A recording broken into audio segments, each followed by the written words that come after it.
And look, inside. She's filled to bursting with a bounty of beautiful crystals. Salt crystals! Master, I have found my purpose. I must use my work here to preserve the memory of the Fang.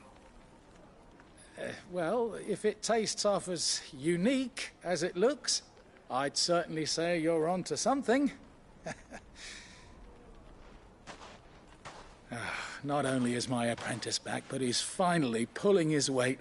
With any luck, I might even have a new delicacy on my hands. I don't know how you did it, but you have my thanks.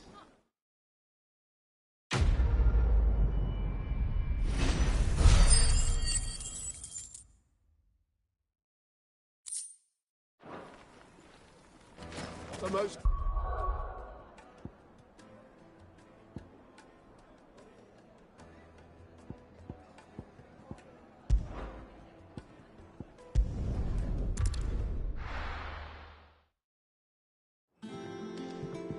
I'm telling you, it's true.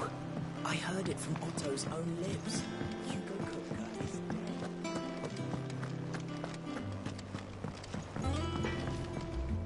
Clive? What do you want? Should last you a good while. You can thank me later.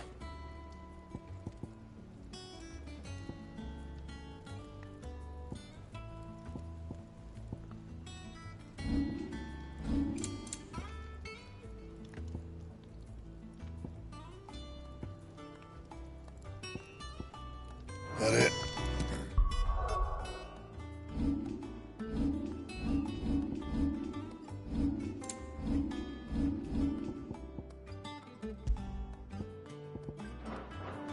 Fine.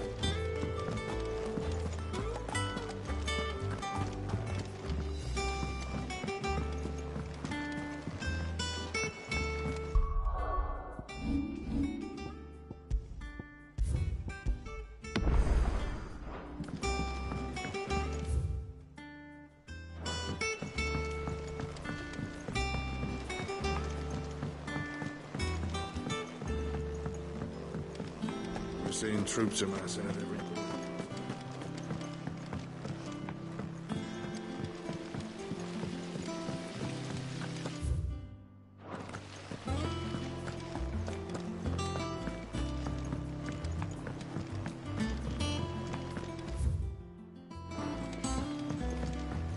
Editors started reading books that don't have... I have done it, Sid.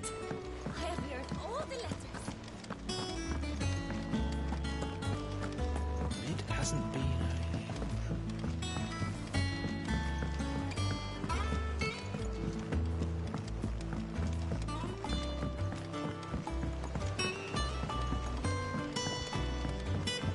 I went up to give some greens to the chocobo. And do you know what it did? Only when it bloody bit me.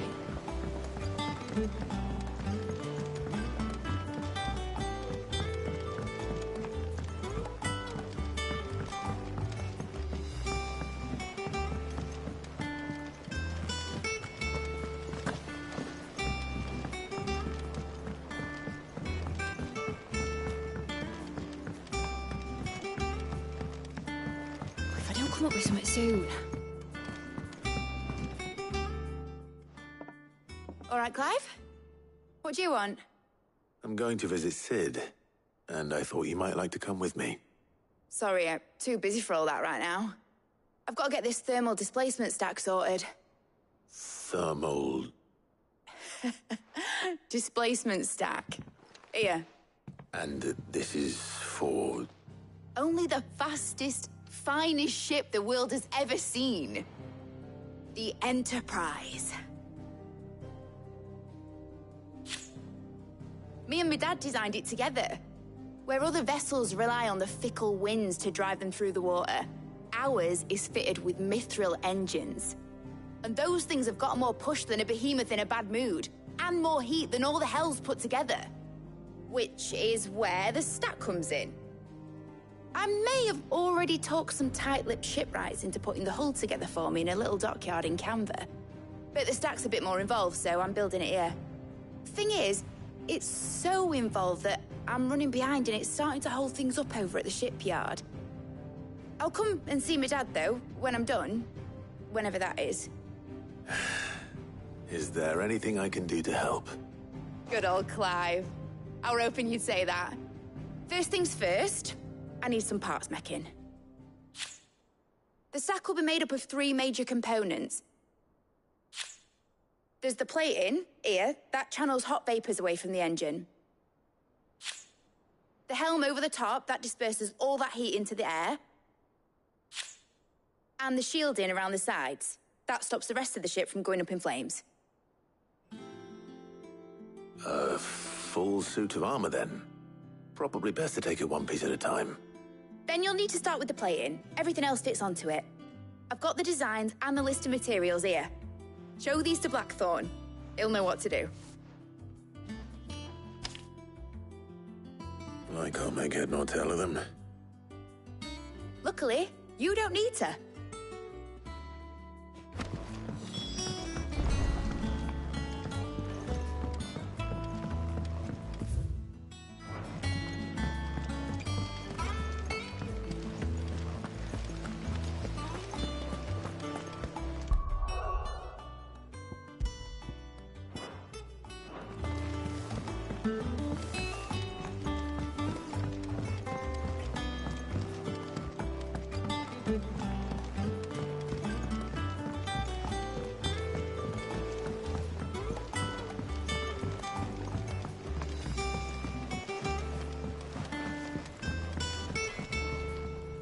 Blackthorn, can I ask a favor? Out with it. It's for Mid. This my last chance to say I'm otherwise engaged. Spare myself the arseache. Go on then. What is it this time? She said you would know. Here.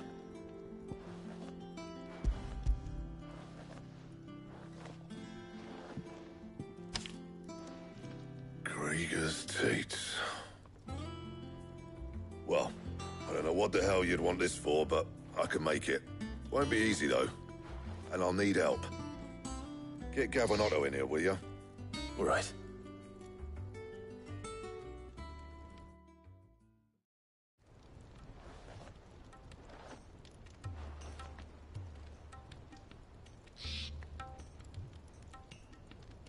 So Mid's roped us all in here again, has she? Typical. Still, if that's what it takes to get her to visit Sid's grave, I'll do what I can. And, what is it we need to do, exactly? Take a look at this. It's this plating. The usual sword grade steel won't work. We need something that can get very hot, very fast, and still keep its shape. That means an alloy. Something that won't break or buckle at the temperatures she's talking about. Which is where you lot come in. I need materials, and I've got my work cut out already. You'll have to fetch them. Now, there's a special kind of sand I'm after that you can only find out in the Velcroy. Stardust, they call it. As for the rest of the stuff, my usual supply should have it in stock. It just needs buying and bringing back here. Well, we'll get it done quicker if we split up. One of us should probably give you an hand coat in the sand. And the other can go and get the rest from this supplier. Right then. Well, make your minds up who's going where, we can get this over with.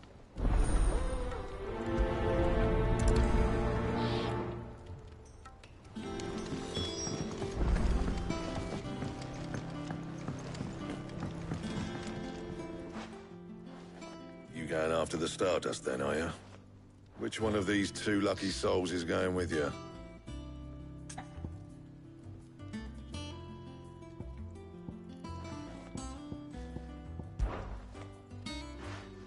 Otto, you're with me. All right, then. Where do we find this Stardust, and how will we know it when we see it? There's a river that runs through the southern reaches of the Velcroy. It's the black sand that washes up on its banks that you're after. And I'm guessing you'll be needing sack loads of the stuff. Might be worth our importers and the Dalimil Inn. I'll head down there. See about finding us a wagon. All right. I'll meet you by the river. You two take care, eh? I'll go and see this supplier. Just don't let the bastard fleece you, eh? Ah, he wouldn't do that. He's Blackthorn's mate. Isn't he? Best of luck.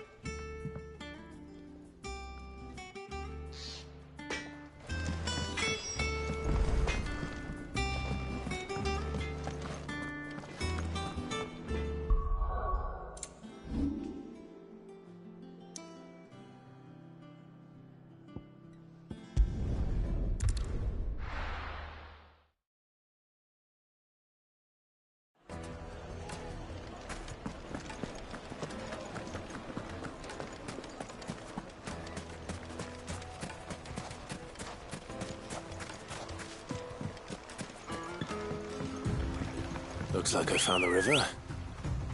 Now where's Otto? Fly, Ambrosia.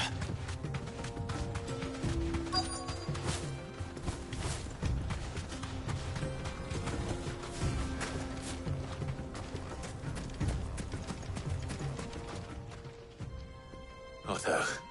Sorry I'm late. Oh, Clive. I had a quick scout about, and I reckon this area's our best bet. Seems Blackthorn's the only one who thinks smithing with his Stardust stuff's a good idea. It's just lying here, waiting for any old fool to fill his boots. But unlike any old fool, you thought to bring a wagon. Well spotted. Now get filling.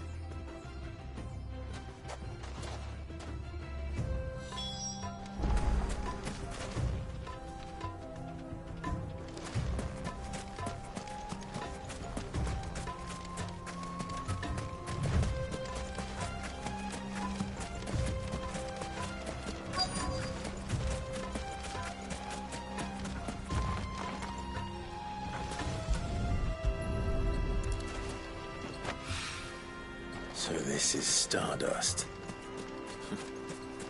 It just looked like black sand to me.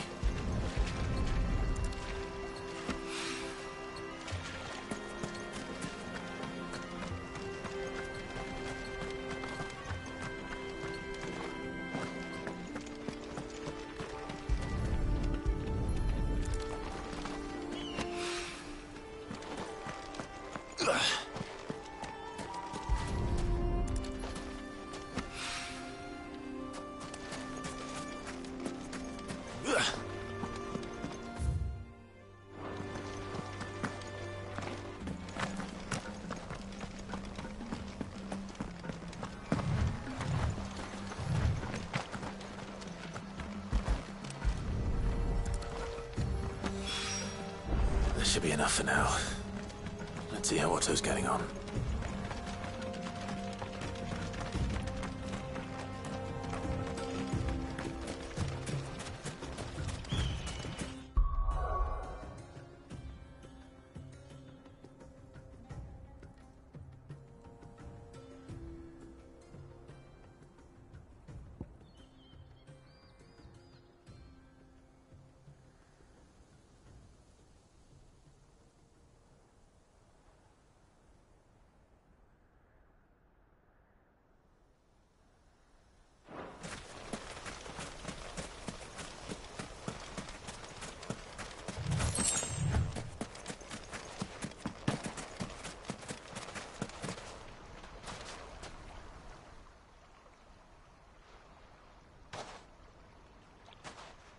How much did you get? Enough. I hope.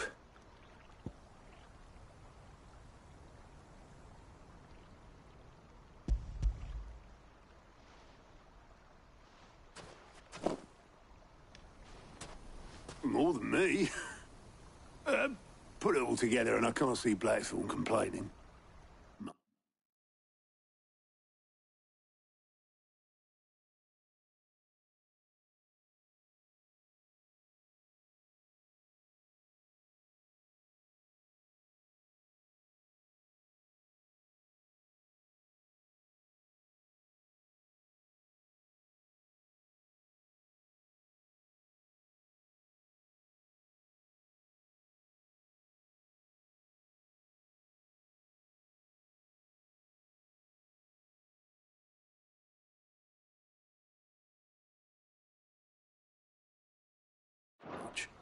Here, Clive.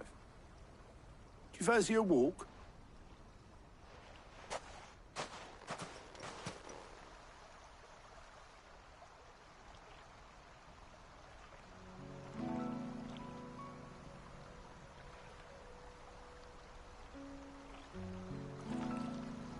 Sid will be proud. Of what? Of you, you idiot. The way you've carried on what he started. When we first met, I had you down as a spoilt little puppy who enjoyed nothing more than biting the hand that fed you. But 5 years on, you're the one doing the feeding. So thanks for proving me wrong. You weren't wrong. But I changed. Thanks to Sid. And thanks to you. When I suggested taking on his name, you were the first to back me. And if you hadn't, no one else would have.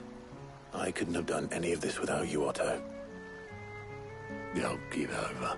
You're making me blush. All I did was choose hope over despair. I gave you a chance, yes, but you're the one who took it. You took a rabble of homeless, hopeless outcasts and put them back on their feet.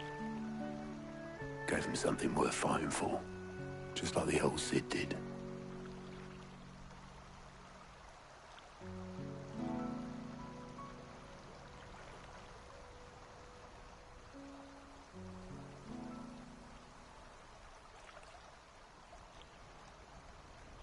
About time I was heading back, I reckon. All this scrabbling about in the sand's taken its toll on the old...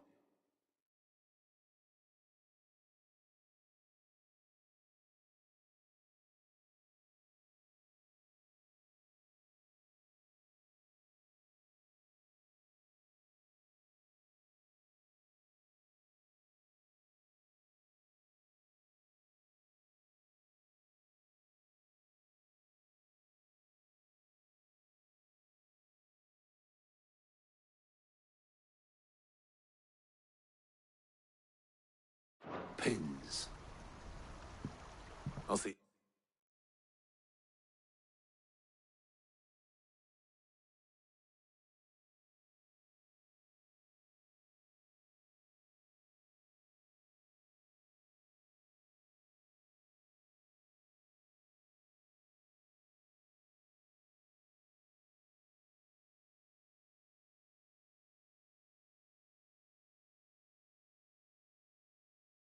Back at the hideaway, then. You can take a well-earned rest when you get there. Oh, I plan to. Believe you me.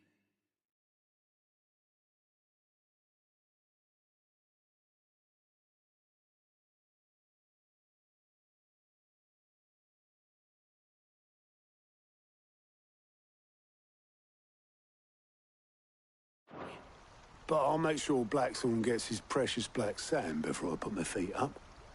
He'll only moan otherwise.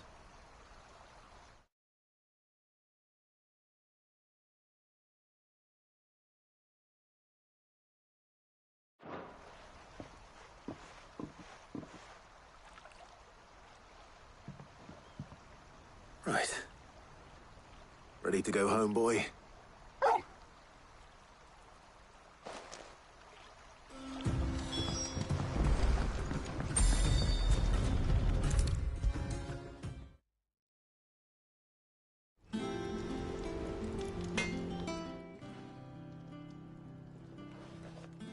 Blackthorn, got everything you need? Yeah. Yeah, I do. Cheers for the stardust. Should be enough to be getting on with. Nice to get out and about for once. Let's do it again sometime, eh? I'll make a start on putting this thermal plating together then. It will take some time, mind. So if you've got other things to be getting on with, I could do without you breathing down my neck. Thank you, Blackthorn. I'll let Mid know construction's underway.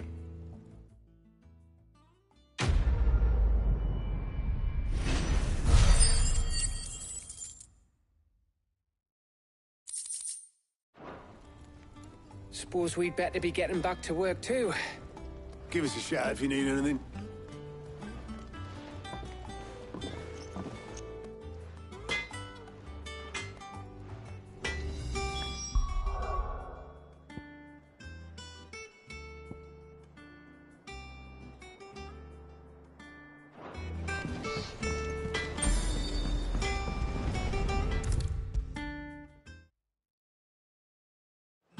come up with something soon.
You'll be pleased to hear that Blackthorn's started work on the plating.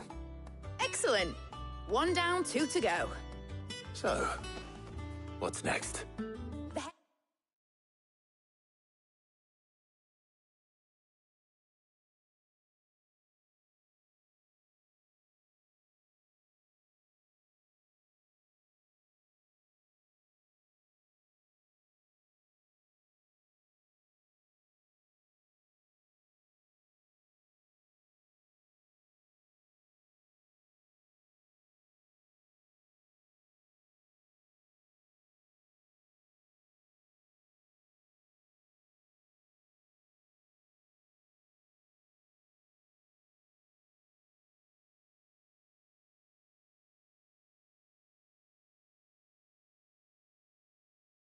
Helm, of course. For this, we'll be repurposing fallen scrap. Salvage from the ruins? I thought that material was all but impossible to work. Ah, but we don't have to. I'm sorry. Just so... What happens, there's one particular ruin that's broken into exactly the right shape and size pieces for what we need. What's the name back there? I'll give you all the details. What's her name? Right.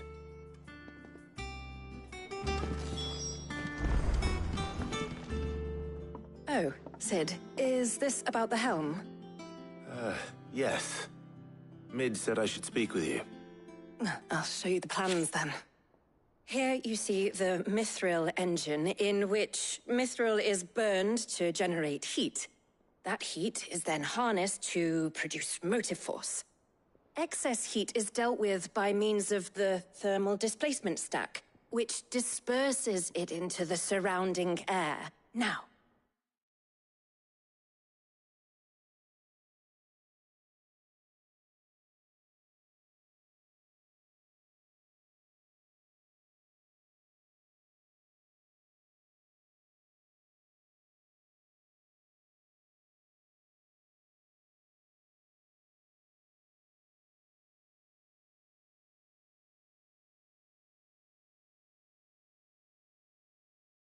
were we to rely on thermal plating alone to achieve this effect, the rate of excess heat buildup would far exceed the displacement coefficient of the plating. In other words, the reactor would overheat and eventually explode. This is where the helm comes in. It connects to the plating, you see, and serves as a sort of thermal sink to absorb all that excess energy. Our experiments have shown that fallen ceramics are remarkably thermophilic. They can withstand and absorb levels of heat far above anything we are able to make today. And not only that, they're also waterproof and immune to rust, making them the perfect material for our protective hood. Why, if sea or rainwater were to enter the reactor proper, it would vaporize instantly. The forces produced would tear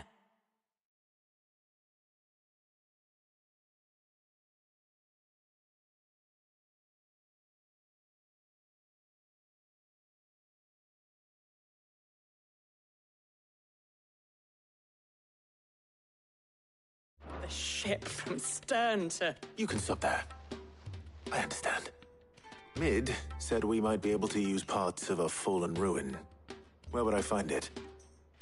Ah, yes. It's in Lorbert's Pass, near Lostwing.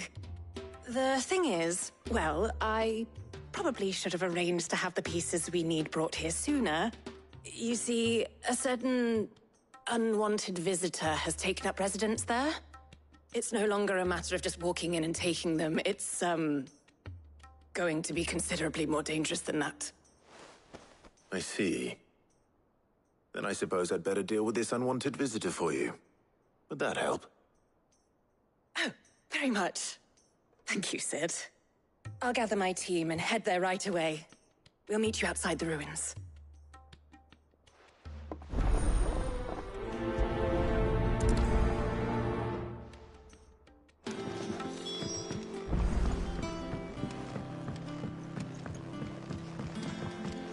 I think Mid might need help tidying.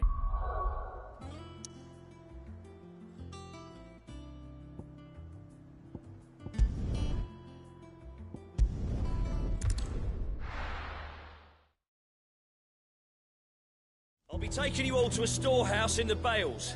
Leave anything you don't need behind.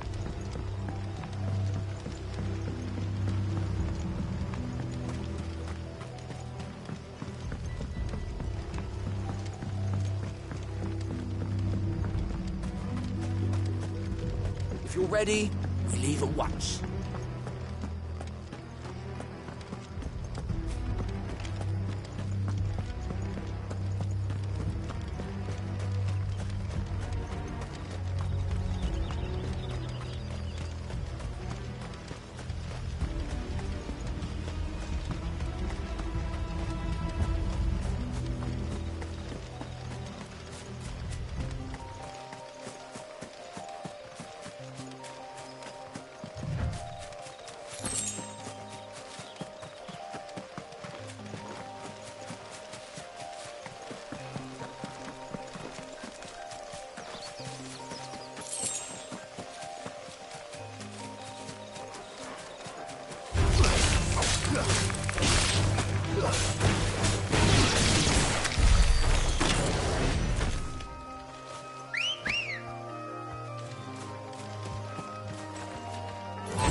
Faster!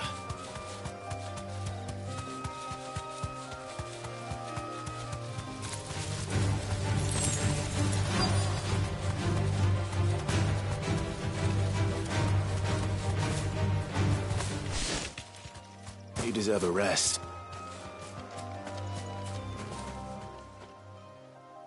Oh, there you are, Sid. Thanks so much for coming. The, ruins are just over there, as is the creature.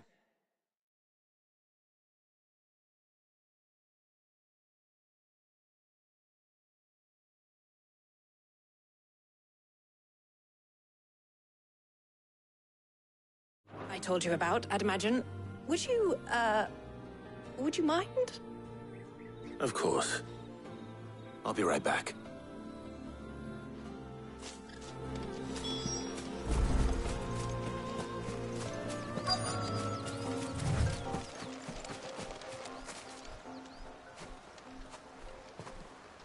Anybody home?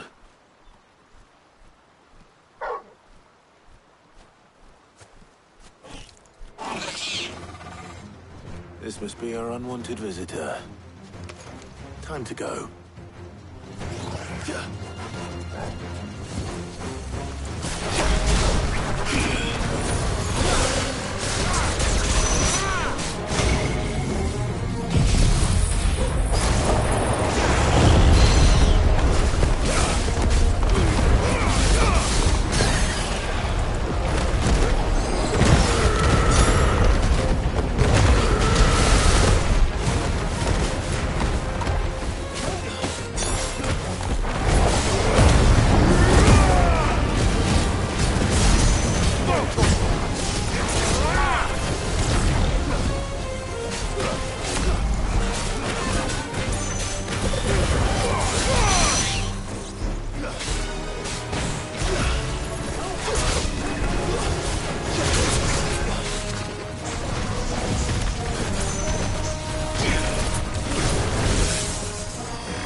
The things I do for you, Mid. Sid! Oh, thank goodness you're safe. You shouldn't have any trouble now. Indeed. Well, don't let us keep you. We'll, see that everything is transported safely back to the hideaway. All right. I'll let Mid know you're on your way.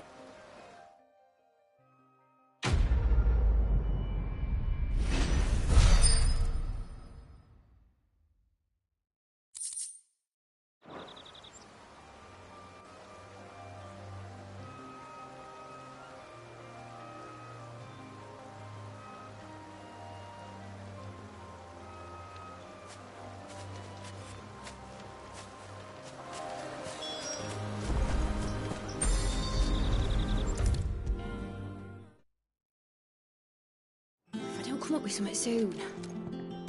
Mid. Helena has recovered the material for the helm. She'll be along shortly. Excellent. Another job well done. And just one remaining. Right. Right, the shielding. This one's a bit of a bugger. How so? The plating's enough to stop the engines going pop, but those things will still be spitting out enough fire to set the rest of the ship ablaze. Which is why you need proper shielding. A prison for the dragon's breath that's blazing away inside. I thought a triple thick layer of tempered steel might do it. Or more of the stuff that the Fallen use, but they'd both be too heavy. The helm and the plating are bulky enough as it is. Add any more weight and the whole ship would be at the bottom of the briny before we'd even started. I need something light. But I've racked my brains and I just can't think what would do it. Well, if I were in need of obscure knowledge, I know whose counsel I would seek. Harpocrates. Tomes? Yeah, well, I'd thought of that, obviously. I've got all the details written down here. Can you take this to him, see what he makes of it? Right away.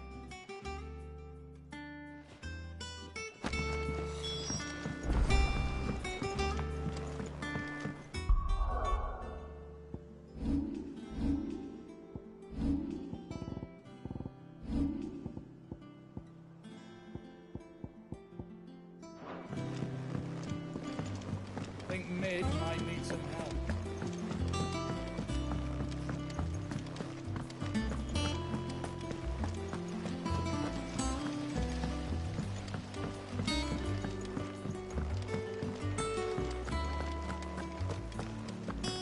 We're seeing troops amassing at every border.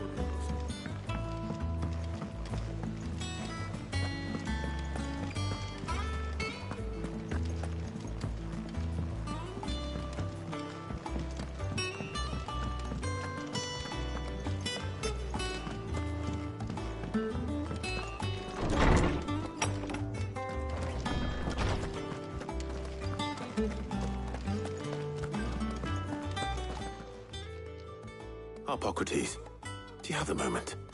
For you, Clive, always. Well, actually, it's for mid this time. Could you take a look at this?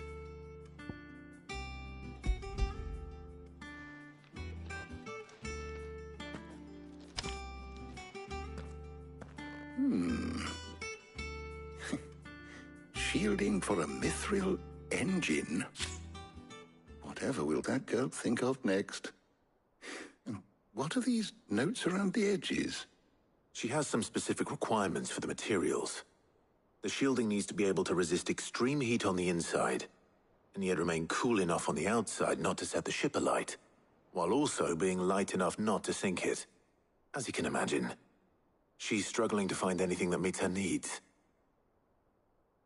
I see. I wondered if you might know of a solution, or if you might be able to search the records for one. Perhaps it is not a different material she requires, but a different approach. What do you mean? Consider the lake we have made our home. Its blighted waters eat away far more quickly than fresh water or even brine, at timber and steel alike. And yet, we have made a home here from those very materials nonetheless.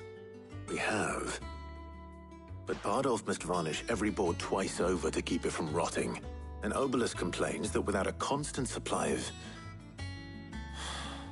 pitch. I see. Early Gregorian histories speak of a preparation known as moon dew. It is said to be able to resist even the most ferocious flames. Before the dragoons tamed the worms and wyverns of the realm, nobles would daub their castle walls with it in order to guard against dragon fire. So if we could recreate it... It might be applied to some material or other in order to provide the protection Mid requires. As to how best to apply it and to what material, perhaps Bardolph and Obelus might be of assistance. I shall speak to them and see what wisdom they might have to offer. If you would be...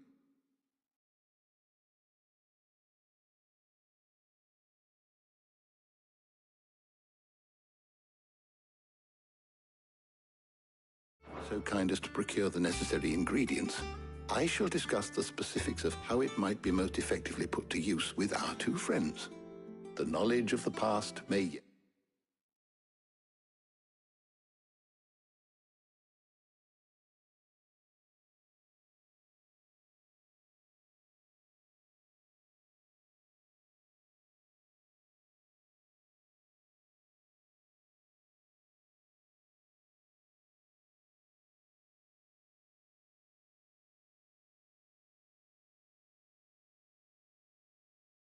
to prove useful to we of the modern era. Thank you, Hippocrates. And since you're asking others to help you, perhaps I should too.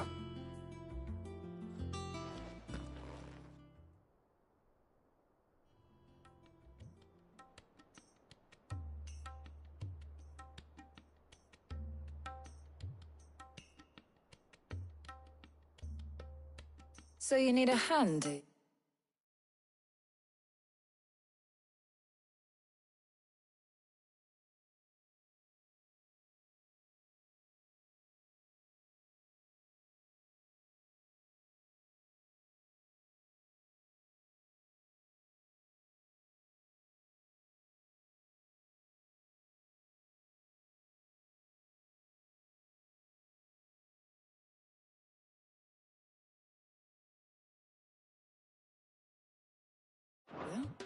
We do. I'll be heading to market for the ingredients we need. I could do with some help. And some company, too. The other can assist me in researching how best to prepare the shielding itself. Can we count on your aid? Always. Well, if Jill's game. Thank you. I am sure either of these fine young minds would prove indispensable in my research.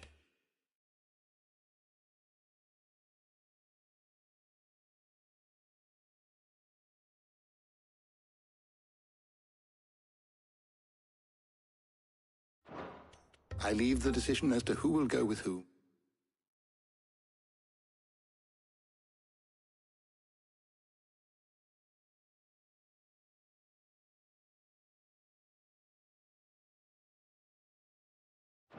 In your capable hands, Clive.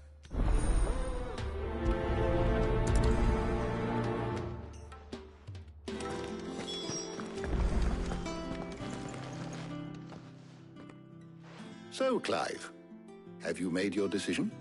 Who will accompany you on your little excursion?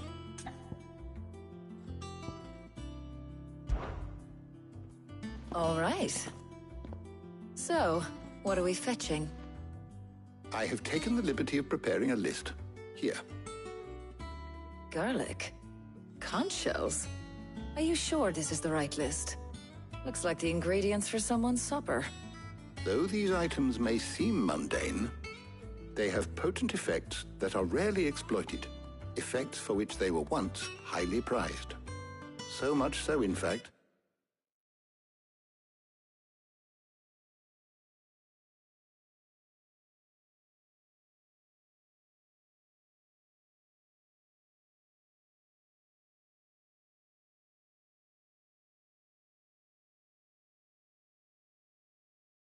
that they were harvested almost to extinction, hence moon dews having fallen from favor. Now, of course, they can be obtained with ease. You should be able to find everything you need at the market in Northreach. Well, isn't that convenient? I was hoping to be able to make a trip over that way sometime soon. Need to speak to an old acquaintance. I'll meet you there. All right. Stay safe.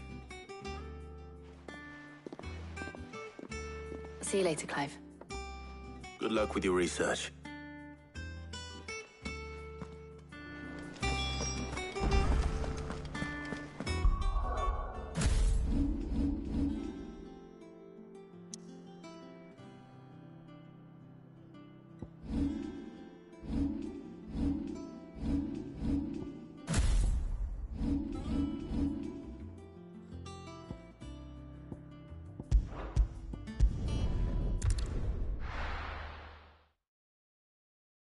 Now, where's Talia? There's talk that the Glassgate flood has finally... Keep them pilgers nice and chilled. Need to stock up on I won't these. have use. There you are, Talia. Ah, and there you are. We shouldn't have any problems finding what we need in a place like this. But if time is of the essence, perhaps we should split up. Take a few items each. All right. What should I look for? Let's see now. Why don't you take the garlic and the pepio nuts? Meet me by the gate when you've got them.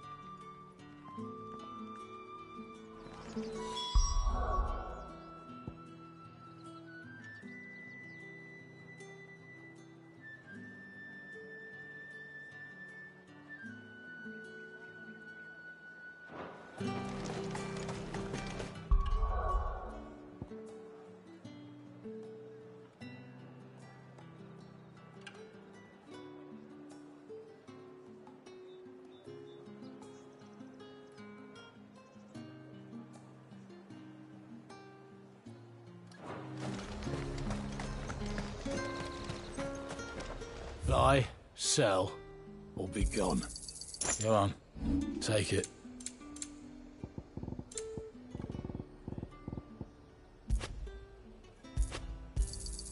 I pay what it's worth and no more. Not enough for you?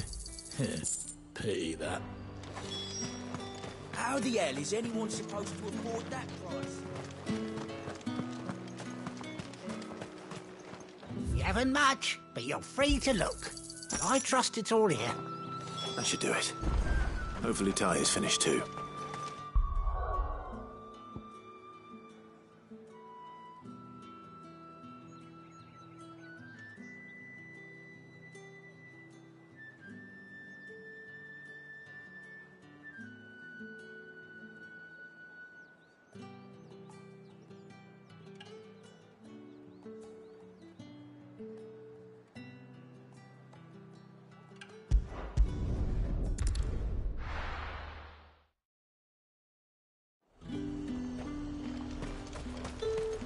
them pilgers nice and chilled.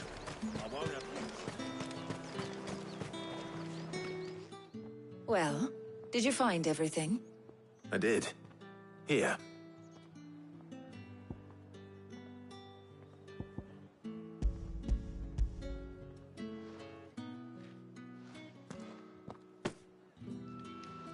Garlic and pepio nuts. Job done. We should get this back to Tomes then. He'll be waiting.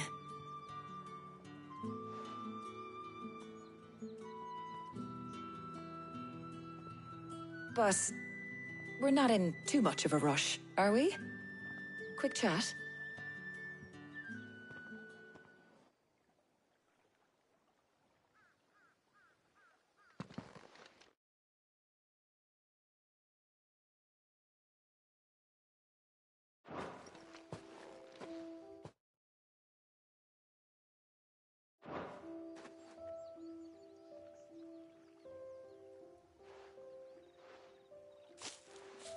Do you know, I think this is the very first time we've been out on an errand together.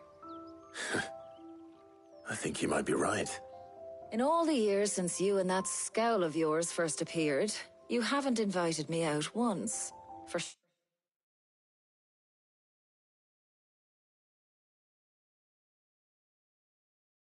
shame. Well, it seemed long overdue. And you did say you had some shopping to do. I was hoping to restock my supplies of herbs and liniment, yes. You and Jill alone burned through them like wildfire. No luck, though. My usual supplier's not here, and I refuse to pay the prices these gougers charge. I'll ask Karen when we get back. What is it? Oh, just memories. I came here with Sid once, shopping for supplies, just like today. And just like today, I came away empty-handed. Sid even said he'd speak to Karen for me when we got back. Has it really been 5 years? I remember it as if it was yesterday. Hold on. Does that mean it's been 5 years since we met? Feels a lot longer. It does. In a good way, of course. Thank you, Tyre. For what? For everything. I just want you to know that all you've done for us, all you still do, it's appreciated. Do you think I'd stick around if I thought it wasn't? But in the spirit of sharing and caring, you're appreciated too, by all of us.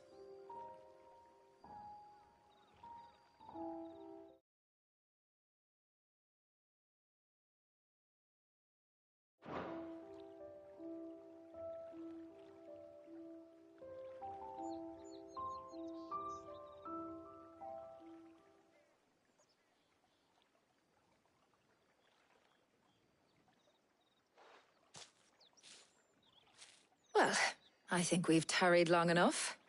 I ought to get these ingredients back to Tomes so he can make up this concoction of his. I'll meet you back at the hideaway, all right? All right. And thanks again. I heard you the first time.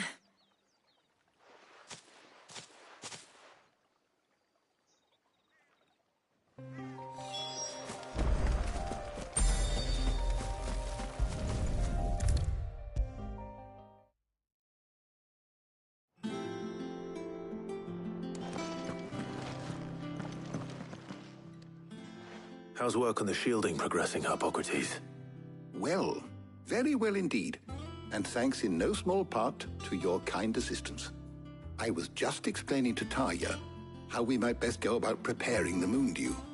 And now that we have all the ingredients, we may begin. You can count on me. I've mixed more than a few mysterious concoctions in my time. I'm sure you have. What about the shielding itself?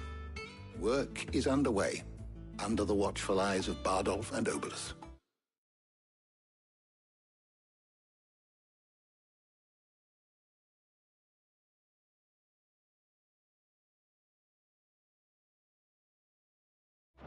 Apparently, it'll be ready soon.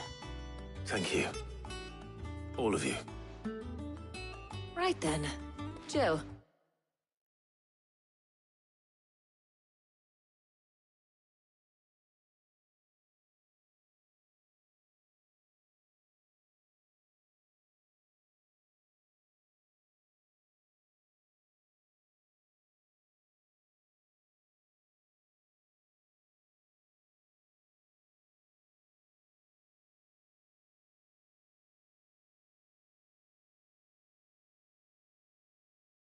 Would you join me in the infirmary? Many hands make light work and all that. Of course.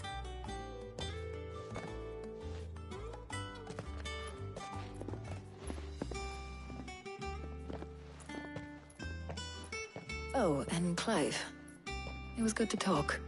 We should do it again sometime.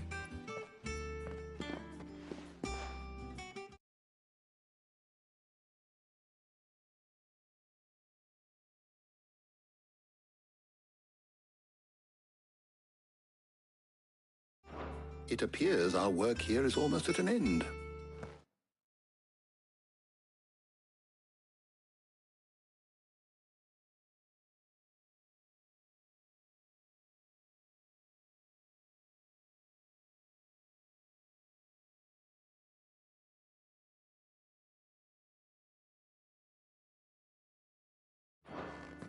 A shame. I was enjoying playing the man of action for once. When both the shielding and the moondew are ready, it will merely be a matter of applying the one to the other. Followed by a rigorous process of testing and retesting, of course. Perhaps someone ought to warn young Mid of that. Leave it to me. Thank you, Hippocrates.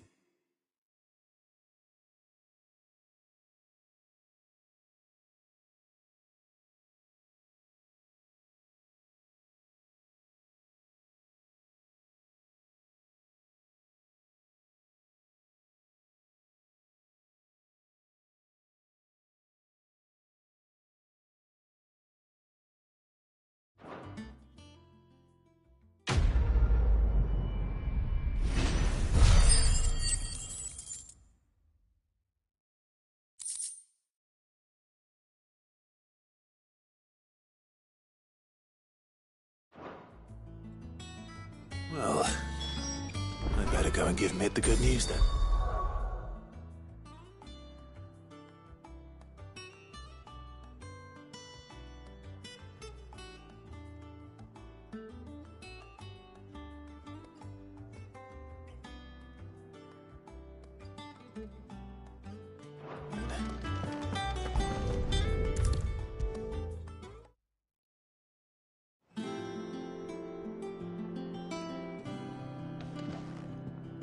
Sorry to keep you waiting, Mid.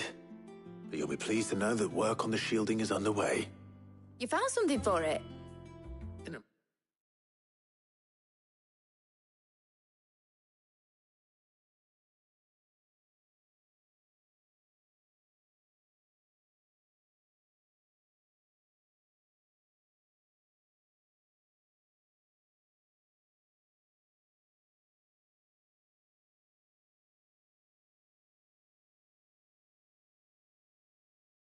Manner of speaking. Hippocrates knew of a substance that's highly resistant to heat. A coating that should provide the protection you need. He's supervising the construction and testing of the shielding as we speak. Brilliant! I knew you wouldn't let me down. Don't thank me. I'm just the errand boy. Right then, better start working out how to bolt all these bits together. To the Black Hammer!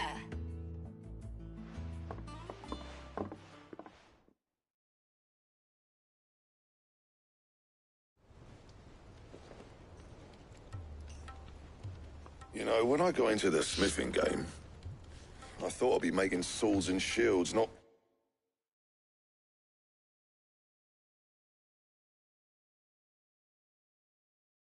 thermal bleeding didgeridoo-dahs.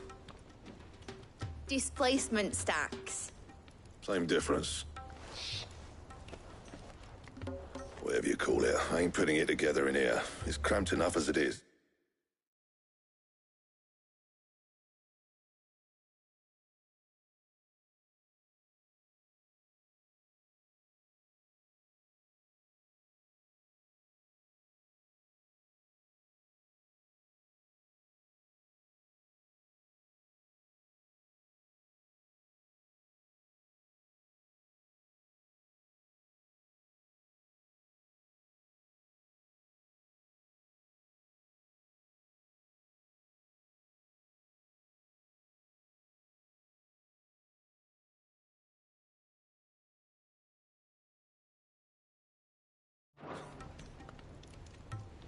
Let's take this outside.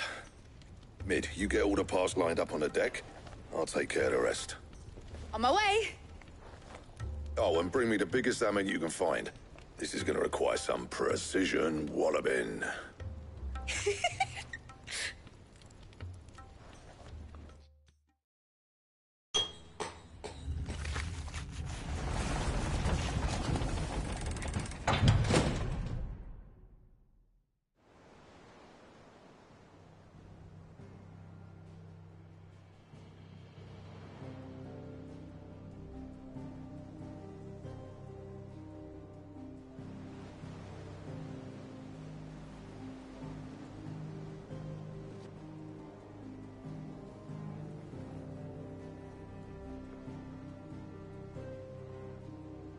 It's finished! It's finally finished! Thank fuck for that. I'll be feeling my hammer arm for weeks. Thank you, Clive, Blackthorn, everyone. That's one down and just 3 more to go. I'm sorry. Oh, didn't I tell you? The Enterprise has 4 mithril engines, and we'll be needing a displacement stack for each. You don't mean... Don't worry. Now they've got a finished one to work off, my gang in Canva can build the rest. Good luck to them, I say. Right, I'm off to get a sling for this elbow. Any other work comes in, keep it to yourselves, eh?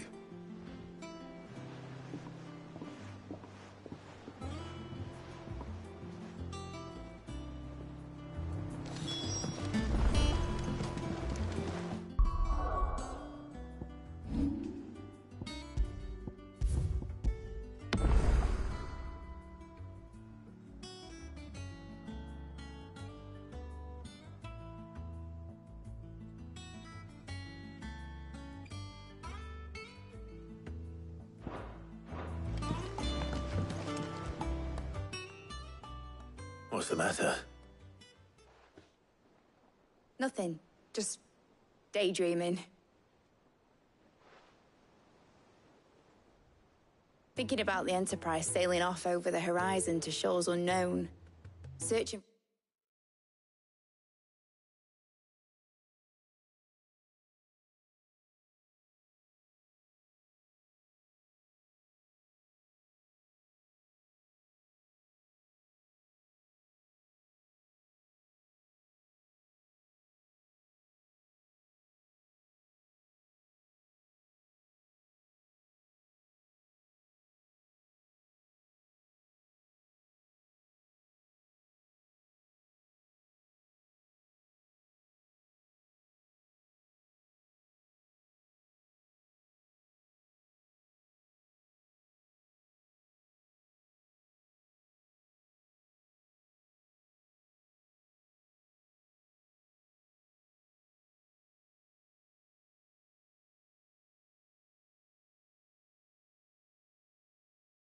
for a land untouched by the Blight.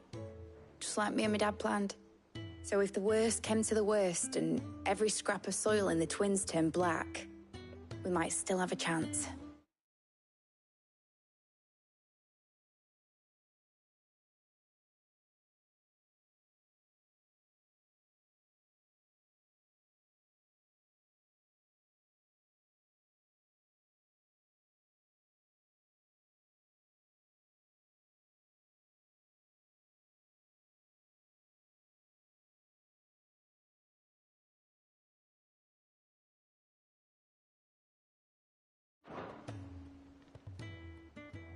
That's what she was meant to be. You see, one last chance just in case we needed it. But now she's so close to being finished, I've realized I don't want it to be that. I don't want it to be just a lifeboat for us to cling to if things get desperate. I want people to sail aboard her by choice, not from the lack of it. In a world where we're not just trying to survive, but where we can actually live. I'm working on that. And I'll do everything I can to get you what you want. Don't you always? All right. My mind's made up. As soon as the Enterprise is fit to sail, I'm putting her under your command. Sod our plans, I'm trusting in yours. Are you sure about this? Something tells me it's what my dad would have wanted. He'd be proud of you. You were gonna visit his grave, weren't you? I was. And you can come too now that your little project is finished. Right. There's just one thing I need to finish up first. Won't be a mo. All right. I'll let Otto know you're coming. Meet us in the mess when you're ready. Aye, aye, Captain.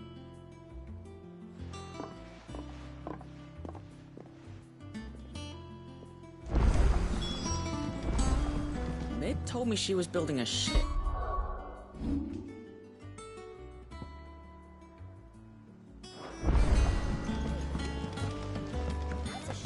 Is that the thing?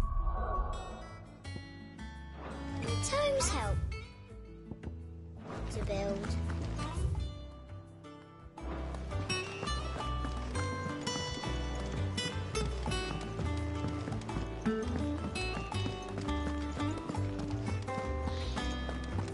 He cracked the crystal too. You're joking.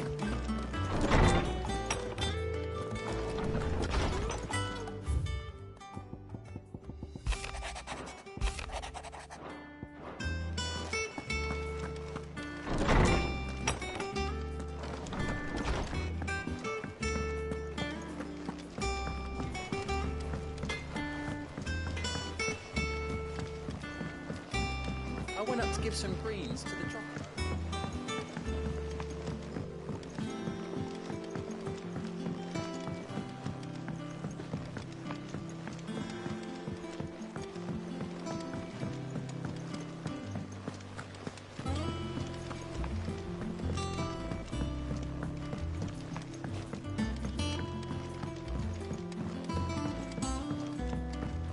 Well. Here, Sid.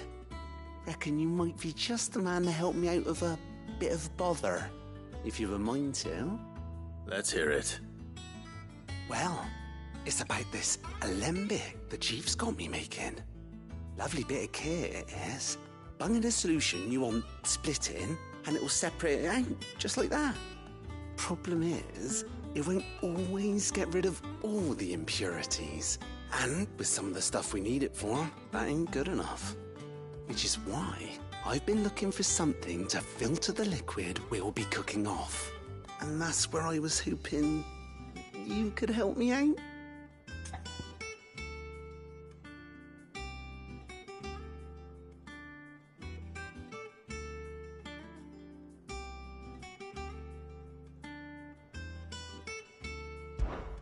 I imagine Ty could get some use out of this alembic too. Distilling medicines and the like. All right. Why not? Proper job! So what exactly do you need for this filter? Nothing but bomb ash'll do, says the chief.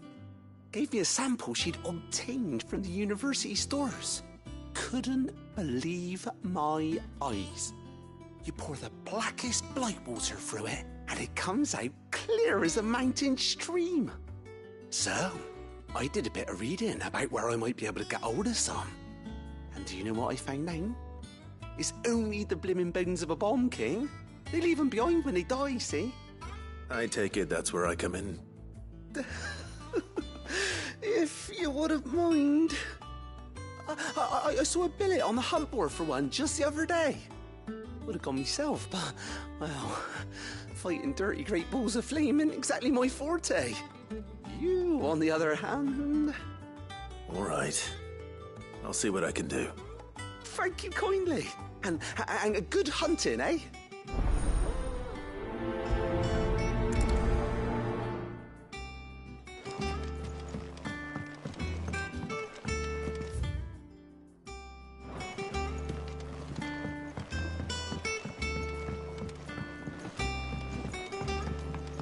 I think Mid might need some help.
Ready, go?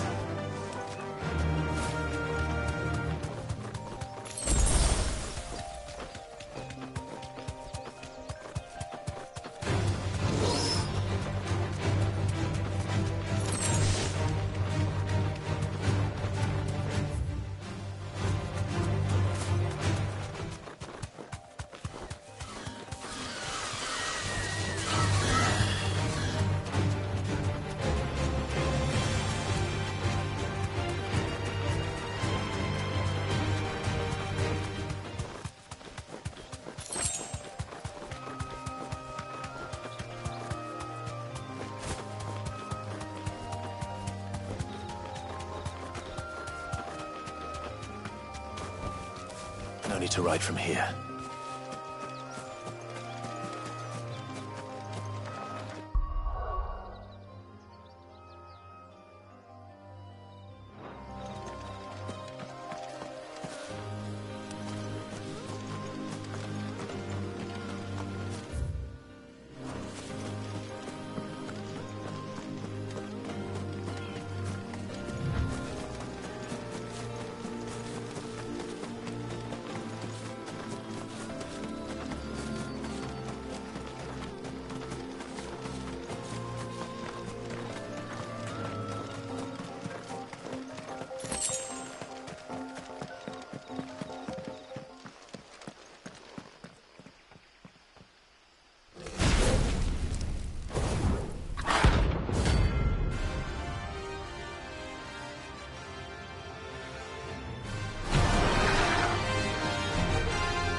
Your ring.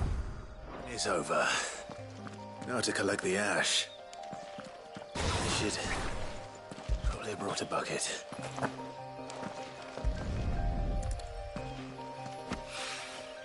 This looks like the stuff. Let's see if there's any more.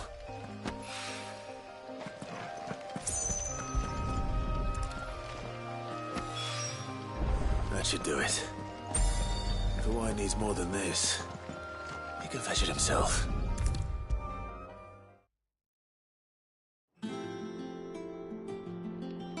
All right there, Sid? How's that hunt for the bomb ash going? I have it here.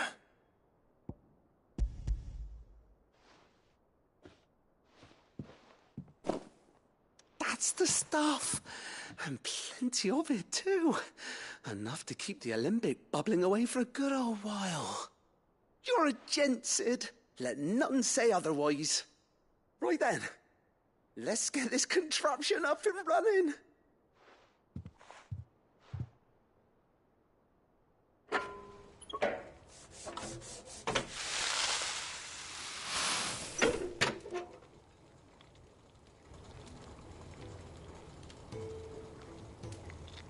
There we have it. The Telemon Alembic. And it works just like the chief said it would. Very impressive. Says the man who cut down a burning boulder. Speaking of which, I still haven't returned the favor. There's no need. The good it will do for the hideaway is reward enough. Don't be silly. Why don't you let me take a look at that bag of yours? The one you keep your potions in. Reckon I could work some magic on that. What kind of magic? Well, we happen to have isolated a substance in our test run of the alembic that I reckon will make even the toughest lever supple as anything. Thought we might use it to breathe new life into old boots and the like. Save the hideaway a few gil. But I reckon if we slap a bit on your bag, it'll loosen it up enough for you to squeeze in a bottle or two more. Well, it can't hurt to try, I suppose. That's the spirit. Leave it with me. I'll only be a mo.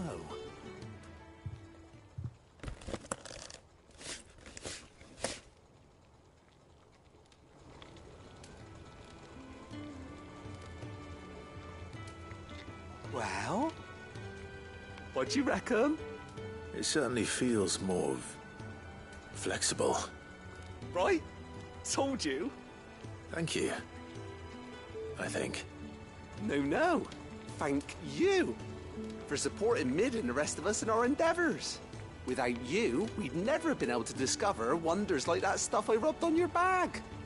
And I'm telling you, there's plenty more where that came from.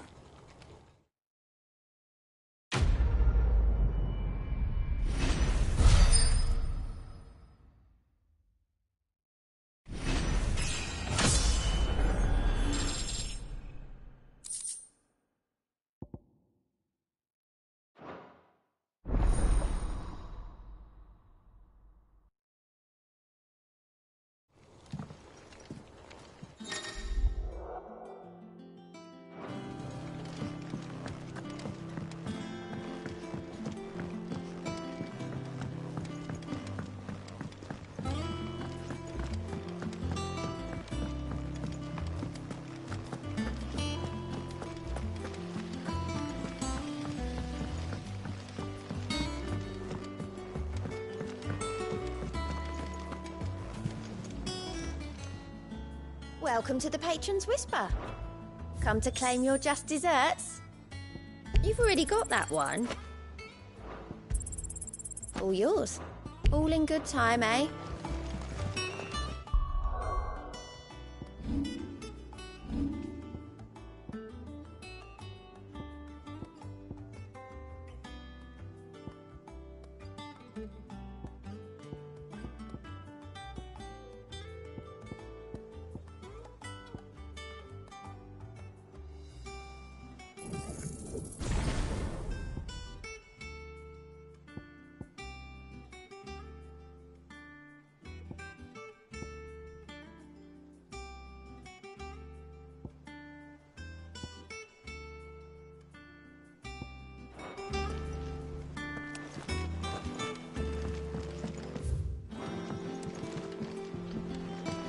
Told me she was building a ship. Is that the thing Tomes helped with?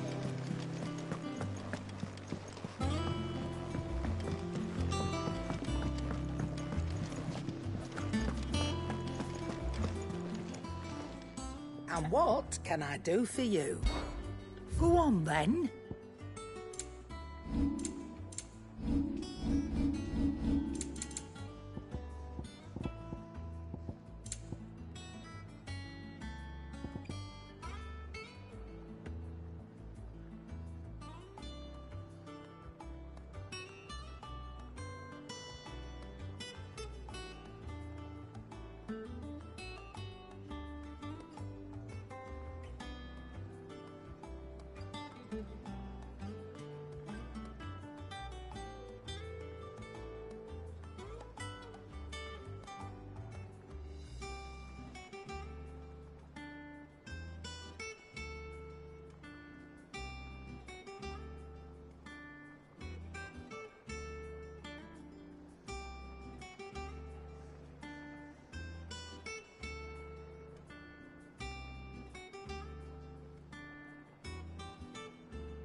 Can't find a better price than that.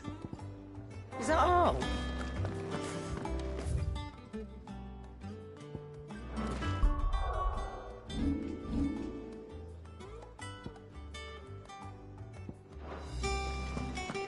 He cracked the crystal too? You're joking.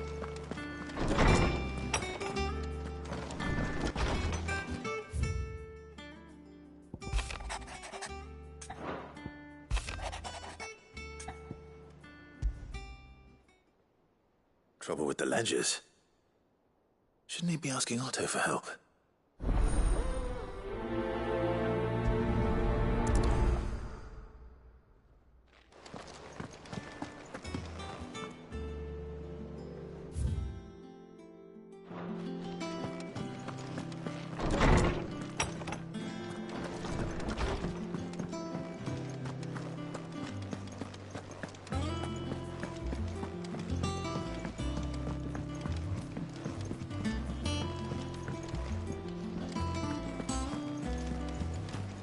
Is that the thing Tomes helped to build? Ned told me she was building a ship.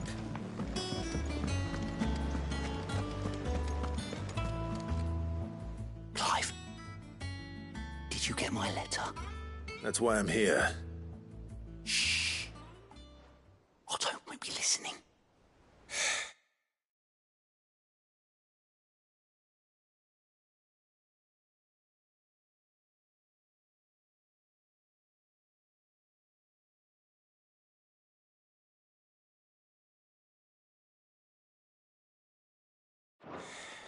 Is this better?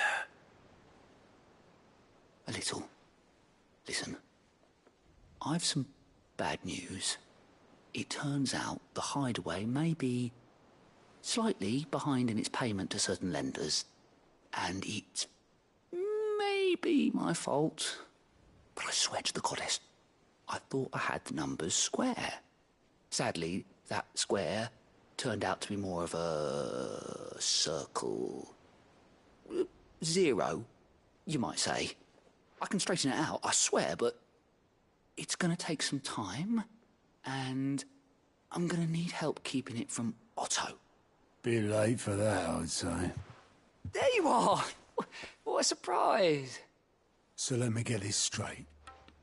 You forget to pay our lenders what they're due, and instead of coming straight to me, you get Clive, the man in charge of the place you've been cheerfully trying to bankrupt.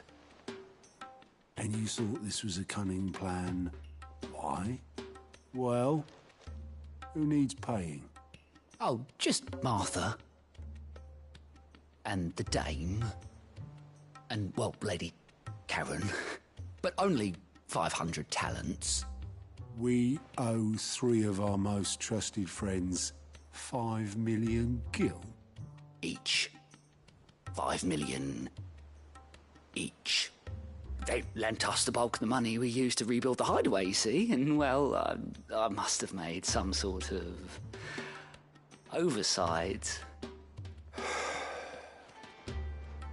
Those ledgers were my responsibility, and it was my decision to entrust them to you. This is my fault. We have that much to hand? I can always ask my uncle. No, we don't. And no, you won't. We've lightened Lord Rosfield's purse enough. After the king's ransom we had off him, he deserves better than to see our begging bowl. Besides, we'll need to learn to stand on our own if we're gonna make this work. All right. But that doesn't mean you have to shoulder the burden yourself. Is there anything I can do to help? There might be. How'd you fancy taking these to Martha and the Dame? Rocks. Rocks, he says. Worth 1,000 talents apiece, these are. A little something Sid and I set aside for when times got lean. And I reckon 15 million in overdue debt probably qualifies. I just hope our associates' eyes are a bit more discerning than yours. I'm sure there will be. Should be me making the rounds, really. But you know how it is with this place. Orders to bark, arses to wipe, and all that. I know. Which is why I don't mind going in your place.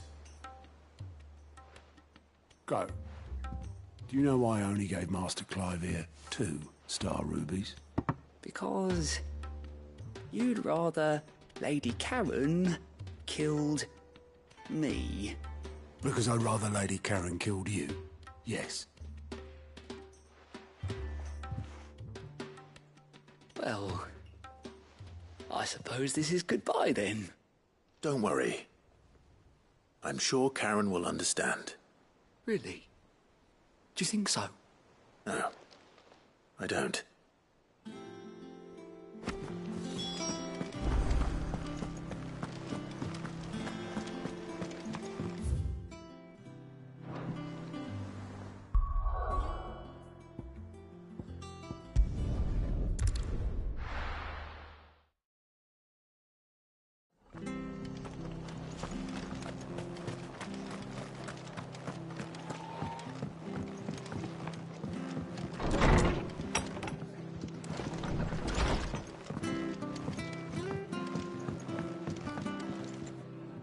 Clive, we weren't expecting you. I wasn't expecting to be here, but it seems we still owe you a considerable amount of coin for your help with our rebuilding efforts. And though I doubt it's what you were expecting, we were hoping you'd take this as payment.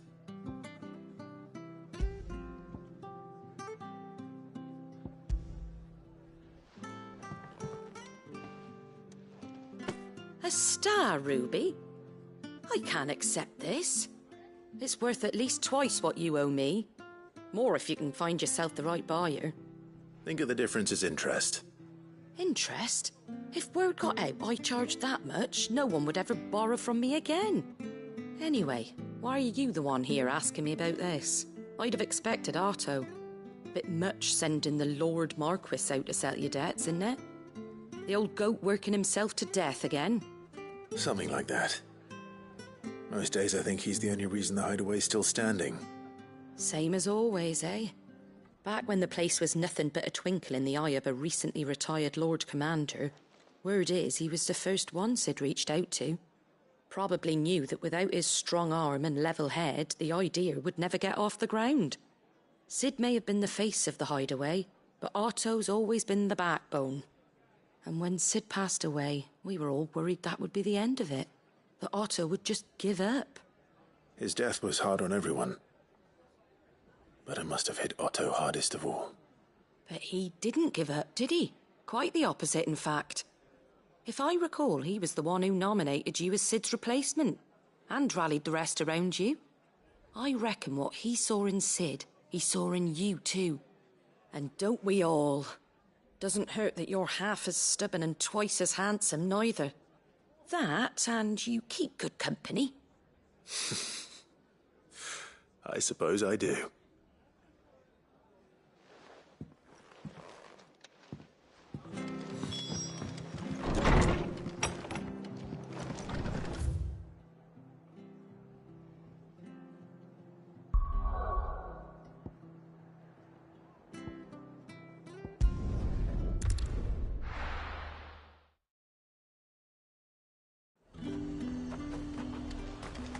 There's talk that the Glassgate flood has...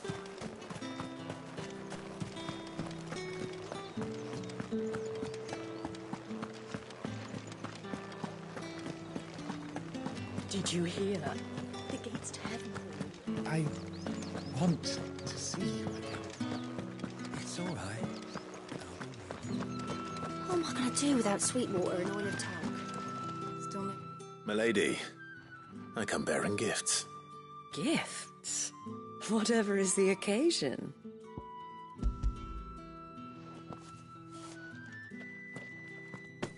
Oh my.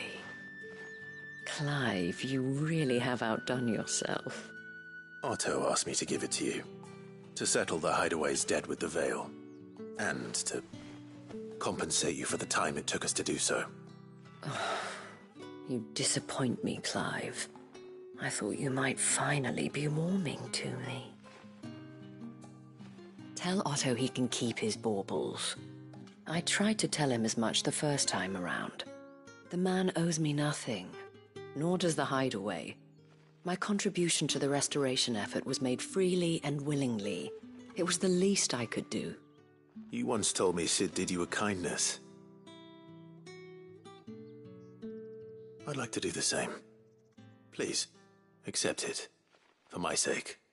And for Otto's. For all of us. For all you've done. It is rather fetching, isn't it? Very well. Otto is lucky to have you, Clive. I doubt anything could ever replace his son. But you and the others at the hideaway are the closest thing he has to family. Otto had a son. Long ago, yes. Sid told me Otto lost him when he was just a boy, and blamed himself for not being able to stop it. I don't know how it happened, whether there was anything he could have done, but it was clear that it weighed heavily on him. I didn't know. How could you have? I doubt anyone did. Besides Sid, I've never met a man more keen to bear his sorrows in stoic silence. An ill habit, given that both have always been surrounded by friends desperate to help them. I'm beginning to see that.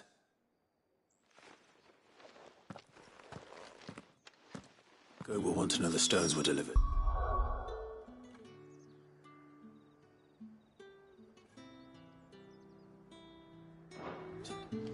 If he's still with us.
Goat.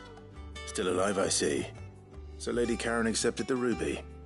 Ah, about that. I tried my best, but she was just too stubborn to take it. She threw it right back in my face, in fact, and told me I could stick my stupid stone where the sun don't shine. Karen refused payment. I hope it wasn't something I said. I'm sure you were as tactful as ever. Let me see what I can do. Oh, wonderful. I hope you have better luck than I did.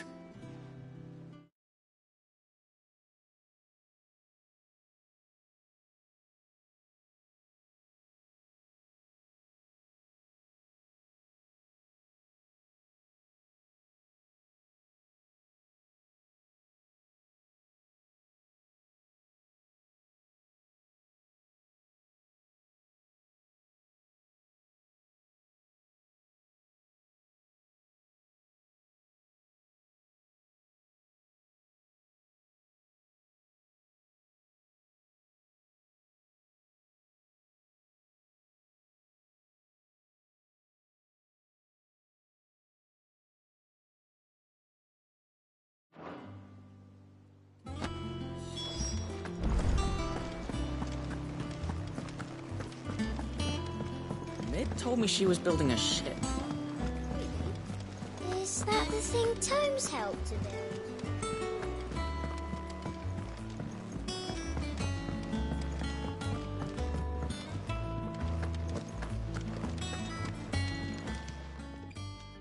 Lady Karen, Goad tells me you weren't happy with our offer. Would you prefer the debt was repaid in coin? What debt? I don't recall lending any of you lot me hard-earned gil. I may have tossed a talent or two in the Hideaway's coffers, But those were donations. And you can hardly call it charity if you go asking for it back. Of course not. But one good turn deserves another. And our circumstances have changed. Surely you wouldn't shun the gratitude of a pauper who happened to have become a prince. Oh, so you're a prince now, are you? Fine. But I'm selling it and taking what I'm owed, then you're getting the rest whether you like it or not.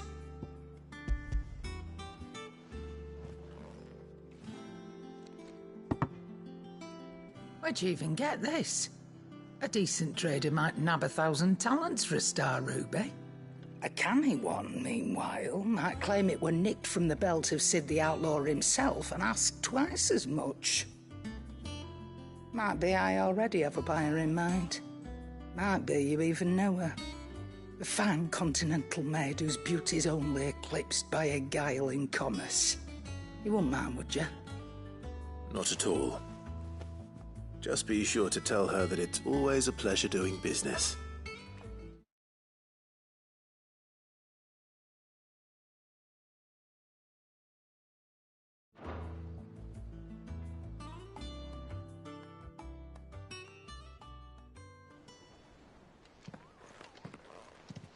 I hear you ended up delivering all 3 stones. Thanks to this lump. I sometimes wonder what I pay you for. Speaking of which, I still haven't been paid last month's wages. Oh, so you remember what's owed to you then? Get your ass behind that disc of yours and don't get up before those ledgers are square. Right away.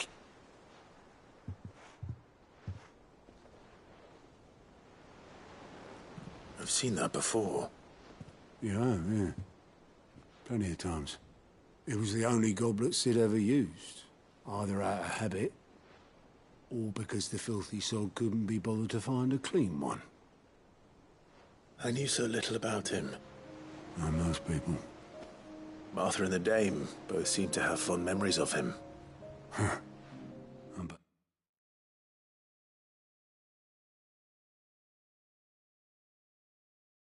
They do. How long did you know Sid before he...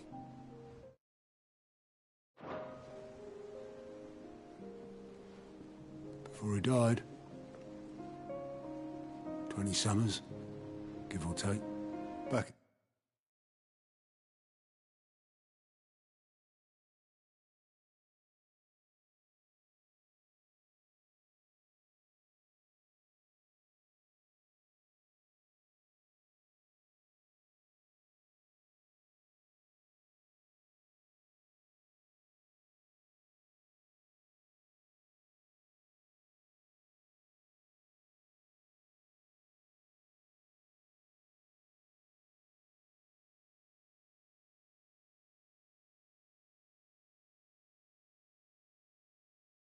The day, I was a purser on a trade ship, which is where I met him.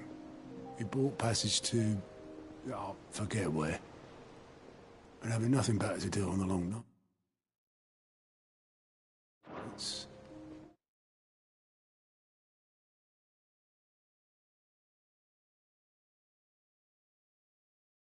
I set up drinking island rum till the morning bell dragged me back to my duties.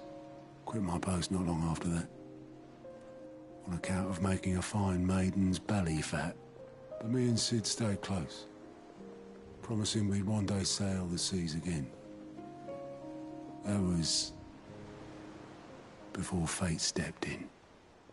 And said she was having none of it. The magic woke inside my son soon after his first known day. And there was no hiding his knack. Couldn't you and your family have... My family were the ones who summoned the constable. Wanted the monster taken away. I couldn't turn my back on him. Forget what I felt. And I couldn't for the life of me understand how they could. Luckily, Sid was of the same mind as me. It was him who stood beside me when all I wanted was to tear the whole world down. Him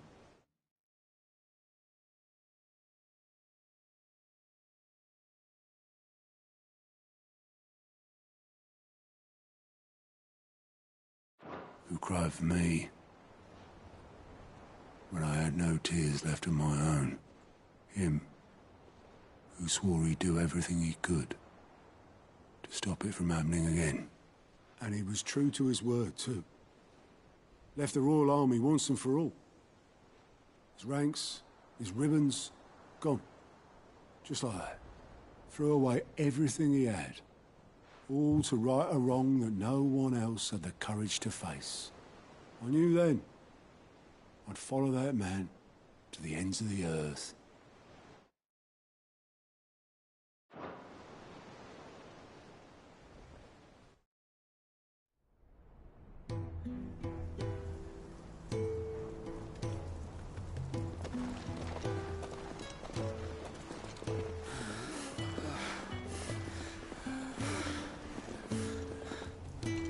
He was always too clever for his own good, was Sid. Saw the world for what it really was, while the rest of us were content to go along with the lie we were shown. And it can't have been easy, bearing that burden alone.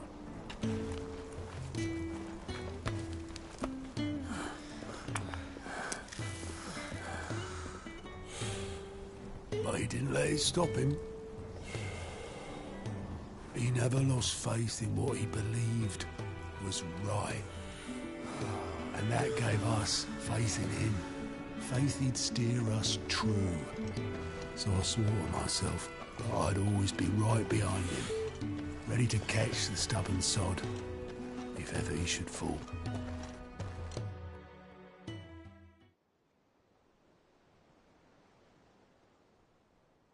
But I couldn't even do that.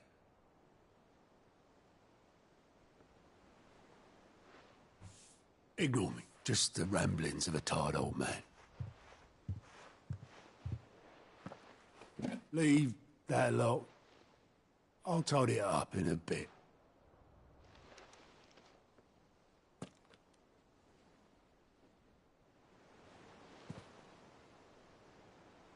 This is Sid's handwriting.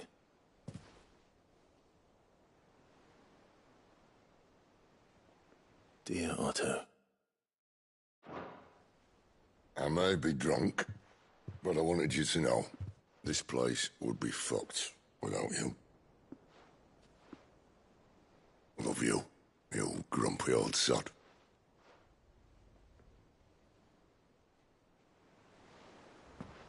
This note. Hmm?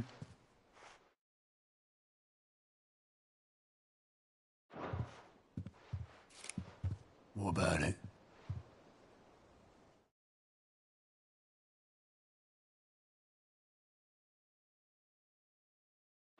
Sid.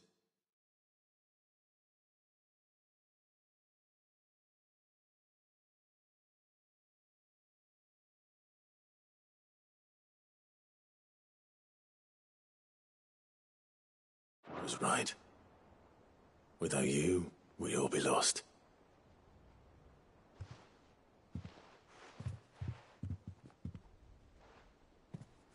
He should have bloody well said.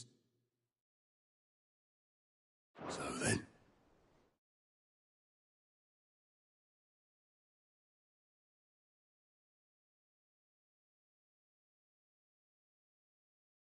Just once.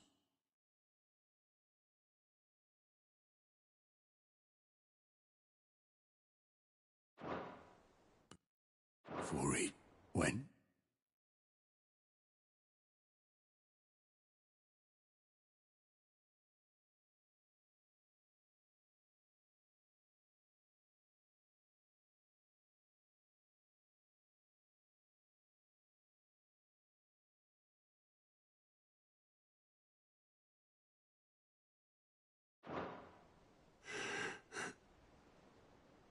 But then, why would he? Him, or anyone? I'd only have told him to piss off.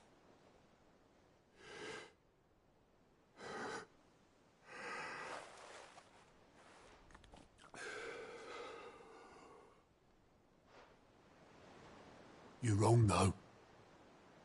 Both of you. It was never just me keeping the hideaway afloat. It was all of us.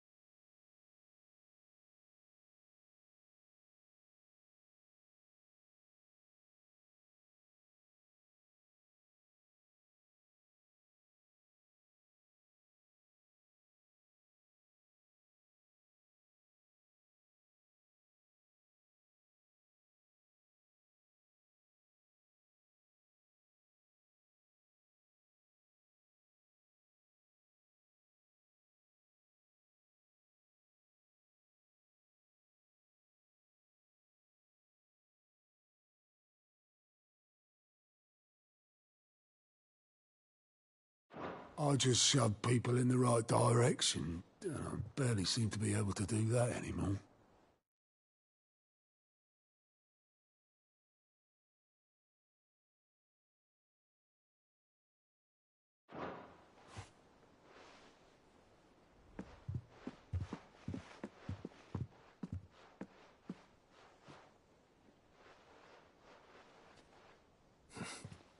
Would you rather goat were at the helm?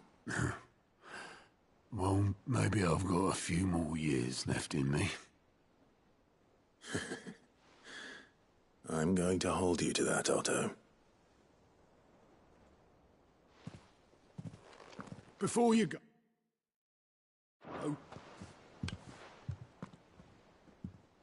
Sid would have wanted you to have this. But that's... This'll do me just fine.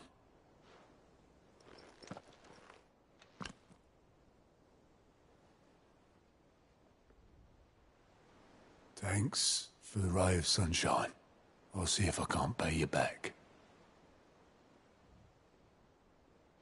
Already have.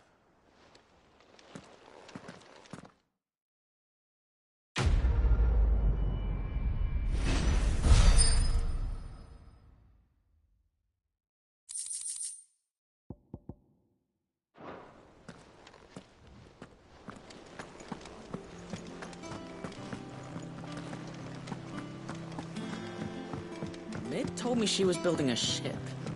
Really? Is that the thing Tomes helped to build?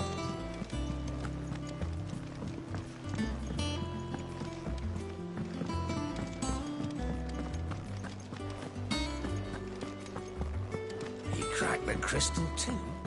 You're joking.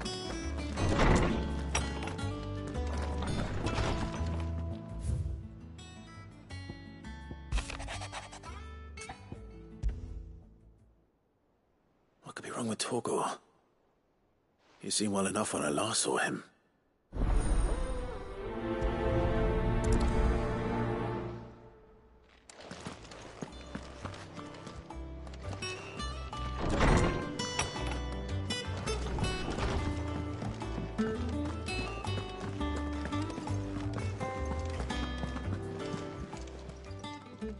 I got your note.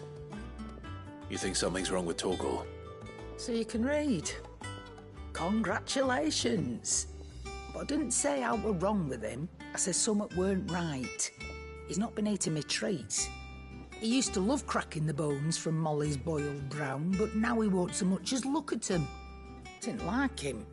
Which is why I'm of the mind that his mind's on something else. You've not been working him too hard, have you? No harder than usual. Is that it, boy? Do you need a rest? What was it you said he was? A frost wolf? That's what the lawsman seems to think. Then maybe they saw us.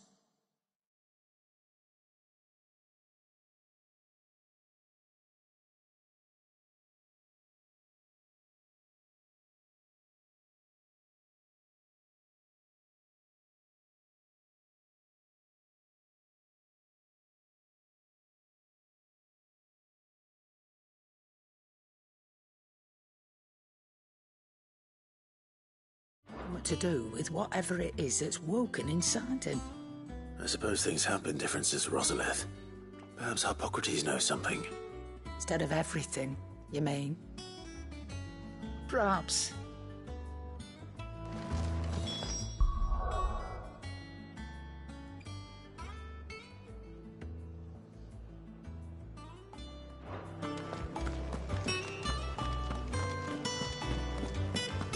Oh, I've never drinking.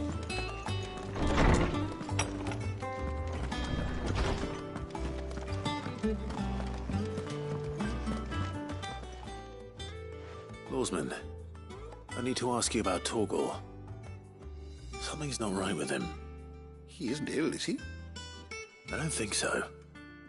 But according to Lady Karen, he seems to have lost his appetite, which is certainly a new development. She says he's hardly been touching his bones of late, and she believes it may have something to do with what happened at Rosalith Castle. I rather think she might be right, though not about his appetite. All canids are instinctively inclined to crack open bones for the rich marrow that resides within, and I see no reason why a frostwolf should be any different. Accordingly, I suspect it is not a lack of appetite that afflicts Torgal, but a surfeit of it. If we assume that his newfound magics require additional nourishment to sustain, it may well be that the bones Lady Karen is accustomed to providing are no longer sufficient. Frostwolves, after all, habitually prey upon far larger animals, whose bones may yield altogether different nutrients. As to where one might find a suitable substitute, some antelopes that graze the meadows of eastern Rosaria have been known to grow to a size more than double that of their lesser cousins. I don't recall ever seeing any that large. And little wonder. The oldest and largest such creatures rarely leave the safety of the highlands for fear of predators. The last elder antelope sighting I recall hearing about took place near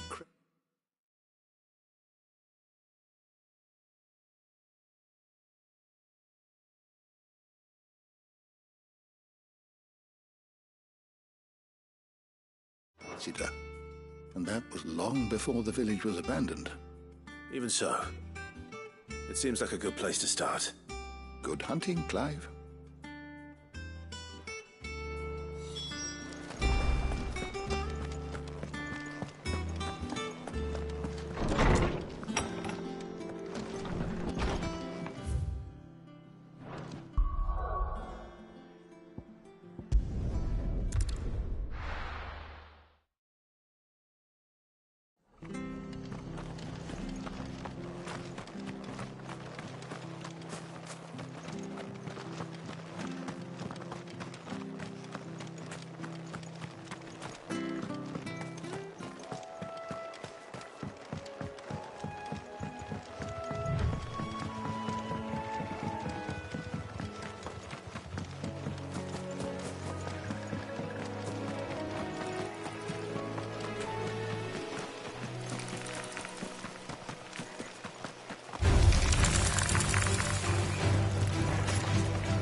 Let's go.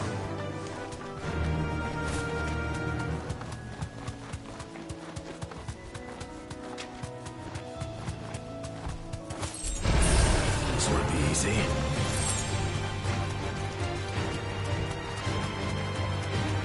But it's certainly quiet. If I were a giant antelope, it would seem like just the place.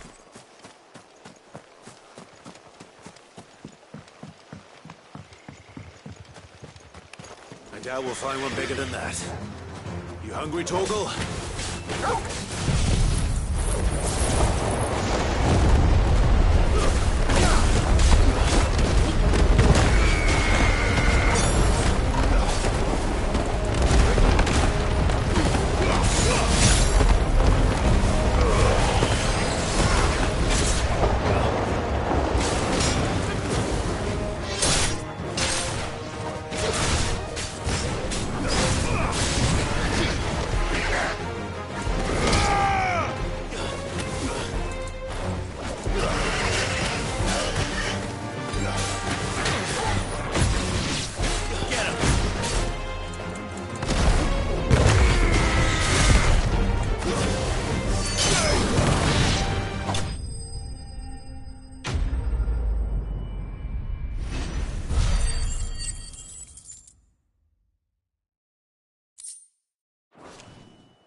Now...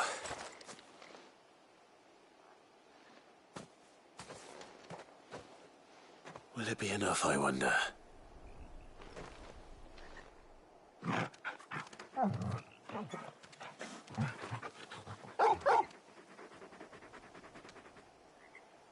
I say that answers my question. Which means we owe the lawsmen our thanks. You're just a big puppy, aren't you? A very big puppy.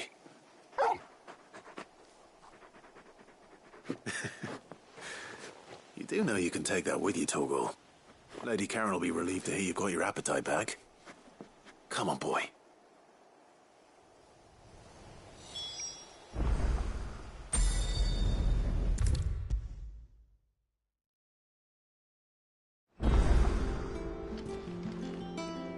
I noticed you and Torgal had gone off somewhere.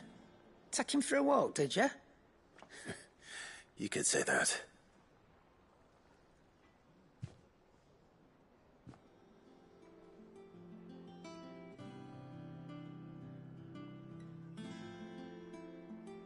So, Molly's leftovers weren't good enough, eh? That'll teach me for treating you like you're still a pup. All right, no need to shout.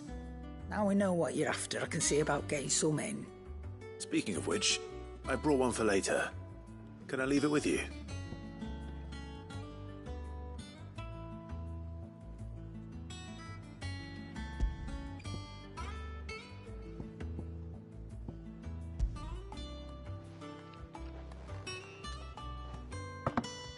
You can, aye. I'm nice like that. In return, you can thank Tomes for me. The bloody know-it-all. I was just on my way to see him.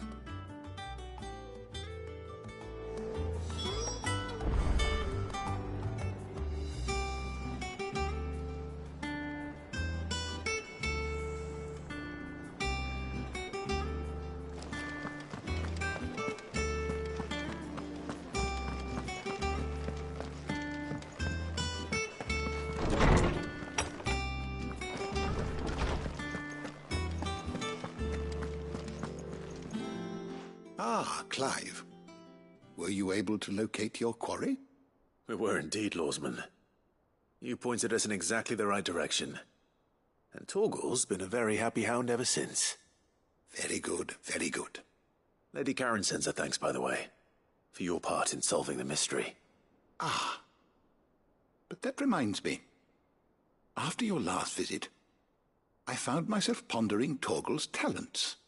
Do you recall our conversation concerning Lady Jill's role in Torgal's transformation? About how she somehow woke the power within him. Precisely that. A reasonable conclusion, I thought. But one which raised certain questions in my mind. You see, the Fenrir of legend served Shiva and Shiva alone. And while the powers attributed to him are certainly impressive, the records imply they are somewhat different in nature to those you described Torgal as having used. What are you suggesting? That Torgal may be the beneficiary of more than one icon's power. Consider that in addition to Lady Jill, he has served as a loyal companion to you, your brother, and even the late Cid. In short, the icons hitherto near at hand, or should I say at paw, have been diverse and plenty. And that number has only grown as the realm's dominance have fallen to your sword.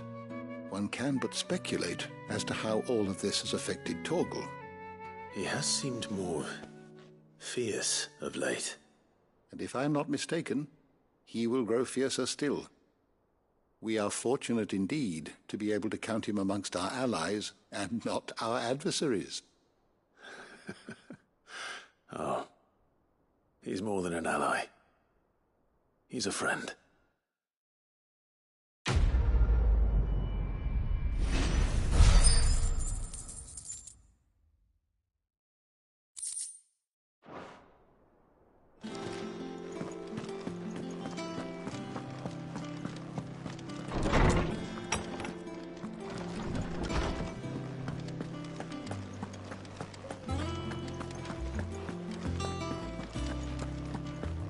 crack the crystal.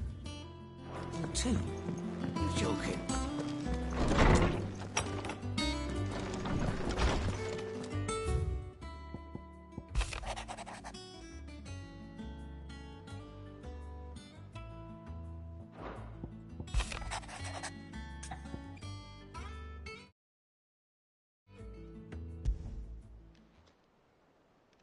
Hopefully it's nothing. But I should speak to Blackthorn just in case.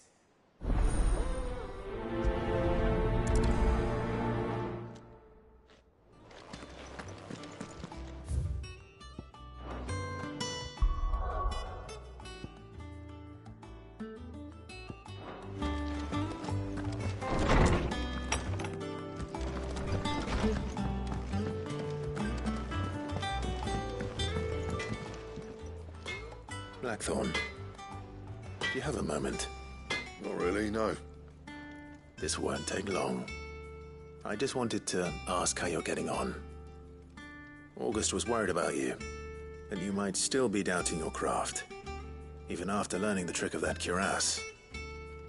Is there something else weighing on your mind? Perhaps sharing your thoughts might help. That bastard's like a dog with a bone. Still, he's got a keen eye, I'll give him that. He's just, well, Karen showed me something. Something I've never seen before. And that was? A sword. An odd-looking thing with a single-edged blade. The metal itself wasn't anything to write home about, but fuck me. The edge on it. You could slice a man clean in two with a weapon like that, and he'd be halfway home before he even realized he'd been cut. So that's what's troubling you? Nah, no. Not troubling me exactly. More distracting. Can't stop thinking, how do you get an edge that sharp? It's driving me mad. And if you knew how to do it, we could arm the curse breakers with even better blades. That's about the size of it, yeah. I'll see what I can find out. Sharper swords are always welcome. And we can't have our master blacksmith being distracted. You're a soft touch, you know that. But I can't say I'm not grateful for it. Good luck, eh? Thank you. Let's see what Karen knows about this sword.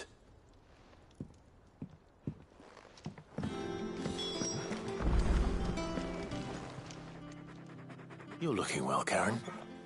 What do you want? Out with it. I want to know about the sword you showed Blackthorn. Single-edged and extremely sharp. Running around after him again, are you? I suppose I am, yes. But I need to help him find out how to work an edge like that. It's driving him to distraction. Little wonder, I suppose. There's not many like that make it as far as the twins, and those that do go straight into private collections. Which made it nice and easy finding a buyer. Can you tell me who bought it? Where is it now? You think I tell people who my clients are?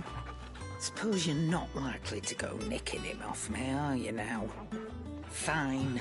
If you stop mooning at me like that. Lord Ignac's the man you want. Delmecian bloke. Collects weapons and the like. And he's got more money than sense, which is why he's one of my favourite clients. Reckon he'll still be at the inn in Dalamil, where I left him. Thank you, Karen. Oh. And he's a touch eccentric. If you take my meaning. I appreciate the warning.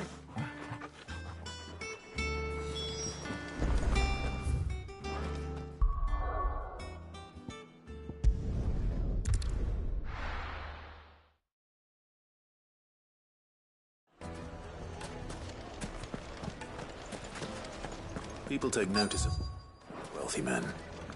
Shouldn't be too hard to track down Karen's collector. Drake's Fang is gone. The whole Mother Crystal gone. What are we gonna do? Calm yourself. We don't know for sure.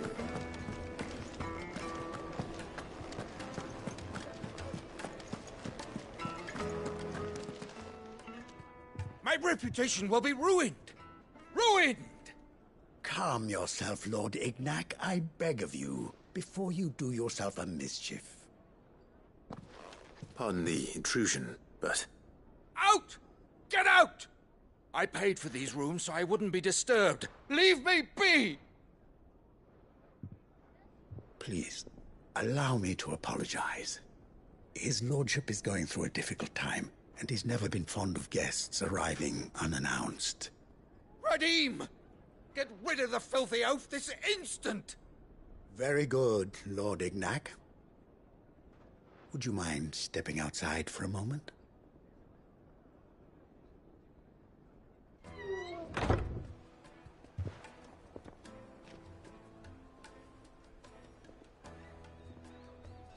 I'm sorry if I've caused you any trouble.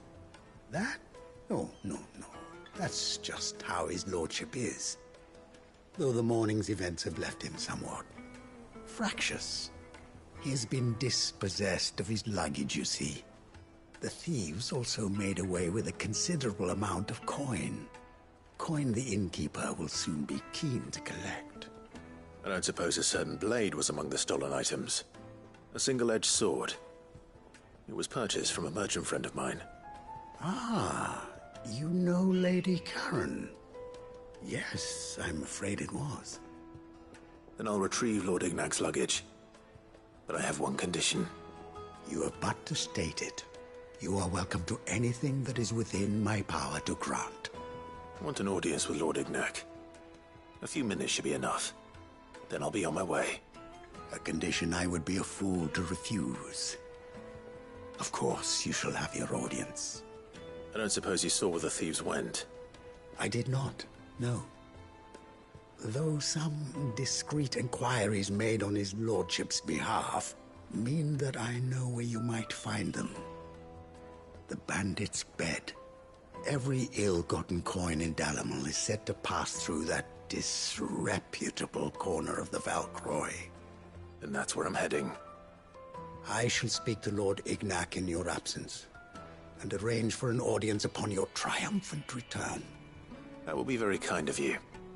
Farewell, and best of luck.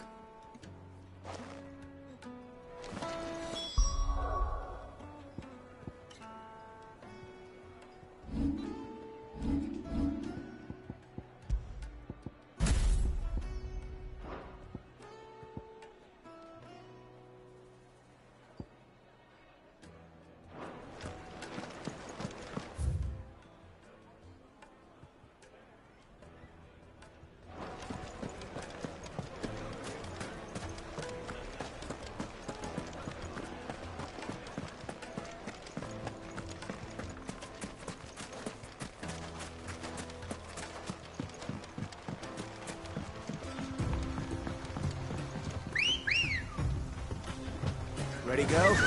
Yeah!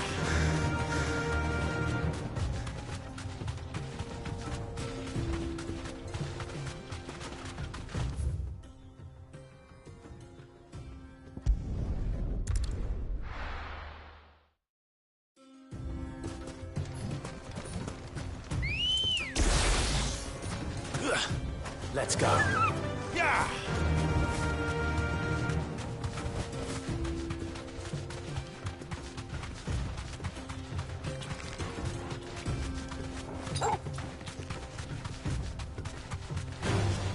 All right.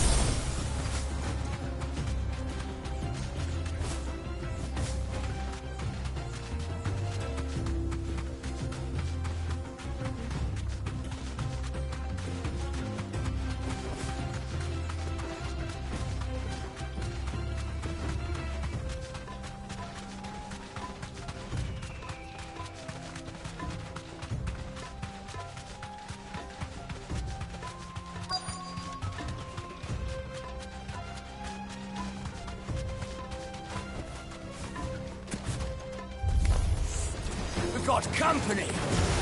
Come on, lads, let's tear the bastard's head off!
This must be Ignac's luggage. Nothing seems to be damaged. All right. Let's get it back to Dalamil.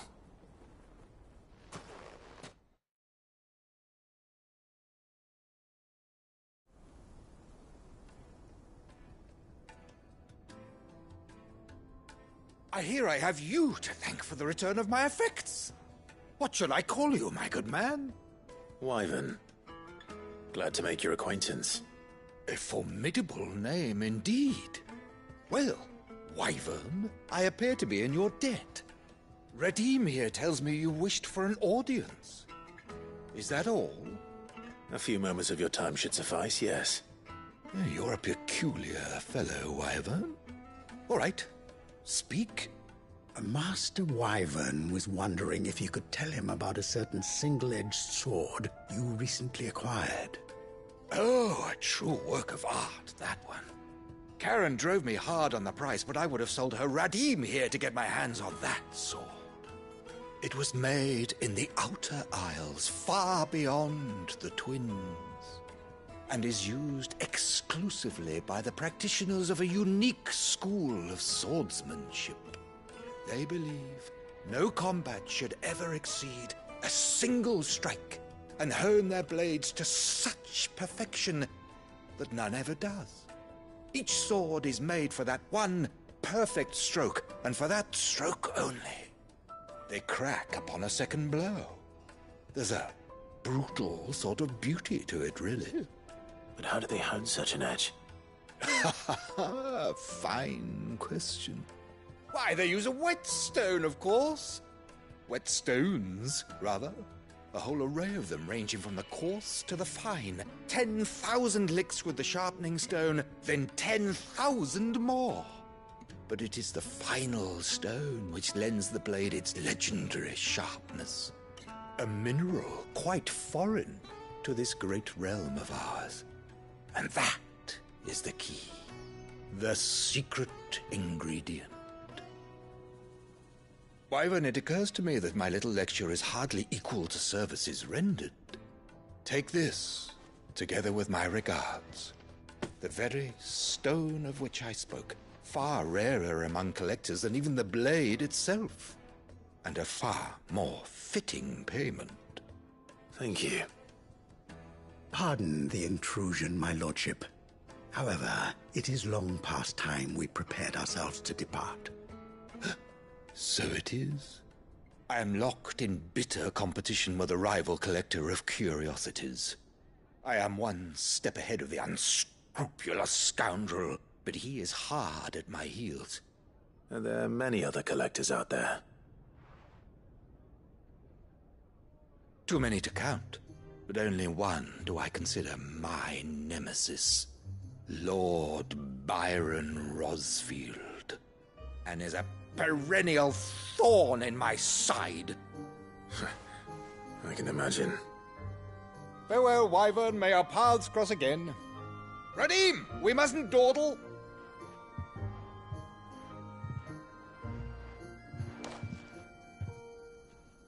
I think his lordship is rather taken with you, Master Wyvern. Thank you again for your assistance. Coming, my lordship. I'll be right there.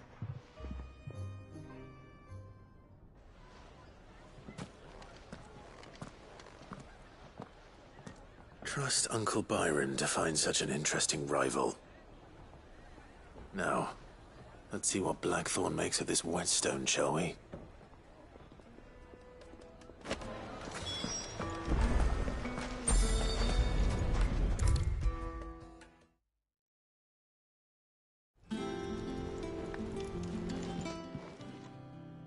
Sorry for the wait, but hopefully you'll agree it was worth it.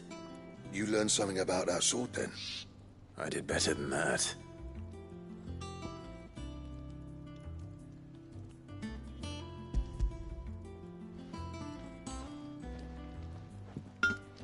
A whetstone? Yes. But not one you'll find anywhere in Valisthea.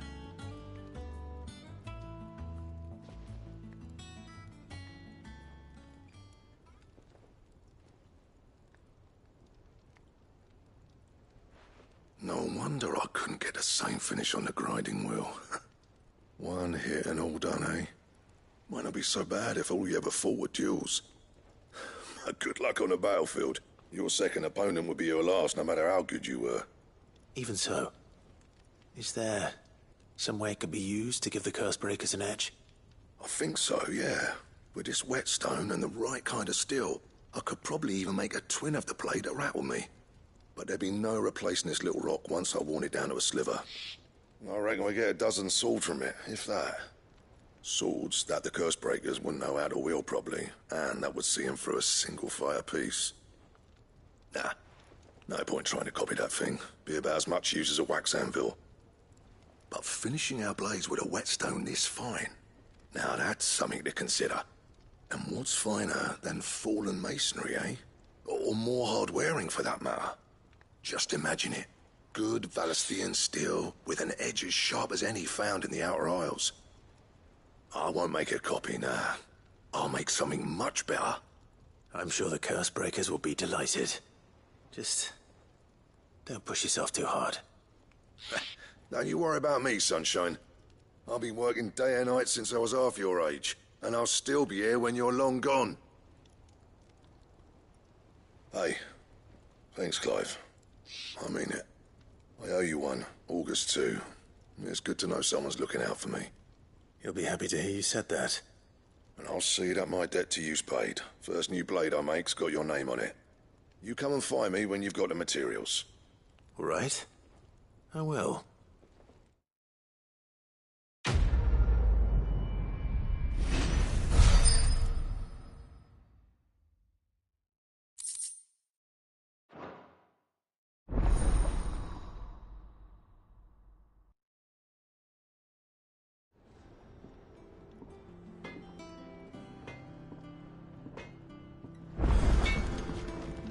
Back, are ya?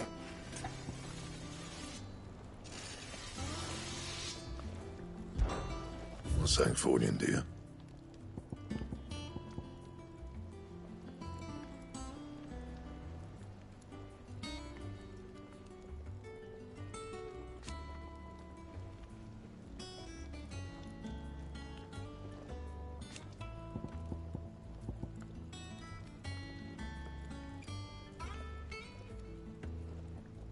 That it?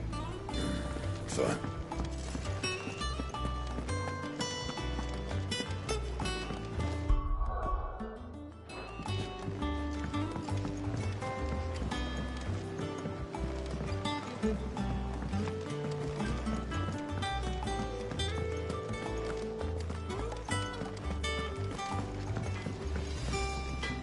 Clive. So, what'll it be?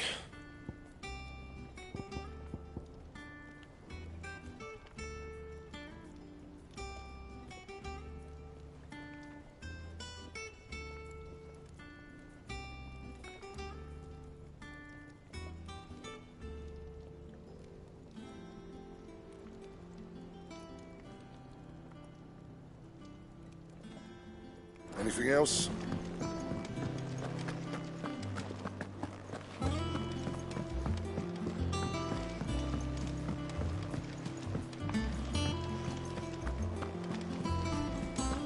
Is that the thing Tomes helped him? Mid told me she was building a ship.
Good girl.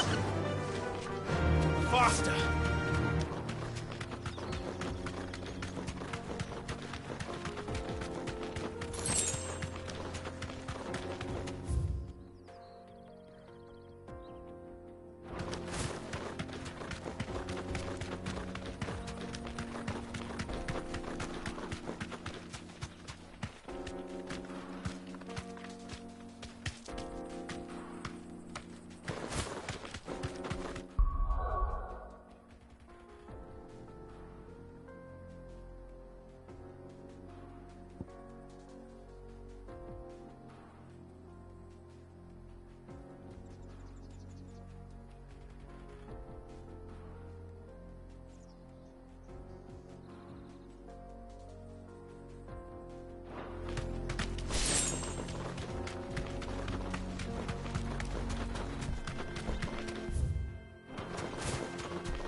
Thanks, girl.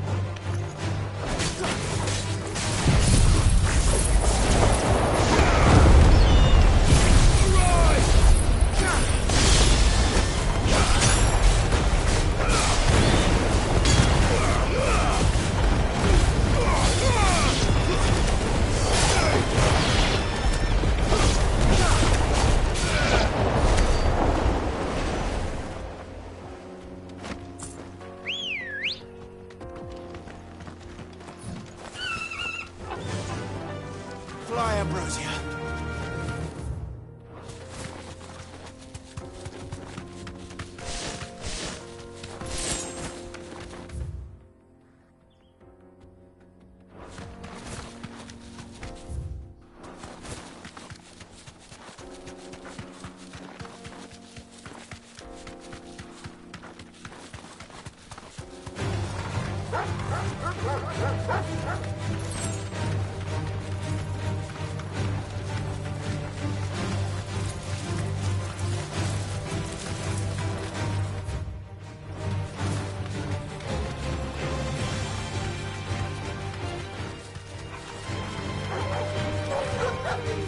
Be safe.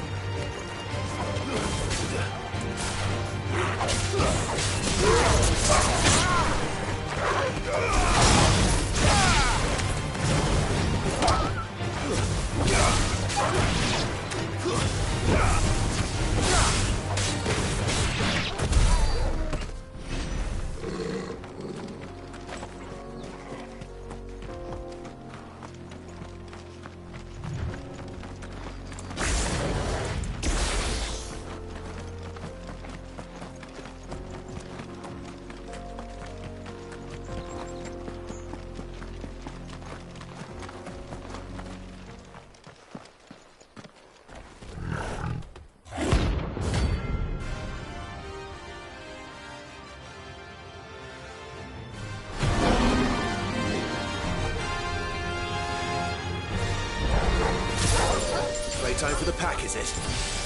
Let me introduce you to mine.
Nice try.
That wasn't too bad, was it, Torgal?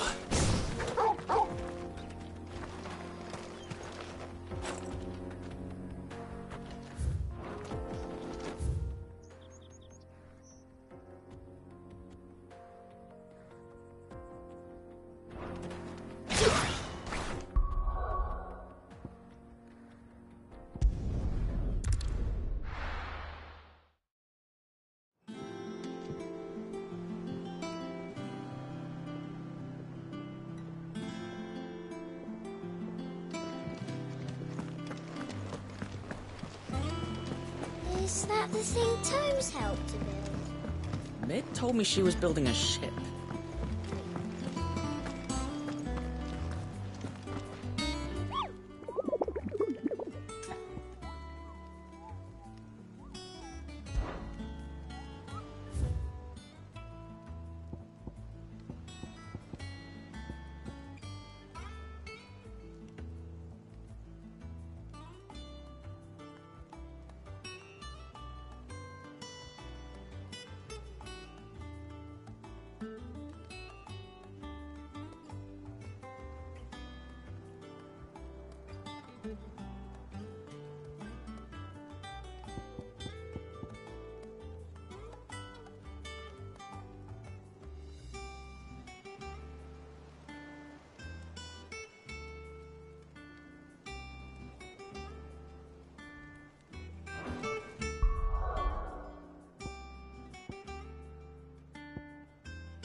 right.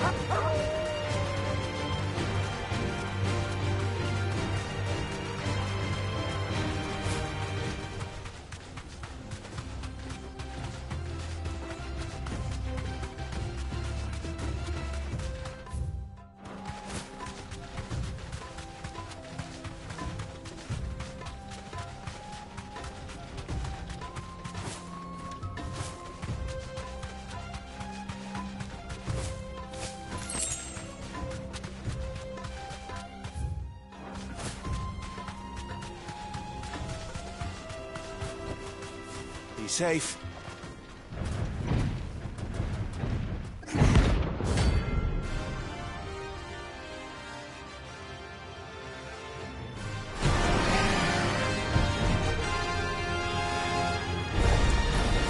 Well, Clyde. Make a sword.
Is it business or pleasure? Coin purse weighing you down?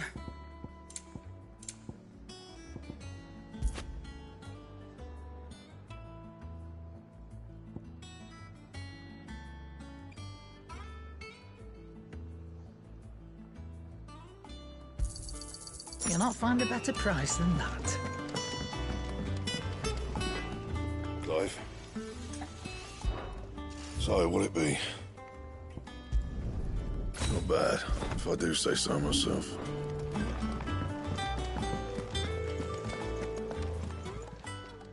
And what can I do for you? Go on, then.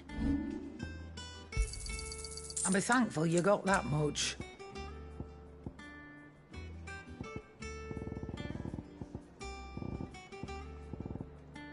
Is that all?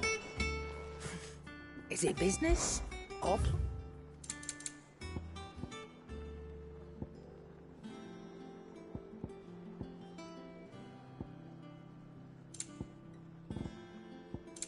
Come again.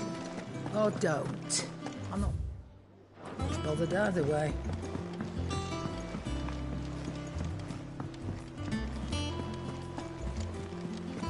Is that the thing Tomes helped to build? Mid told me she was building a ship. All right, Clive. Asterix. Mid finished sending half the hideaway traipsing across the twins, has she? I swear, that girl'd do anything to put off visiting her old dad's grave. No excuses now, though, eh? Not quite. She said there was one final thing she had to take care of. I'm sure she'll be finished soon enough. She said that? In those words? She did, yes. Clive? Were you born yesterday or something? There is no thing. She'll probably be halfway to Canva by now. Mid. I might still be able to catch her.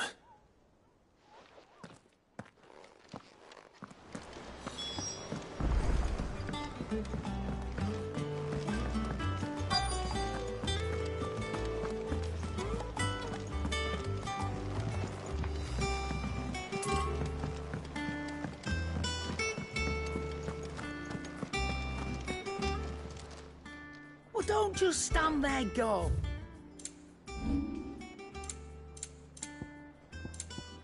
Is that all? Is it business or pleasure?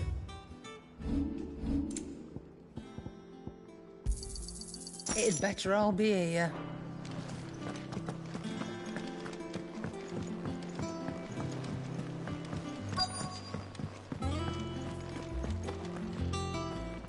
Obeleth, have you seen Mid?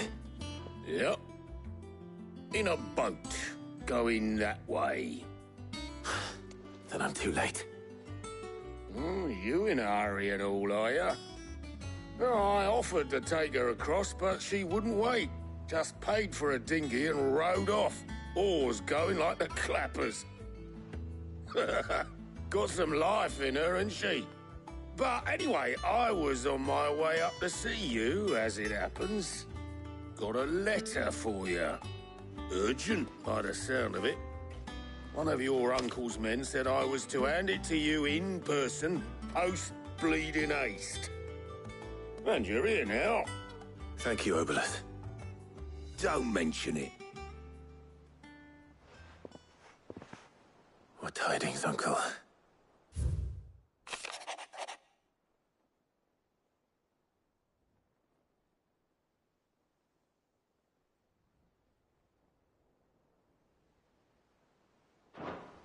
Trouble in Canva. Well, I'll need someone to keep an eye on Mid.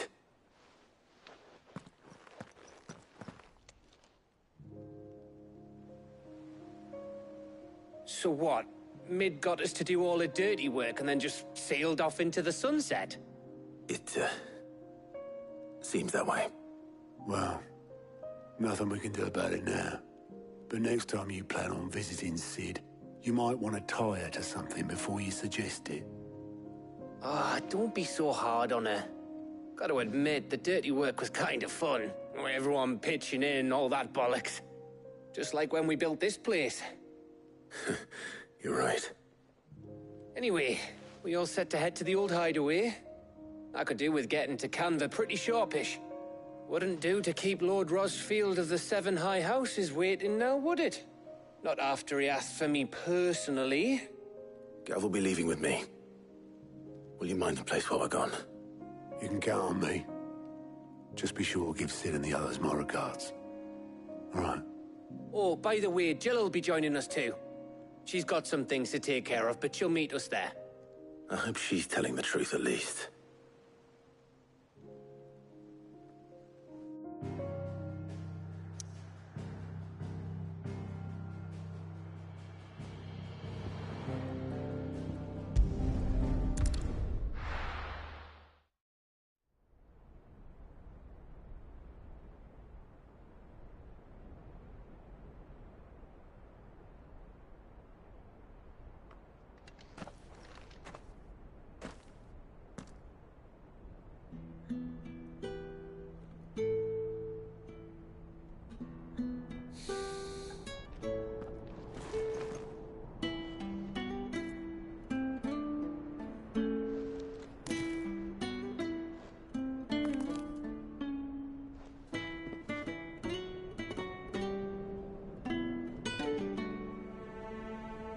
Well, Sid, I remember what you told me. That if no one is listening to what you have to say, you may as well not say it.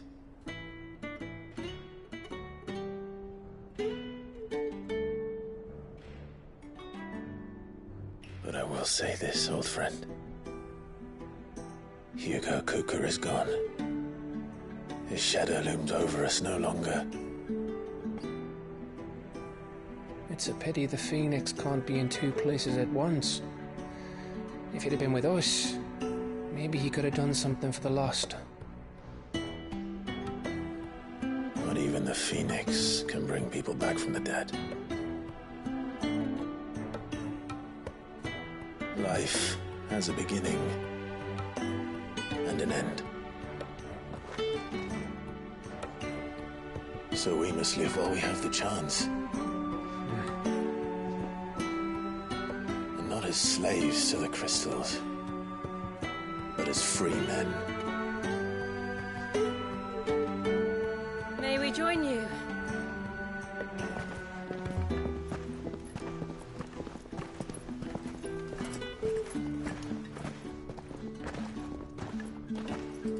Lady Karen, what a pleasant surprise.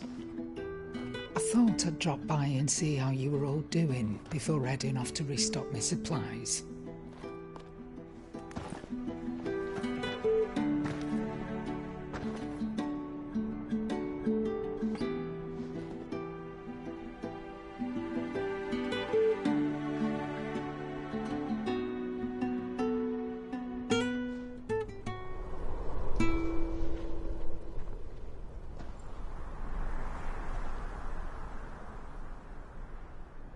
It wasn't the most scenic view back then, but it were never as bad as this.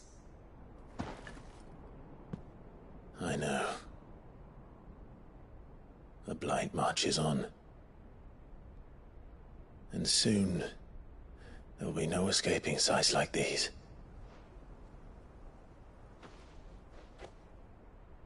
So our mission remains unchanged. We cannot stop until every Mother Crystal is gone, and their thirst for ether with them. The only one that remains in Storm is Drake's Tail in the Crystalline Dominion. Our next target. We're going to Twinside. It's the capital of the Empire these days. I wouldn't like to think how tightly guarded they've got the place. Not that that'll stop you, but we do well to scout it out before you go charging in. We would indeed. If you're off to the Dominion, you can take this great lump with you. Goods. Oh, I am sorry. Have you forgotten you're the most wanted man in the Twins? I thought you might like to disguise yourselves as the attendants of a travelling trader, assuming you've no better ideas. You wanted to buy yourself some tools, didn't you? Well, now's your chance.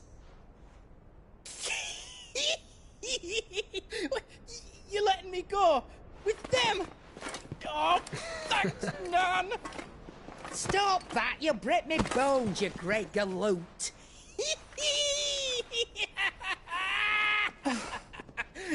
There's a caravan that runs back and forth between the Dominion and the Bocklad markets. It's managed by the Merchants Guild. Just show them Goots' traders pass and you'll be on your way. It'll be a damn sight less risky than footing it the length of the Crystal Road. That's for sure. Thank you, Karen. And glad to have you with us, Goots. Okay then. I'll get me things and I'll meet yous there. See yous down in Bocklad. Get off! Me poor fingers! Jill, you're with me. Understood. And Gav, Already on my way, Captain. be careful. Aren't I always?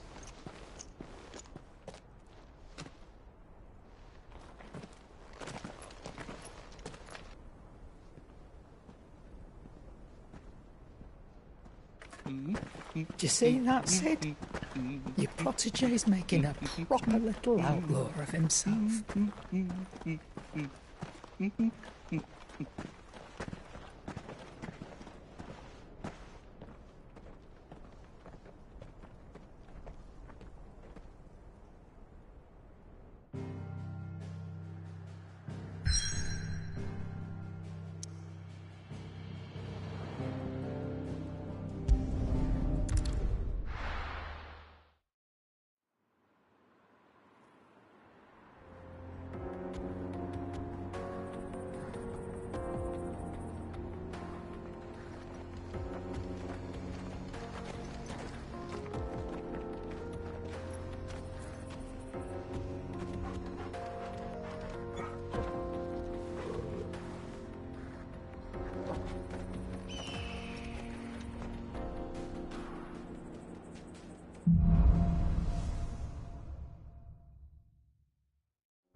feeling?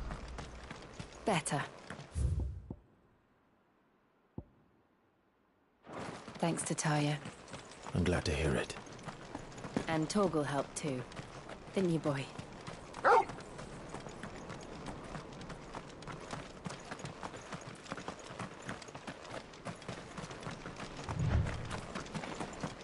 This used to be a trade route for merchants crossing the Scars. Till the Republic laid a new road wide enough to let wagons pass. And all official traffic moved there. Leaving this one for those living outside the law. Indeed. I doubt we'll be the only outlaws on the trail today. Fly, Ambrosia.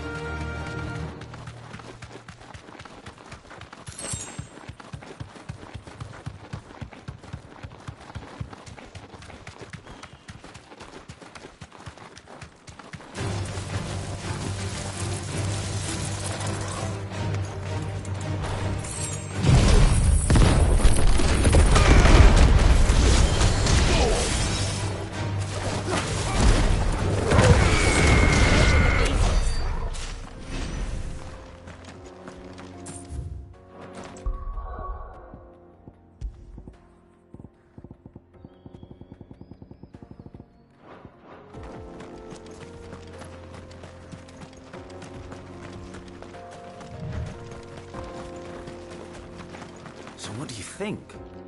Really? It's as bad as that? Oh, aye. There's trouble up ahead. And too much of it for us to handle. I take it there's danger on the road. Oh, what about this fearsome-looking fellow? You think he'd be equal to the task? Oh, no doubt. Assuming he's willing to hear us out. Well met, friend. My brother and I have been tasked with finding a merchant's missing cart. You seen it by any chance? How does a merchant misplace his cart? Oh, the man's a coward. When he thought goblins might come a-snarling, he ran, leaving his livelihood abandoned in the pass. He sent the two of us to fetch it, but it's gone. Now, I'm not much of a thinker. But I know the work of thieves when I see it. My brother's right on all accounts. And by my estimation, the bastards are lying in wait just down the road. We may have seen our share of action, true, but we've not got the skill in arms to boldly brave an ambush. You, however, have the look of a man who needn't fear a band of backwater ruffians. What do you say? Will you help us out? Chances are they'll come for you either way. But if you promise to lend us a hand, at least you'll pocket a reward for your troubles. Well, if I'm going to have to deal with them anyway. You've clearly got a fine head on those broad shoulders. We're lucky you came along. Now, hoping to make a heavy purse in Boklad, our merchant friend loaded his cart with as much as it would carry. Reckon he won't be forking over the rest of our fee if we don't find those goods. So, while you're seeing to those bandits, you keep your eyes open. All right. Just don't expect me to drag the cart out of there myself. No. You can leave the cart to us.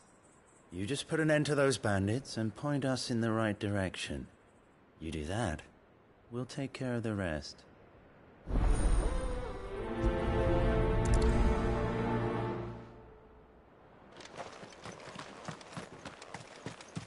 I'm not sure I trust those two. But if there are bandits lying in wait, I should probably take... Look lively, you lot. We've got guests. These must be our bandits.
That's them dealt with.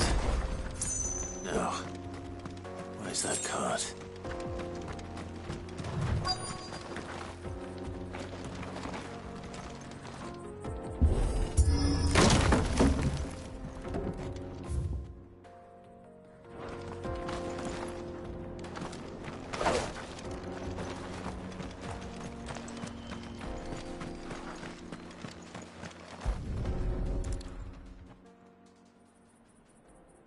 Getting all of this out of here will be a nightmare. Seems we've found ourselves the right man for the job, wouldn't you say? Found the cart and didn't leave a single bastard breathing. Our merchant friend will be delighted. And how exactly will he be getting his goods out of here? You leave that to us. After all, it'd be wrong to make such a fine warrior haul cabbages to market. You've done your part. And that's all you need to worry about. Here.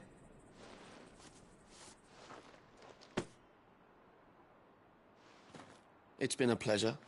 Now piss off. There's no need to be so rude, brother. What if we want his help again next time?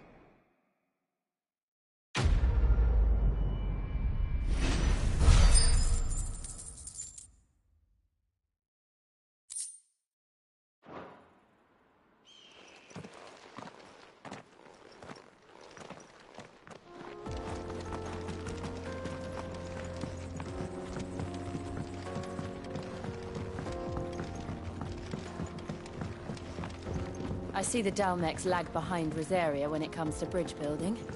The fallen ruin should hold, at least. Life continues on the other side.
So this is Zemeckis.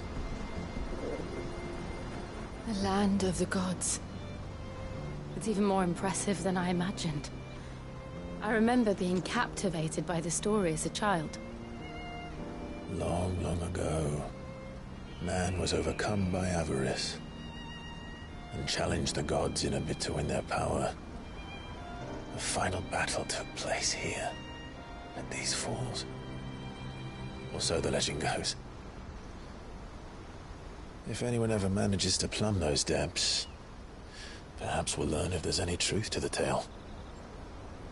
That the gods emerged victorious and punished man for his defiance by visiting upon him 2 curses. Dominance in bearers. To tell the truth, I always thought it strange that the dominant and their icons were deemed a curse. Back home, the dominant inherited the throne. They were admired and exalted, not spurned. Whenever I got to that part of the story, I always assumed there must be something I'd misunderstood. You had a lot of storybooks, didn't you? In your room, I mean. when we were young. The old legends were always my favorites. Epic battles between gods and men. Father encouraged me to read as much as I could. He thought it good for my education. You really were a boy like any other, weren't you?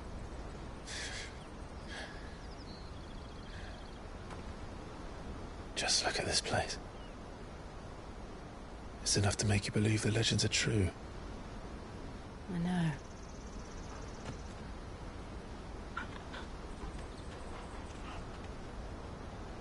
We're not far from Boklad.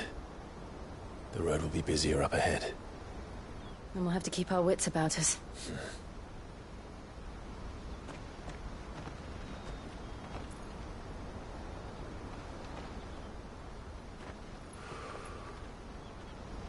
Clive?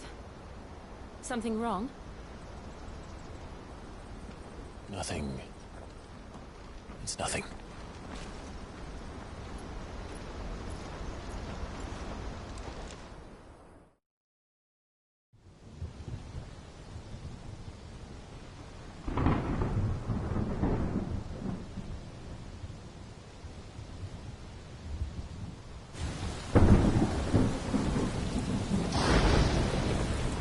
I see the reports are true, Father.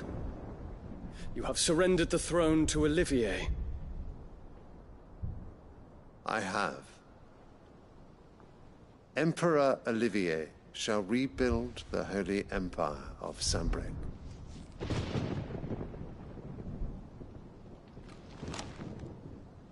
How is he to rule an empire? He is but a boy. I shall advise him until he comes of age. Father, please. Or for as long as I am able.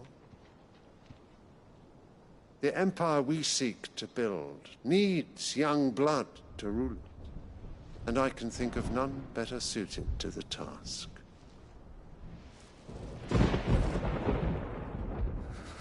There is other news, Dion. Hugo Kupka is dead, and Drake's Fang destroyed. The pillars of the Republic have fallen. Ere long, the Imperial banner shall fly over every city in Storm. And then, Valisthea. All shall bow before their Emperor. Father, these are the words of a tyrant. They are the words of a god. The Emperor whom I gladly serve. Great Greeker, made flesh.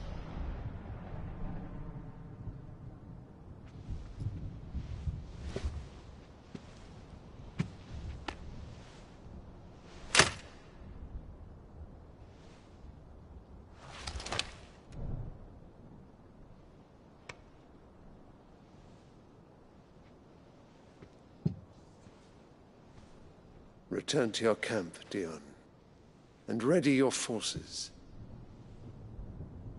It is time to show the world the true power of Sanbreque. Father. I find you much changed.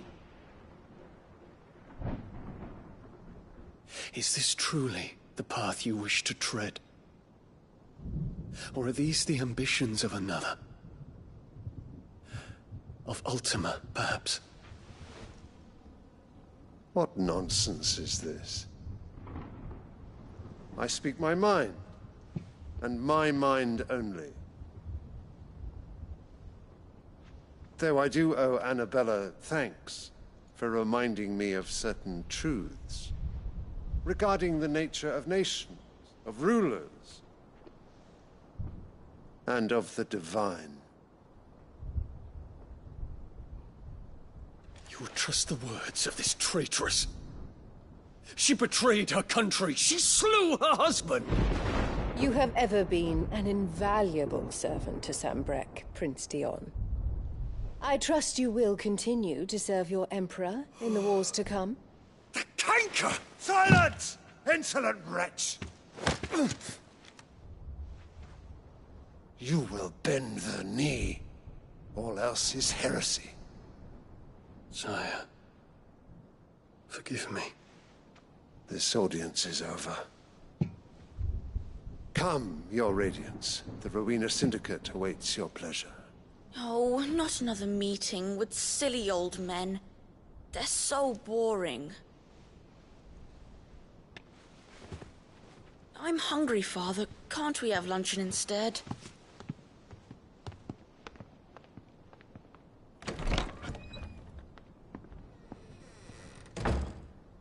Does it pain you that you will not inherit your father's throne? I have suffered worse.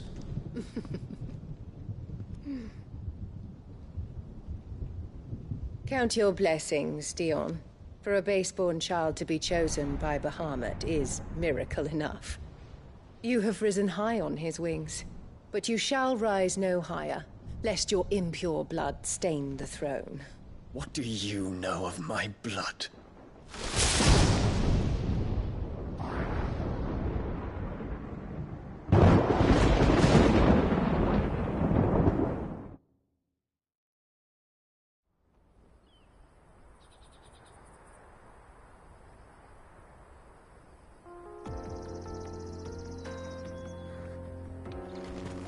The Boklab markets are to the north.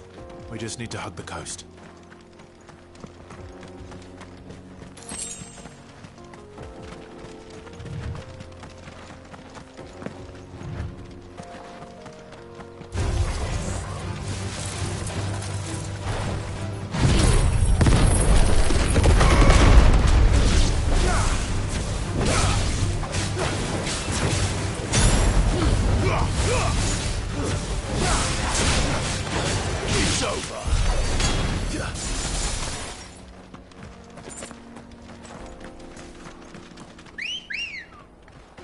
Good girl.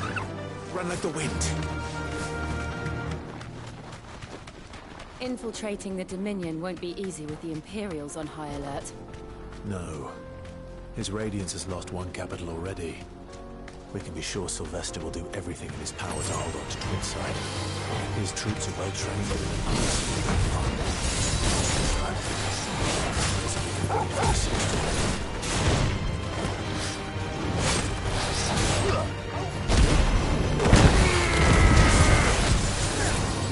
Too slow.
Ready, go? Fly, Ambrosia. Not much further to Boklab now. Good.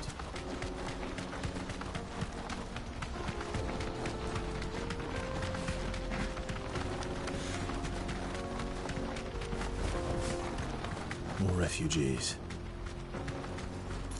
And they're all making for the Crystalline Dominion.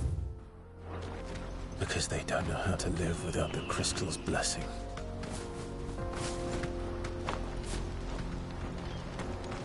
We're not alone.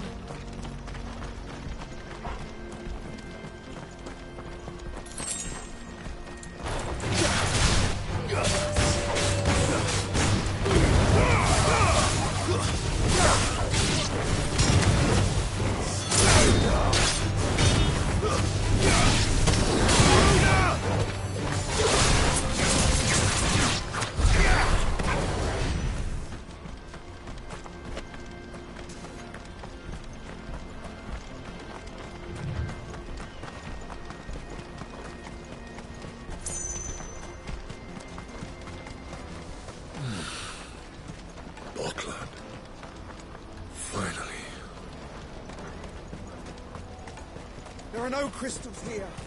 We have to keep... This is where we're supposed to meet Goots, isn't it? That's right. He said he'd wait for us here after replenishing his supplies. I dare say he'll have finished by now.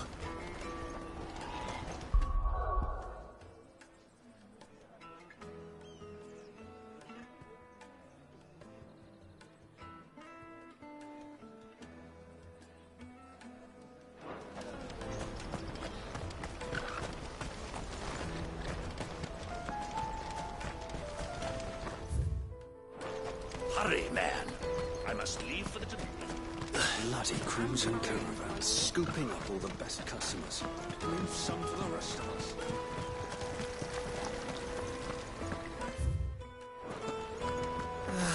If our new arrivals had brought any coin with them, they'd be rich.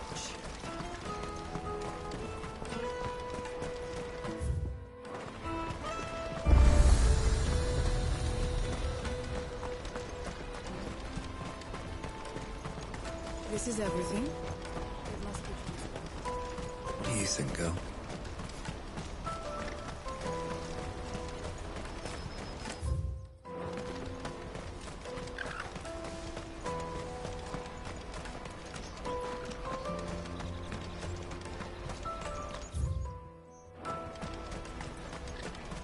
Let me carry your goods. I'm cheap. Well met.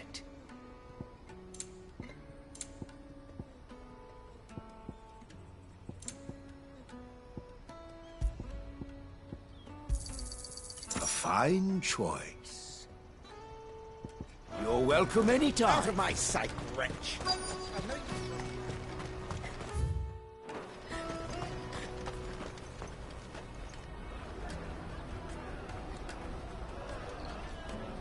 Wonders from across the water. Come one, come all. Feast your eyes. Good sir, can I interest you in...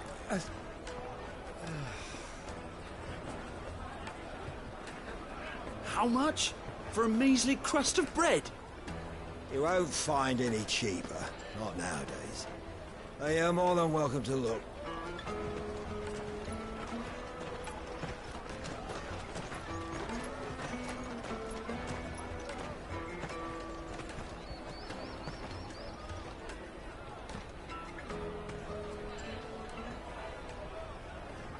The Empire's unlawful and illegitimate occupation of the Crystalline Dominion is still in effect.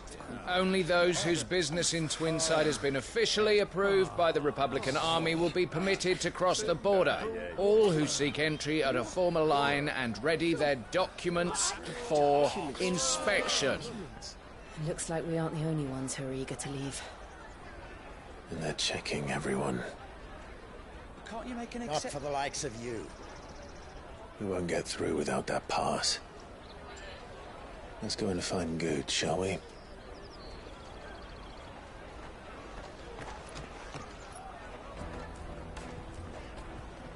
He must be around here somewhere. Come, taste my peaches. They're sweet as nectar. You won't find anything of this quality in Twinside.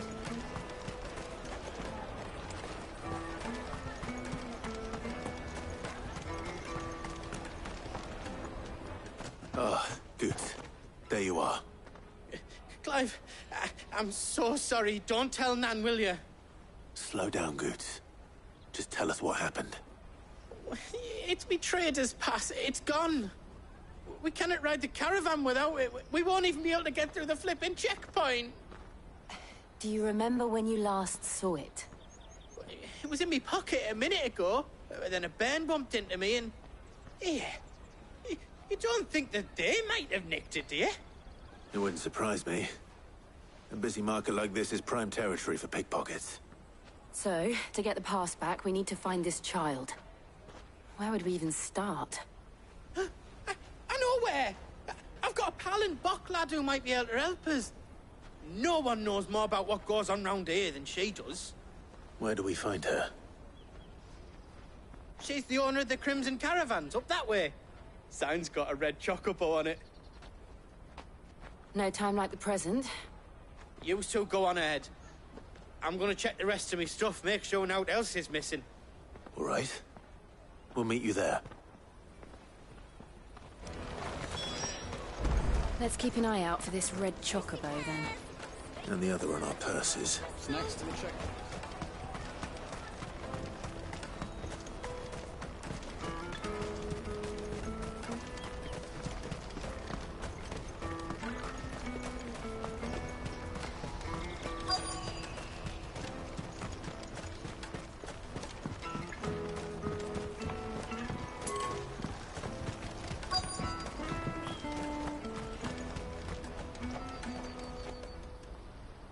Looking to hire a coach?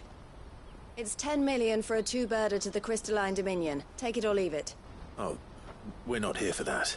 Then I bid you good day. Oh, wait! Don't go, El. He's me mate. As I live and breathe. Goots, what are you doing back in Boklad?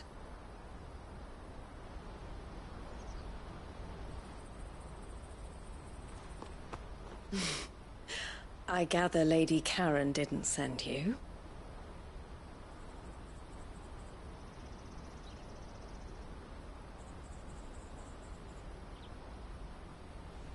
So what trouble have you got yourself into this time? It's me trader's pass. It got stolen. By little Ben. Of all the... You're the size of a marble. Honestly. Ugh. Goots told us that you know the markets well. Might you have an idea which little bairn could have done this? We don't intend to punish them. We just need our pass back. Then, we can be on our way. I see. So neither of you has a trader's pass either. Not that anyone would take you for traders, but I suppose that's why you came to me, correct? Now, I can't say for sure who took your pass, but I suspect I know why they did it. Let me explain.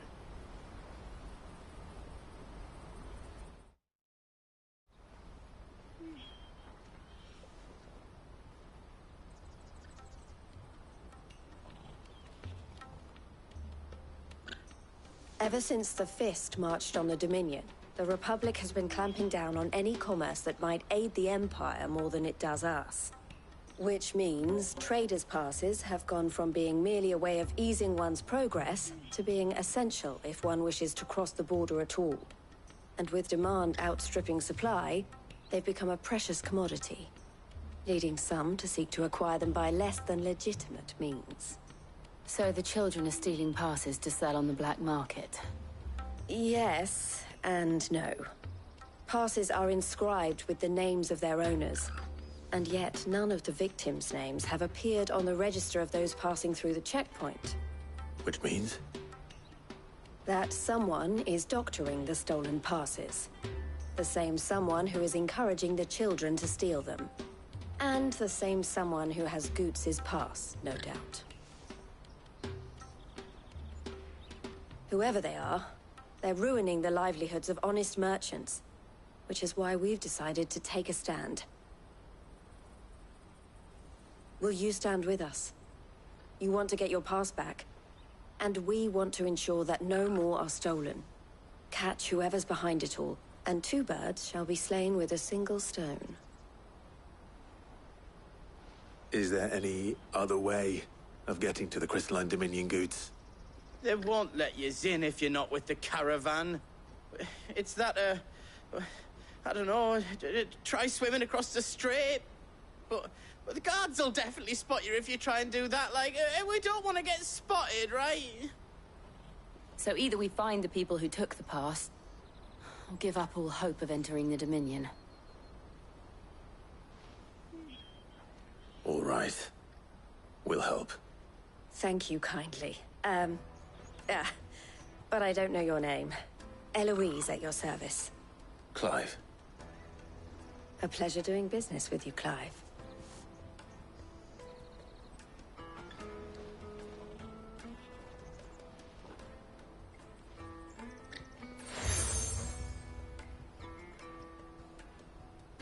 The proprietor of the furniture makers by the coach stop is spearheading the search. Wear that, and he will know you for a friend. I suggest that you speak with him first. The furniture makers. Understood.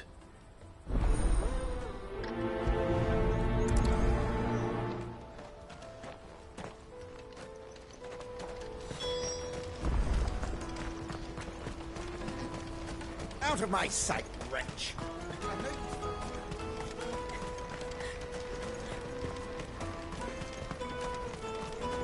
Come on, come on! Jug of snake spit for the road? Juicy pears! Slake your thirst without...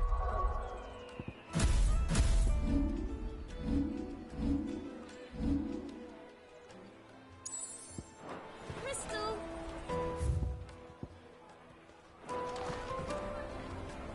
Are you the furniture maker? Looking for something in particular? Ah, Eloise collared you too, eh? Then I expect you want to know more. She told me you were leading the hunt for the pickpockets. What have you learned? For one, that they're targeting the traders carrying the biggest packs. Harder to watch your back, see? And less chance of the mark giving chase if they're spotted. Not that they'd be likely to catch them. Those imps know every inch of this warren like the backs of their hands. Their eyes must have lit up when they saw Goots. The fishmonger round by the gate's been trying to track down the children involved. You should go and have a word with her. Thank you. We will.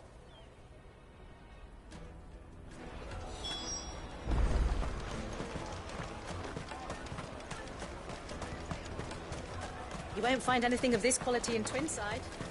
You should come with me to the Dominion. Life will be... Fish for sale! Fresh sorted and smoked! Can I interest you? Ah, sorry. Message from Eloise, is it? She's asked me to help her. To help you find the pickpockets. Is that so? Suppose I better tell you what I know, then. For one, this isn't a family operation. All the traders say the children who stole their passes were dirty, dressed in rags. Street urchins, by the sound of it. We get a lot around here. Orphans from the wars. A few, perhaps. You saw the refugees gathered by the entranceway? They're all looking for a new start in the Dominion and beyond. Some of them take it as an opportunity to rid themselves of unwanted baggage. The shame of it. Whoever's behind this would have to have made themselves known to the children at some point. And so should we. You should start with the children around here, then. I doubt they're the ones involved, but they might have heard something.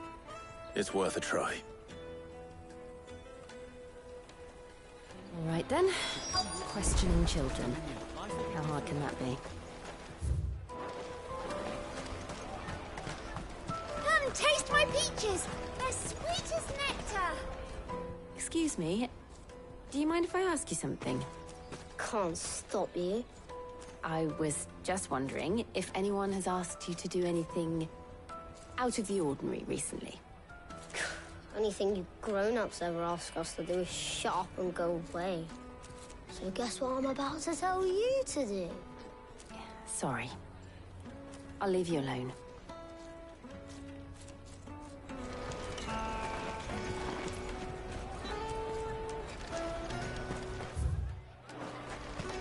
I'll take the large one.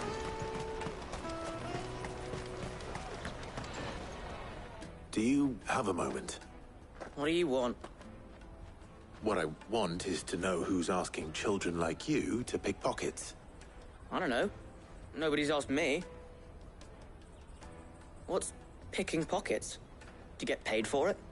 No, you get in trouble for it. So if they come calling, you know what to tell them.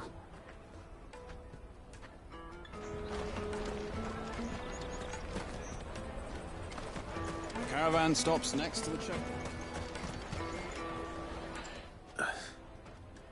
Excuse me? What do you want? I don't have any money. It's all right. We're not going to hurt you. We just want to talk. What about? We've heard that some very bad people are making children like you steal from travelers. We need to know who's behind it so we can stop them. I don't know much about it, really. But my friend, Honza, he said he got a job. Doing something dangerous. Sounds promising. We need to find him and ask. Do you know where your friend might be? He's usually by the tents outside town. Thank you. You've been very helpful.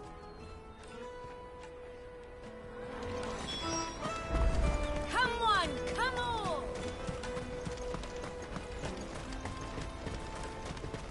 Peaches and pears. Beets and beans. Let me carry your goods. I'm cheap. Porter for hire. That's that then. She must have meant the refugee camp. Let's hope he's still nearby. Daddy, I'm hungry. Yeah,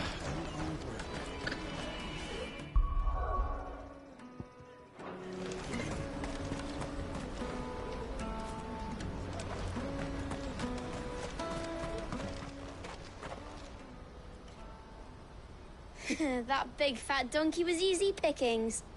He wouldn't have noticed if we robbed his boots off him. Yeah. Wish we hadn't handed over the pass, though. Could use one of those things to get out of this dump. Chance would be a fine thing. The moment they found out, they'd string us up by our guts. Would they now? Perhaps you'd like to introduce us to these charming characters. Shit, we're in trouble now. What do we do? You two get caught if you want. I'm off. Hunter, where are you going? So that was Hunter, eh? Jill, you watch these two. I'm going after him. All right.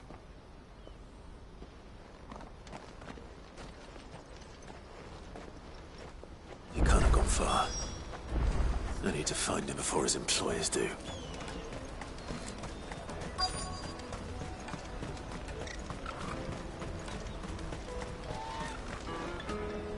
Did you see a boy run past?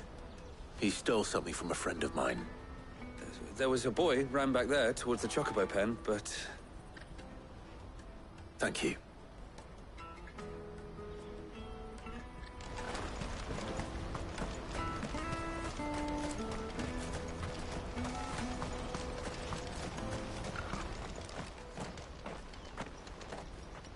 Oh, shit. Cornered. It's all right, Hunter. I'm not going to hurt you. I just want to ask you some questions. Fine. Not like I've got a choice. I'm looking for the people who are making you steal for them. Who are they? Called themselves the Carstones. They said they'd give me good gill if I did what they told me.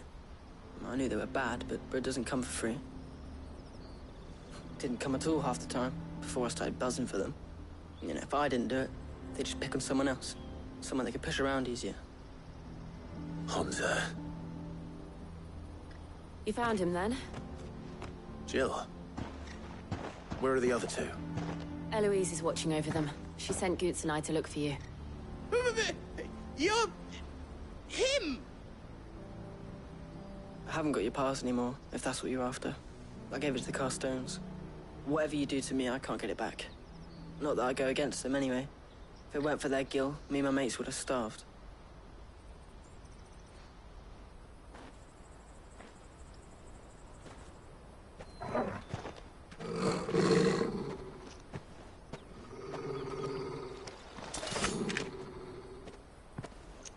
Cowards. You will not force another child to do your bidding. Wait, we're not... Don't hurt him.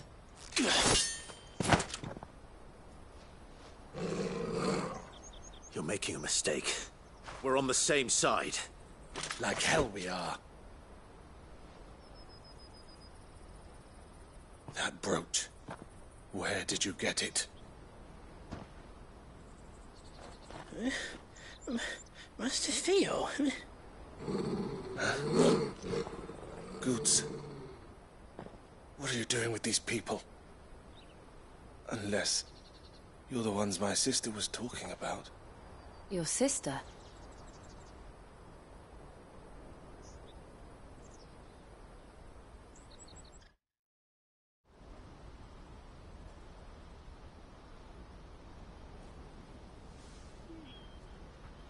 Eloise didn't tell us she had a brother. And why would she? I'm just her back and a blade. Theodore, at your service. Sorry about before. Theodore, what do you know of the cast stones? Vultures who have made Boklad their hunting ground. They prey on the desperate, stealing from those with gil and bullying those without it into joining their flock. I'd been looking into their activities in hope of sparing the refugees any further hardship. But it seems they've already stooped even lower than I'd feared. Hans is a good lad. Don't blame him for what they've made him do. If he and his friends hadn't agreed to work for the stones, some other poor souls would have. On pain of death, most likely. Clive, was it? And my sisters asked you to help put an end to the pickpocketing. Then we all want the same thing.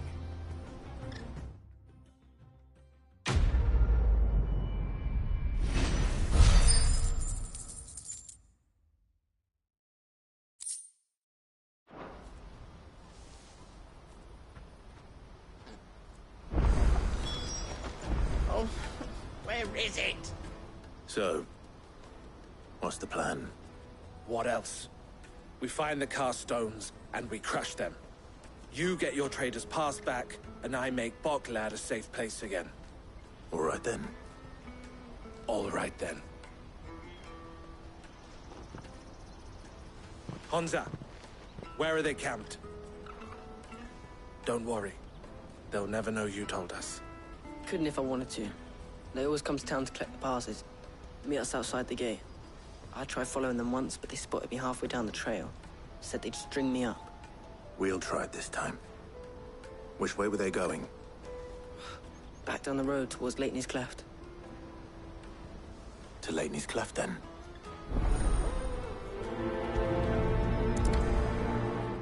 Laney's Cleft is to the south, past the camp.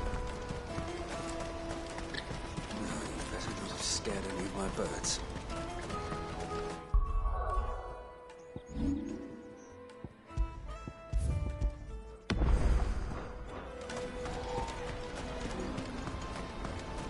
That's that then. Daddy, I'm hungry.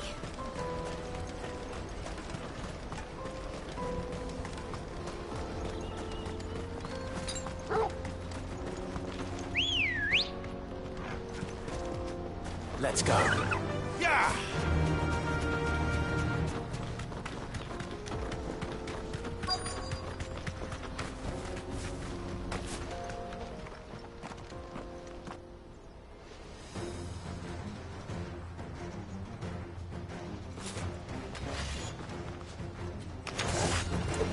That's the one who's been sticking his nose in our business. You should have minded your own.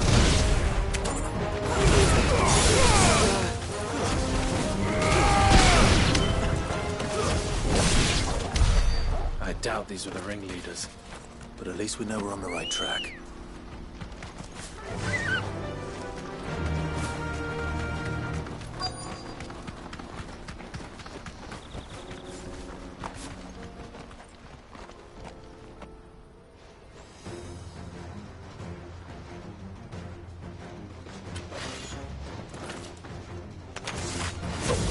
We got company!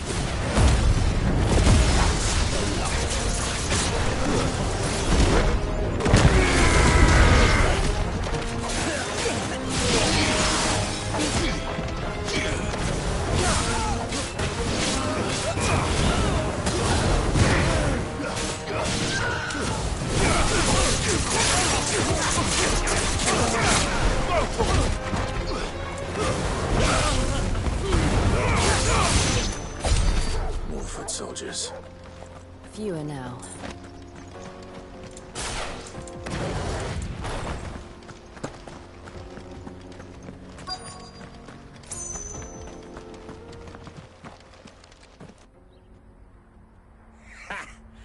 Not a bad haul today, eh? Aye.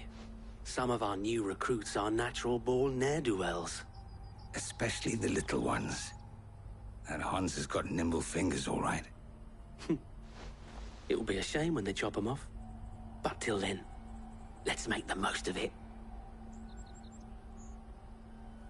Gum.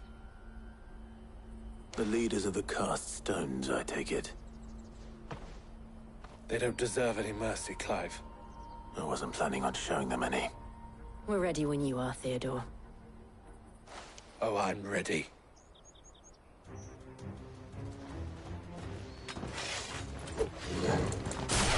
Fuck!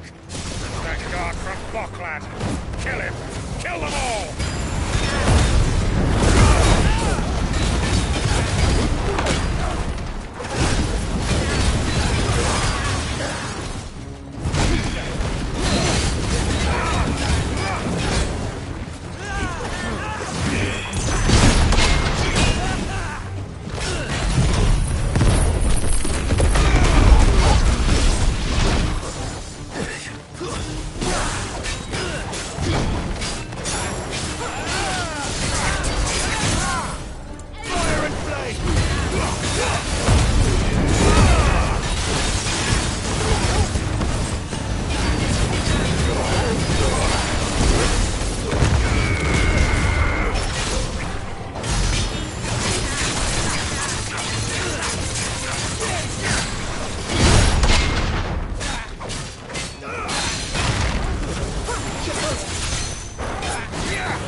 And they say crime doesn't pay.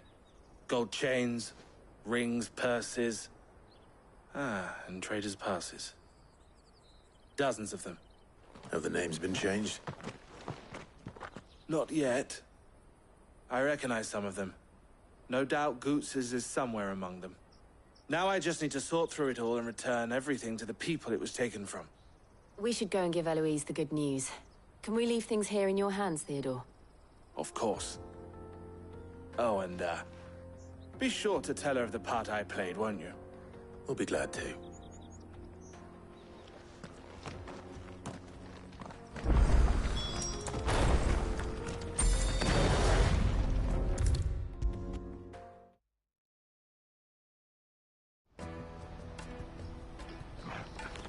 Ah, Clive. How goes the hunt? My brother isn't getting in your way, I trust? Quite the opposite.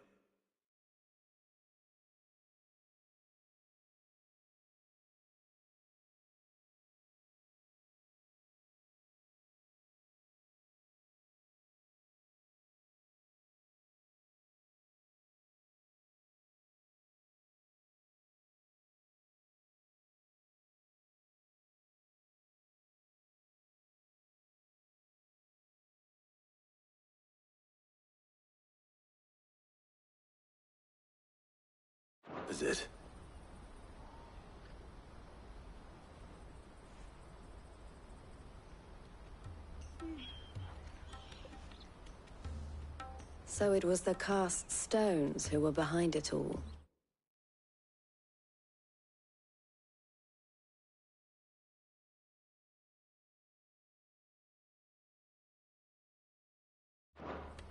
Theo told me he'd been on their trail.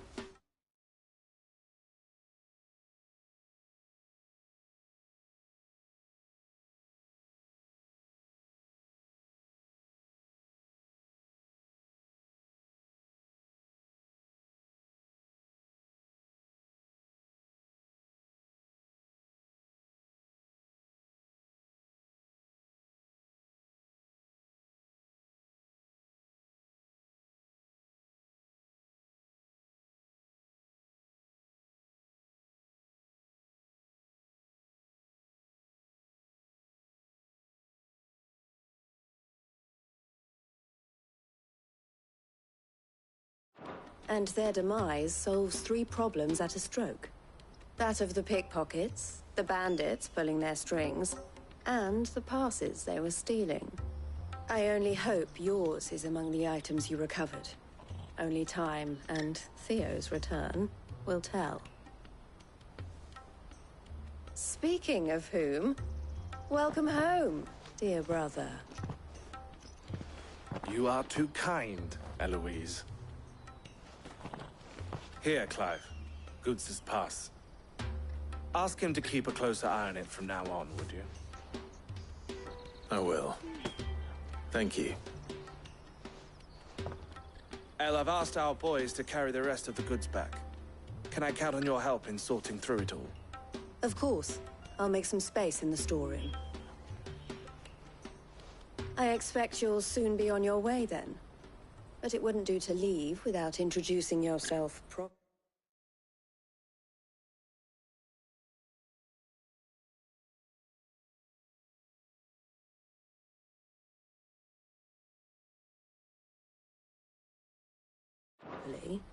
Would it now? Sid. Don't look so shocked. We're on the same side. I don't understand.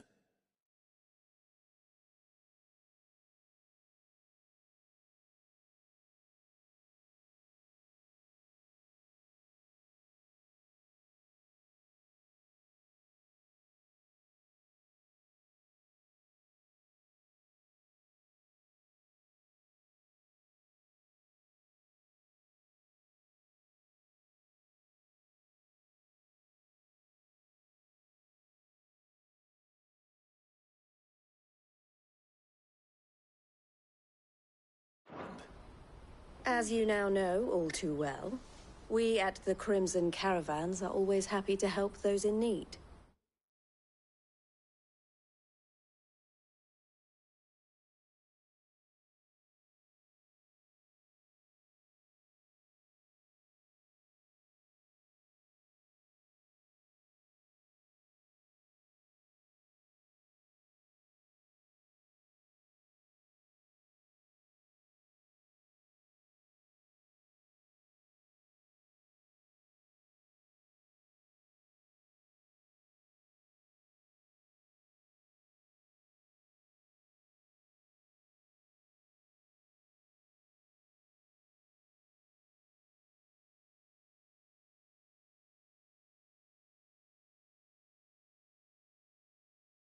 For a small fee, we will move anything that needs moving.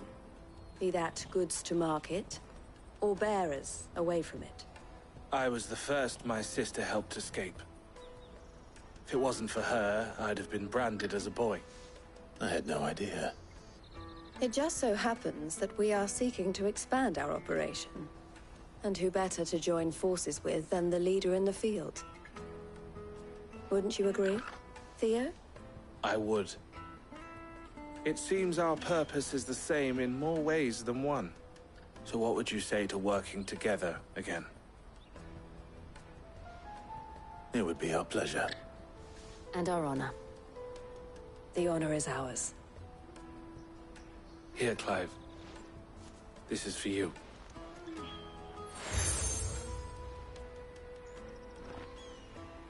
What is it? El has friends in high places, while I have associates in, lower ones.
That mark is proof that you're a friend to us both.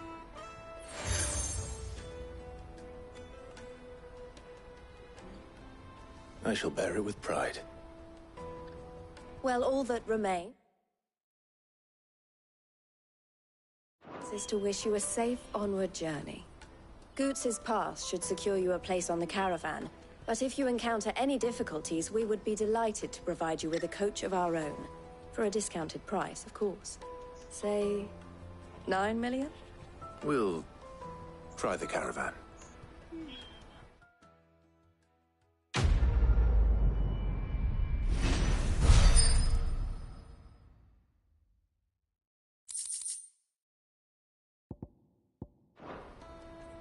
Right then. Let's get this back to Goots. And then it's on to the Dominion.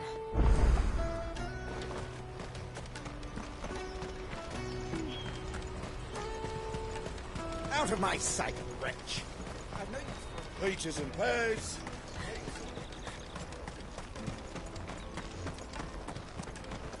Come on, come on! Caravan stops Juicy next. pears! Slake your thirst without a crystal. What I'd really want to be is a blacksmith.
You gonna do an apprenticeship or something? Here you are, Goots. Try not to lose it again. Me pass! You found it! Oh, thank you so much. Nan would have killed me if I'd come back without it. I'll have to say thanks to Elle and Theo, too. So should you, Hansa. You and your friends don't have to steal anymore. If anyone threatens you again, you know who to turn to. We do. And we already have. Miss Elle's given us a job shifting the chocobo shit out the stables. It's hard work, and the pay isn't half what we got from the stones. But if we stick at it, we'll keep ourselves fit. You stick at it, then. And Goots, I'm sorry for stealing your pass. That's all right. I've got it back now. And all's well that ends well, eh? You said you're trained to be a blacksmith, right? Well, I'm gonna be your first customer. I'm gonna save up all my gil and get you to make me a massive sword. I'll do me best. Till then, eh?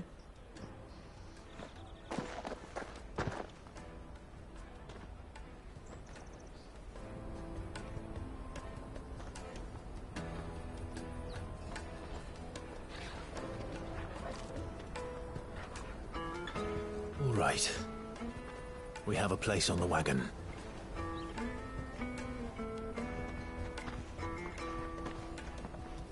Remember, Goots, we're mercenaries.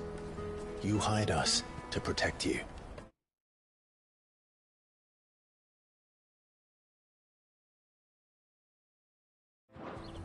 But mercenaries. And you remember the plan? You're to ride all the way to Twinside. Jill and I will go with you as far as the outskirts, then find our own way in.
I'll buy that stuff I need.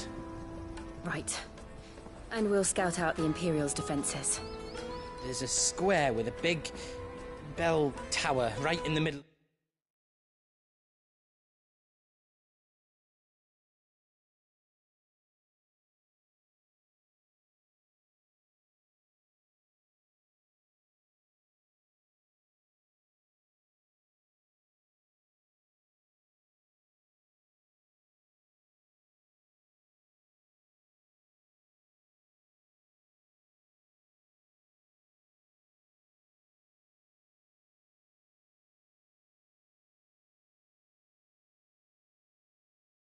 Town. If you get lost, or out goes.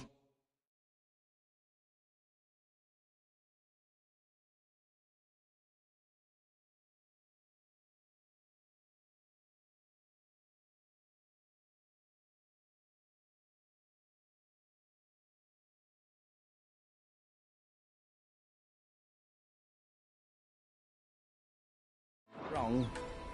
We can meet up there. All right. Let's go.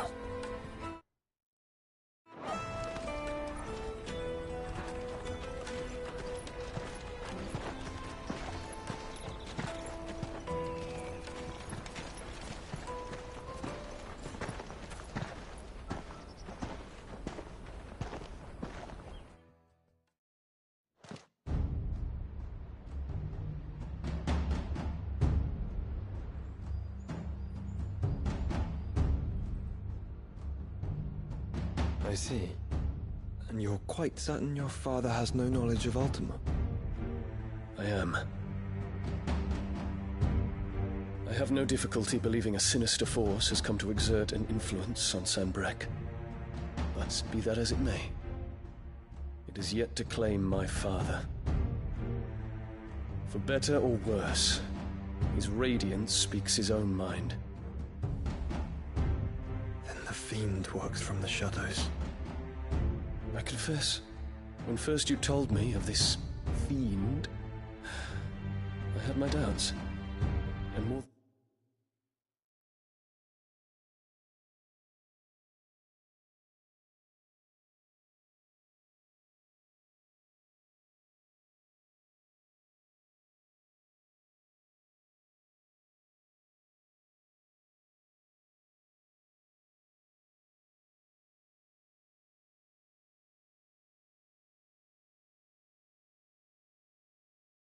A few at that. A beast that labors to plunge Valisthea into turmoil, all in pursuit of your brother. But that wound is proof enough that evil is afoot. Then I have your answer, Your Highness. You will join me in my fight. I cannot. Not yet. Your Highness, please.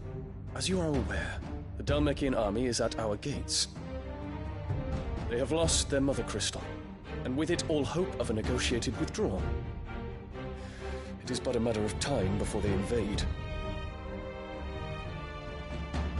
If Bahamut is not here to meet them, my people will be slaughtered. Though not by Hugo Kupka, thanks to Ultima's machination.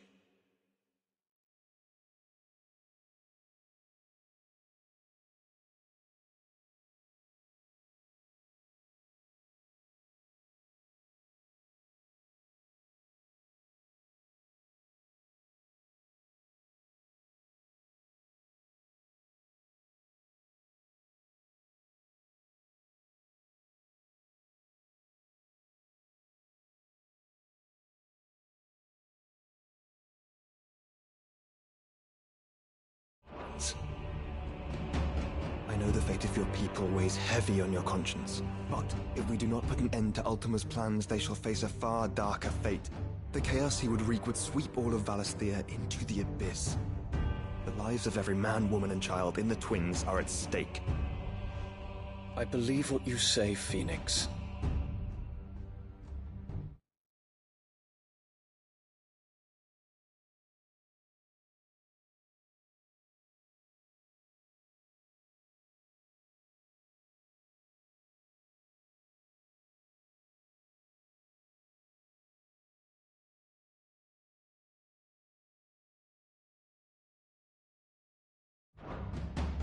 But I have duties of my own, and I must discharge them.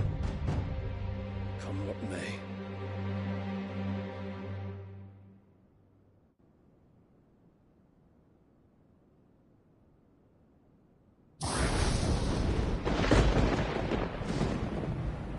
What do you know of my blood?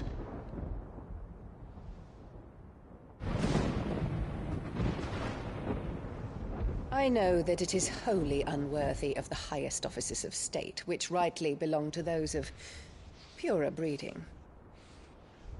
Alas. Your bloodline runs through the Oriflamme gutter, from a whore who weighed her child's worth in gil. Have you threatened my father? Of course not. I merely whispered in his ear that his mongrel son is plotting a rebellion. What? Sylvester listens to the words of his astrologers. And they have ears too. You have been feeding them your lies! Should you remain loyal to Emperor Olivier, his radiance may yet crown your head with laurel, and not with tar. Fork-tongued witch!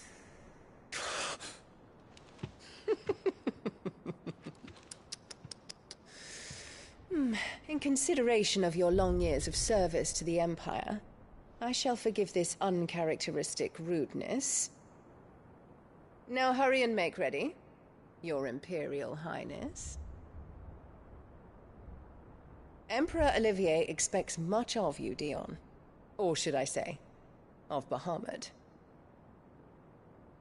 May your fire reduce his enemies to ash, till all of Valisthea bows to its rightful ruler.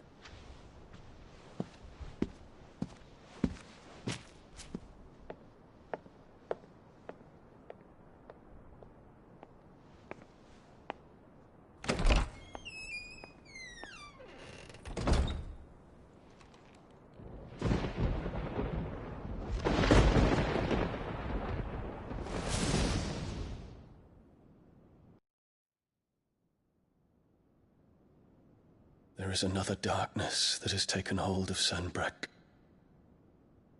And until its grip is released, the flames of war shall spread ever wider, just as Ultima wishes.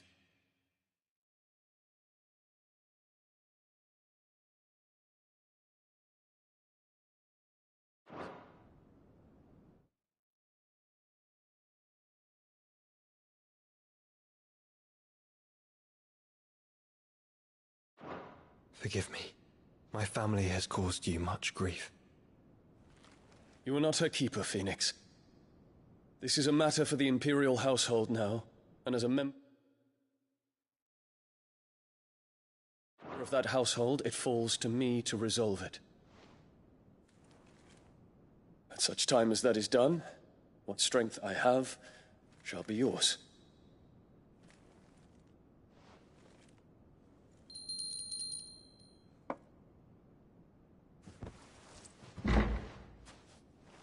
Thank you, Your Highness. Let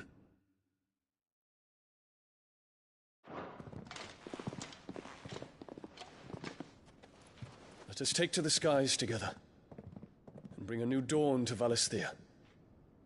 I should like nothing more.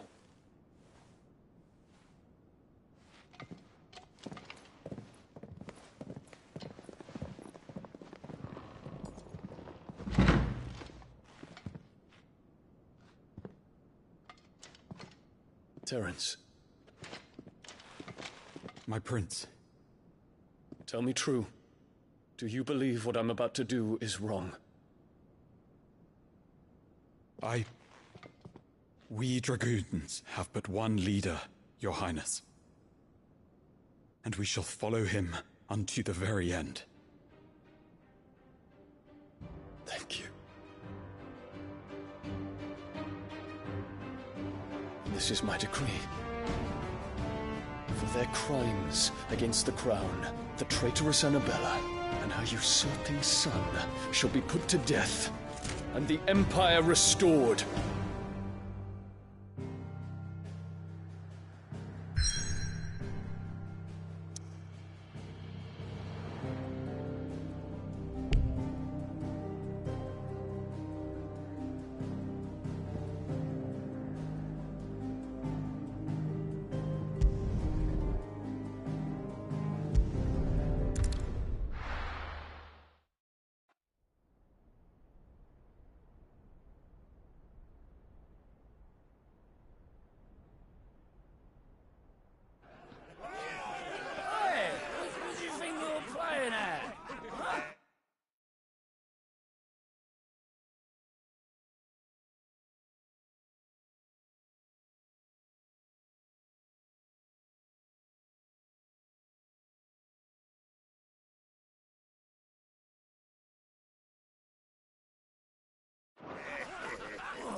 stop you getting eaten by a fucking wolf, that's what.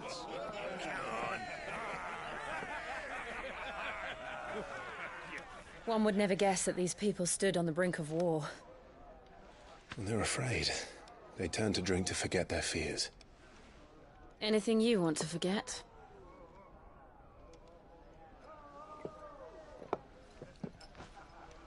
The harbor is empty, and half the market stalls too. The city may seem peaceful on the surface, but it's balanced on a knife edge.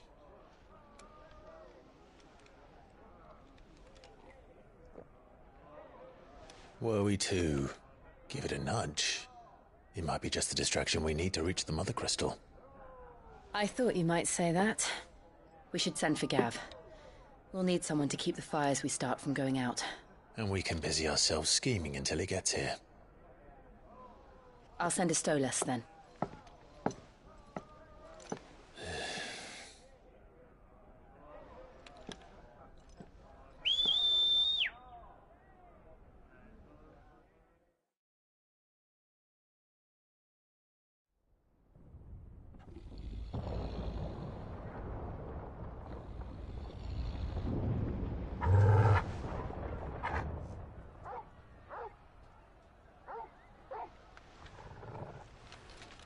What is it, boy?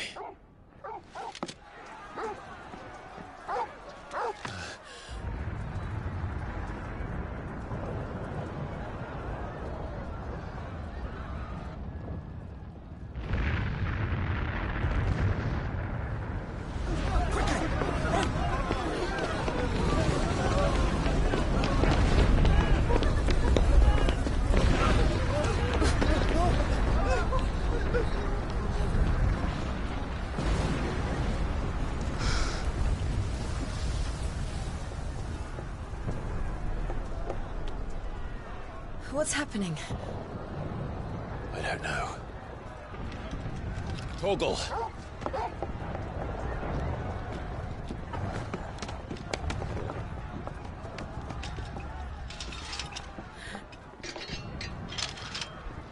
This way.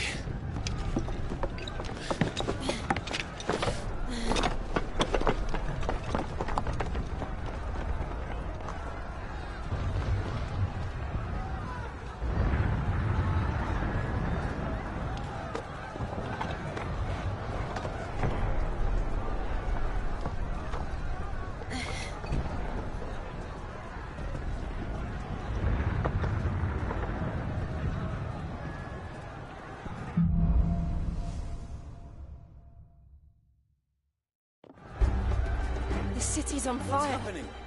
I'm sure we...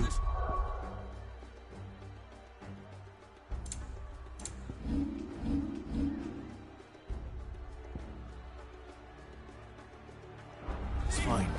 He'll be making for the square. The one with the bell tower. In the middle of town, right?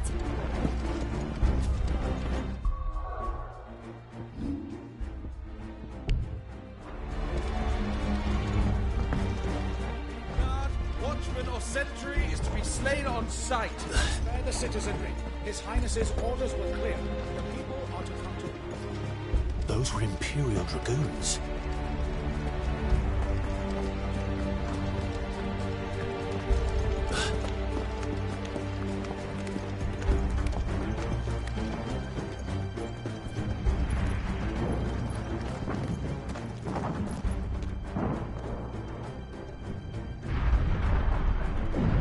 What in the hell is going on? Let's go and see. Right.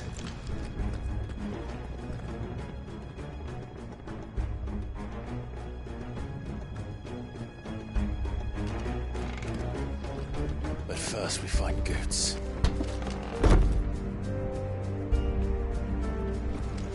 I just hope he's all right. You there! Identify yourself! We have to.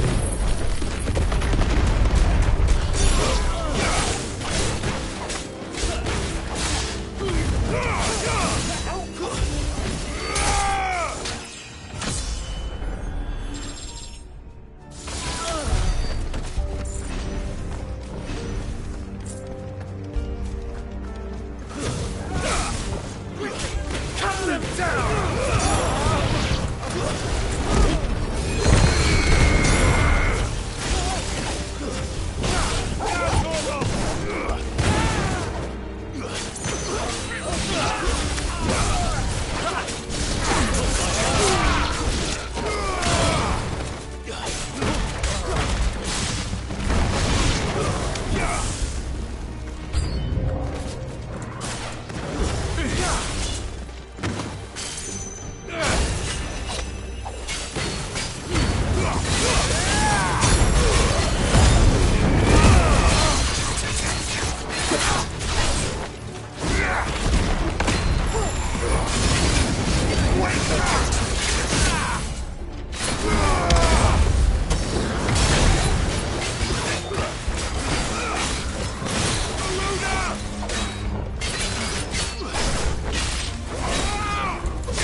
civil war.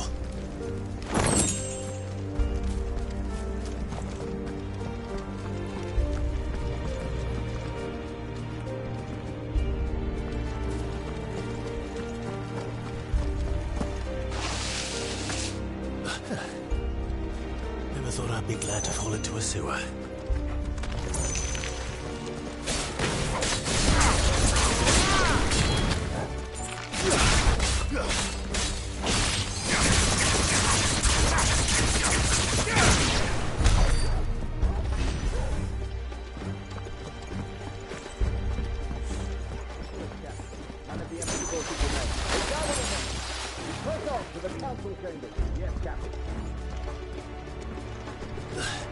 What are the men and women in the market district?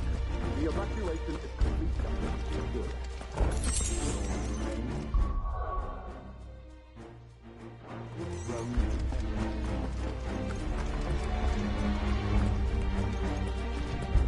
There it is. The bell tower. Right. Let's go.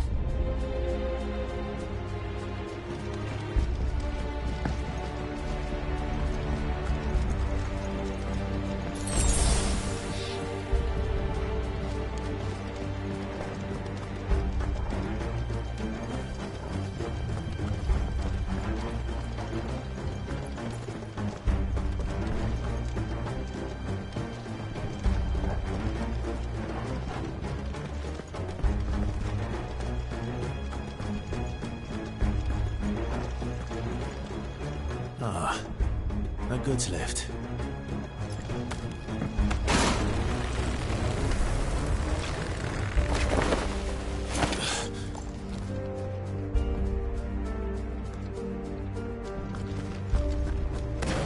Bring us next as you come from.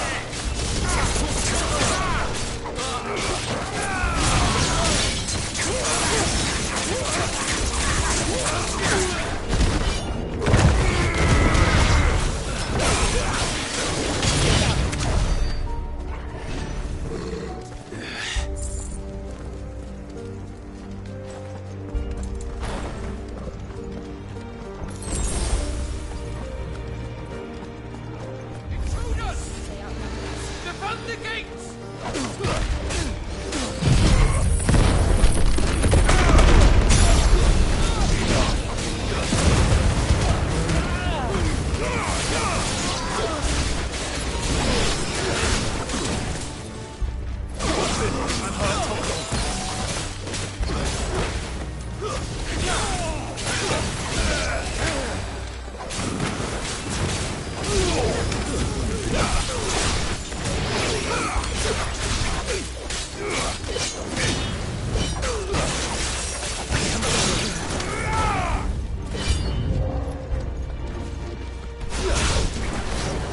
Nice try.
Highness!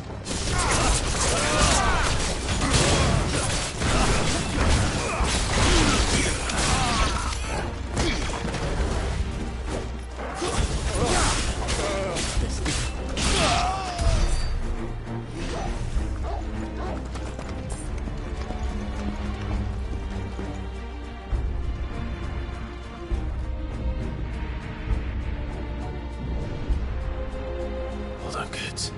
We're coming.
Someone kill them!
Can you see him anywhere?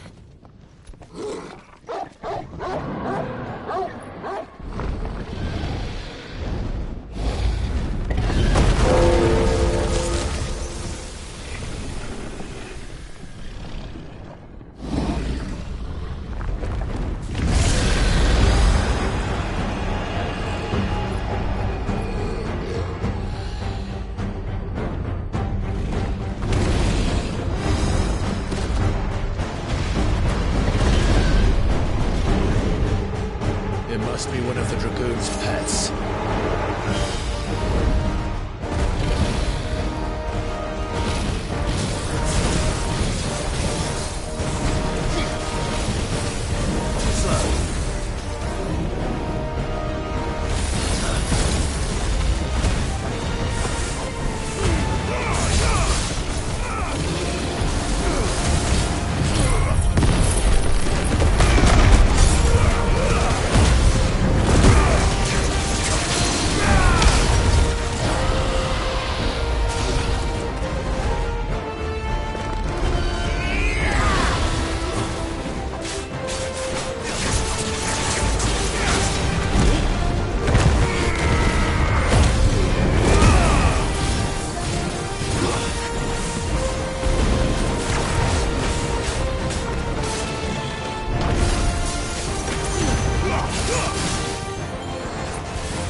Over here, Clive! Are you alright? Goods, there you are. I didn't know there'd be a dragon. All right. Let's get out of here. Oh! What now? Is that Mother Crystal's heart?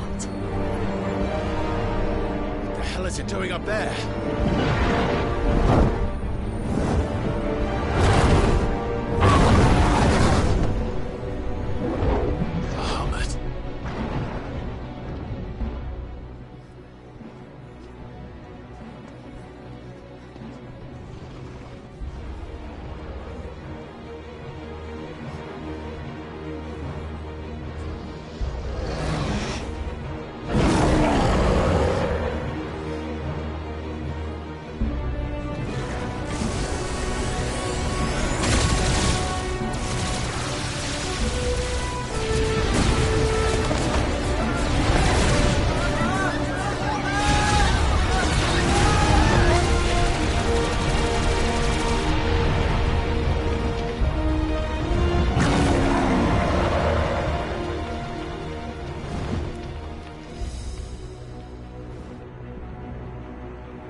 Don't do this!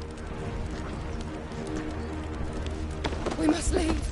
Now, Your Grace. I beg of you. This is not what he wanted. Something's happened. Forgive me, Yoda. But I must put a stop to this. Your Grace!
So, what do we do now, then? We destroy the heart. We might come back! As soon as the flames die down, the Imperials and the Dalmex will move in. This may be our only chance. And Bahamut has gone for now. You should get as far away as you can, Goots.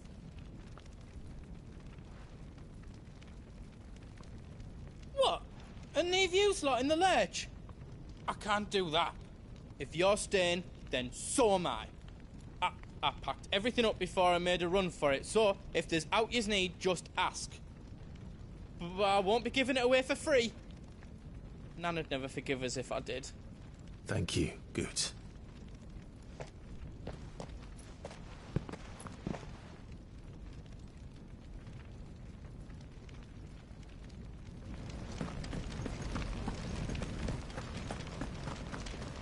What can I do for yous?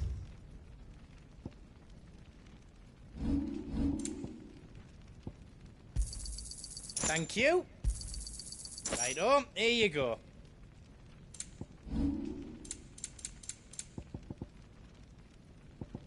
How else I can do for you?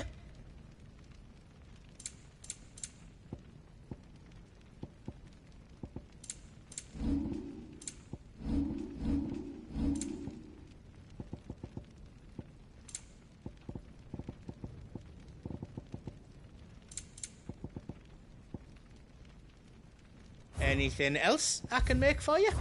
Give us a shout if you need out else.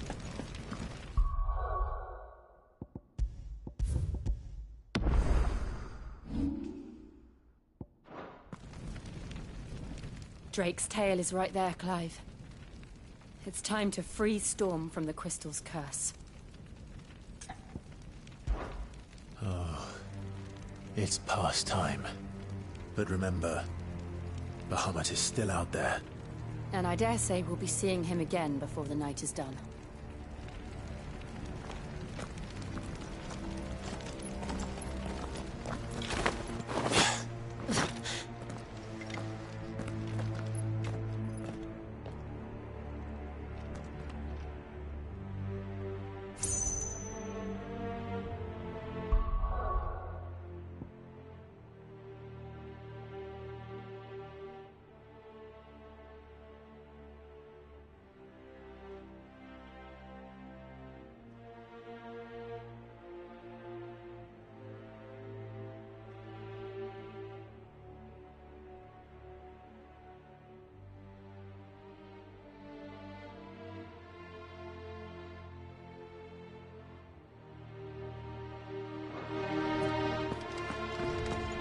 No more roads.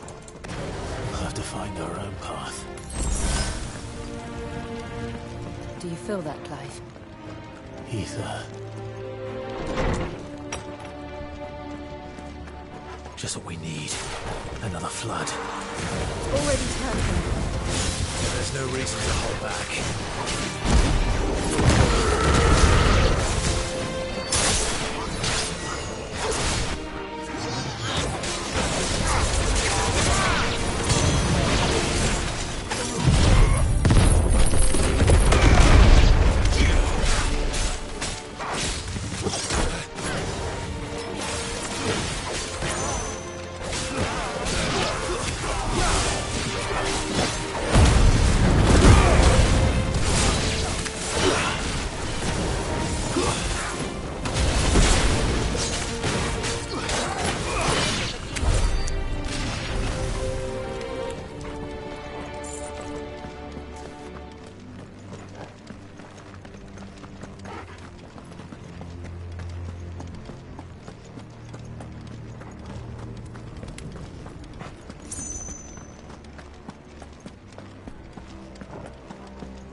Must be a way to climb up.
dangerous. Fuck. Hold on, Joshua. I'm coming!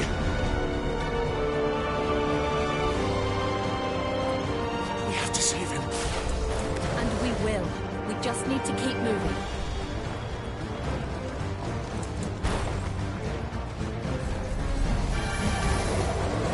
Them again.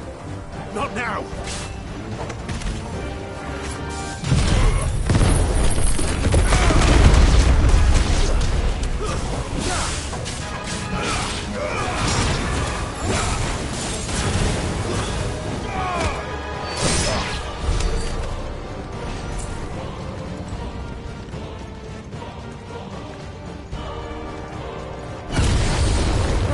What was that? Bahamut. He'll kill us all.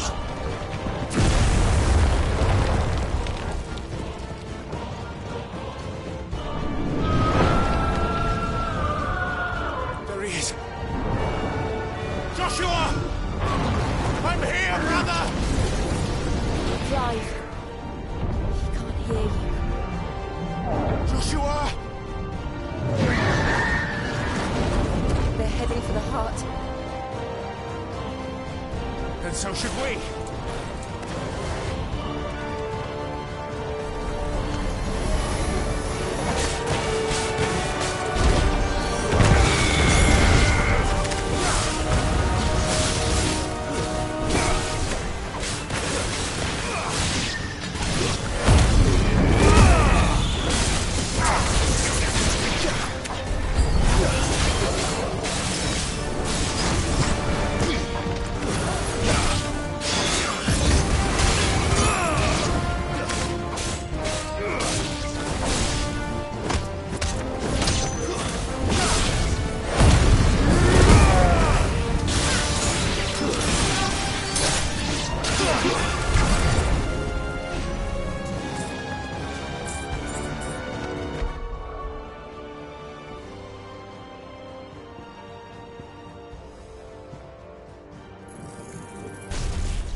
For this!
castle chains. How are they still standing? I don't know.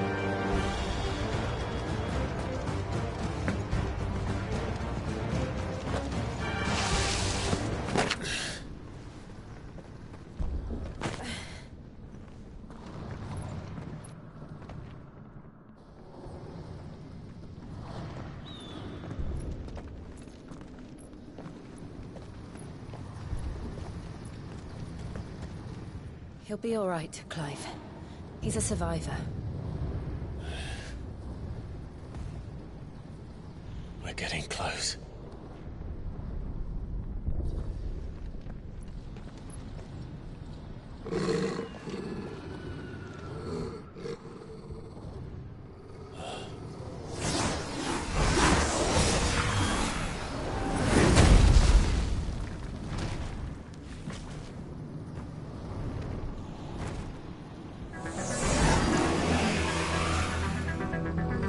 Looks like somebody doesn't want us getting any closer. I don't care what it wants.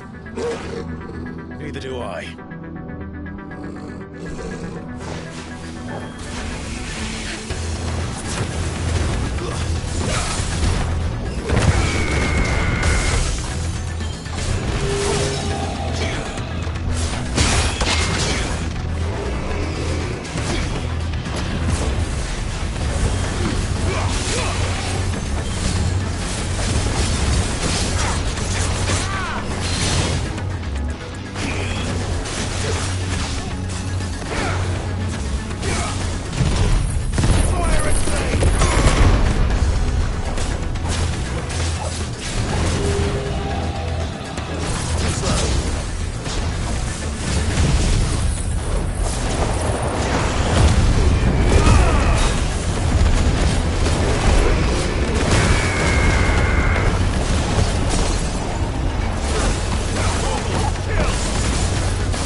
These beasts...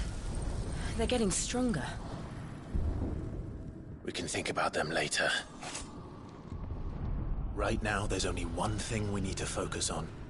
The heart.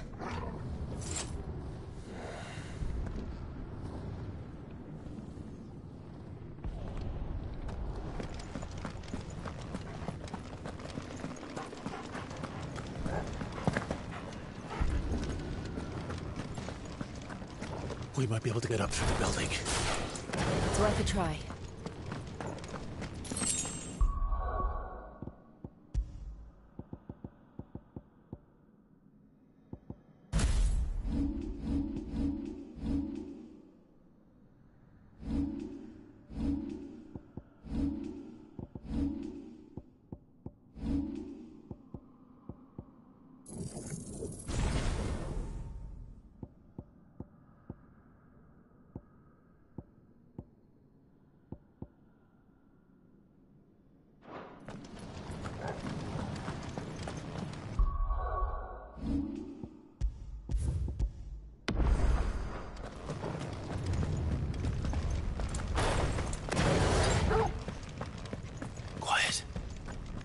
Someone up there.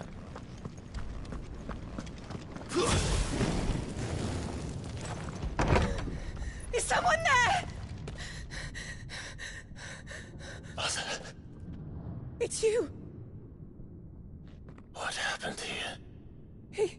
He tried to take him from me. Oh, my boy. My darling boy. Is this the child you made with the Emperor? Why, Mother? Why did you betray us all? You have no right!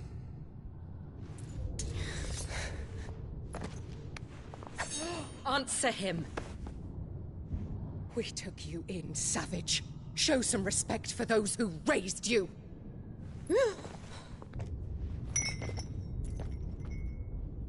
Honorable Elwyn, always thinking of his precious homeland. But what worth is a homeland in a world beset by the Blight? Father did not seek to protect his country.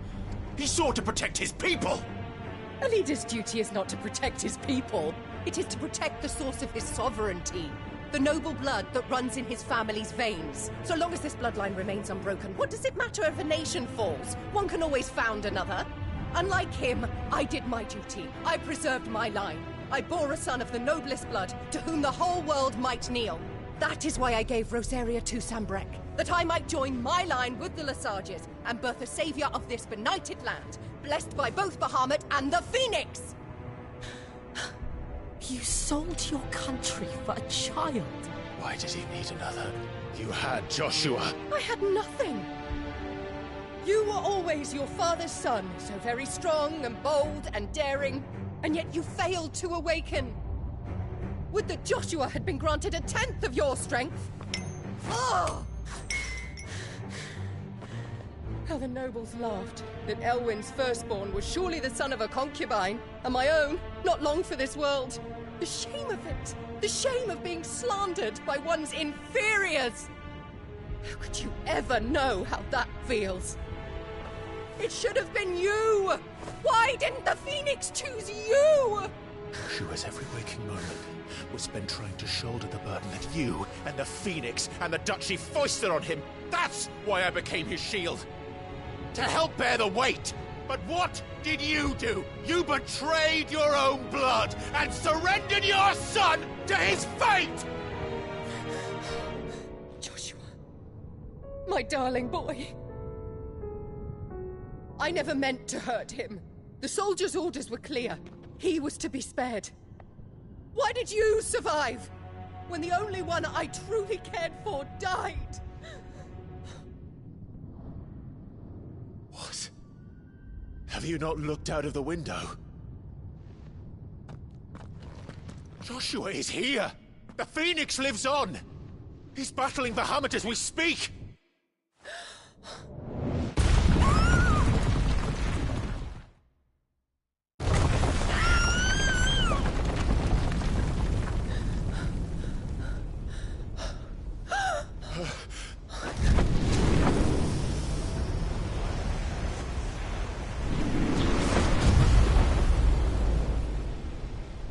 Joshua! Wake up!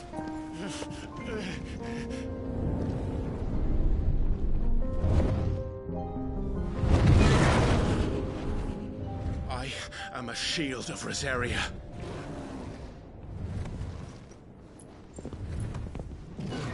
And I will do my duty. What are you...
ever seen!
Thank the Founder!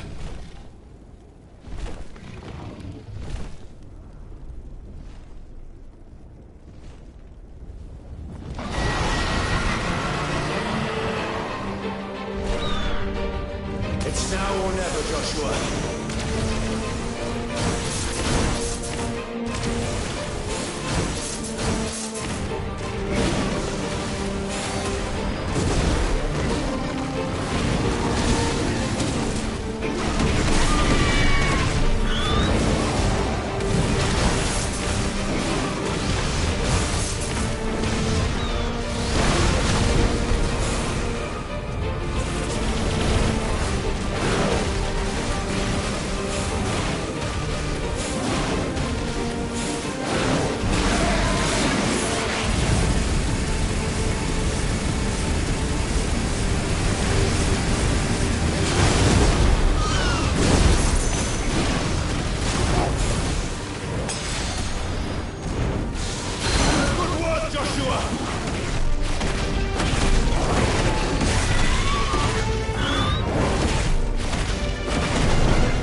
Joshua!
What now?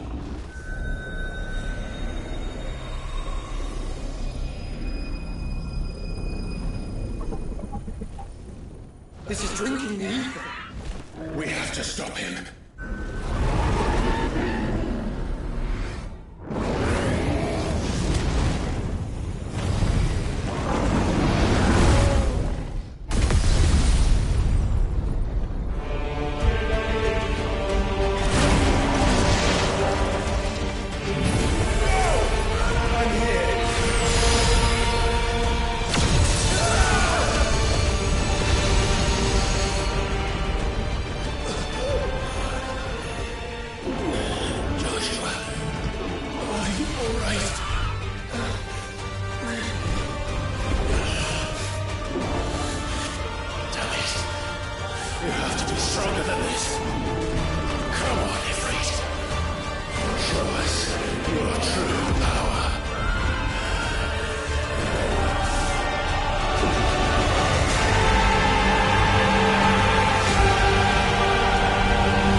To match such power by trusting in our own.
Joshua! Clive!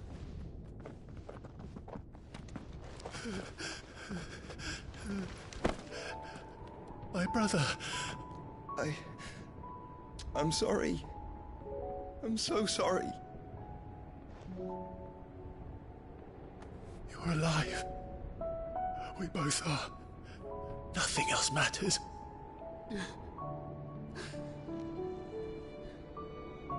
I never dared hope that I would see this day.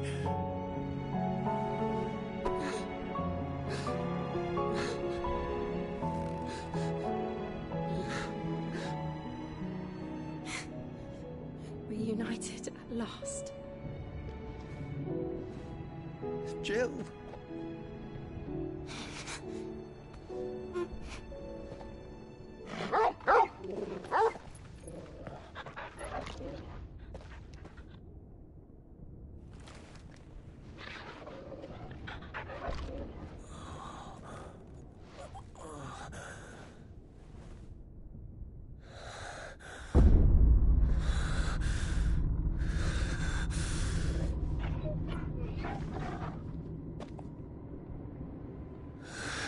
This is for my father!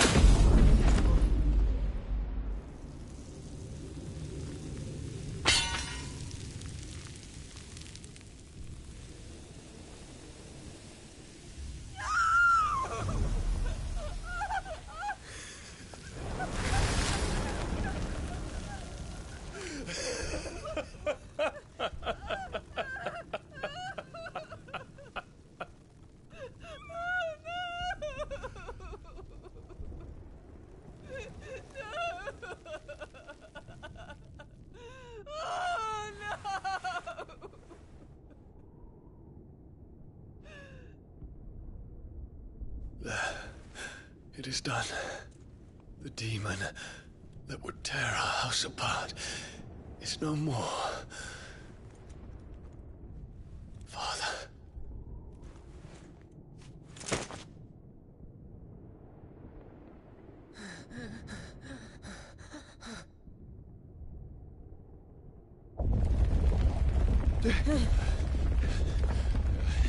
The Mother Crystal. It's collapsing. Right. We need to leave. No. Wait.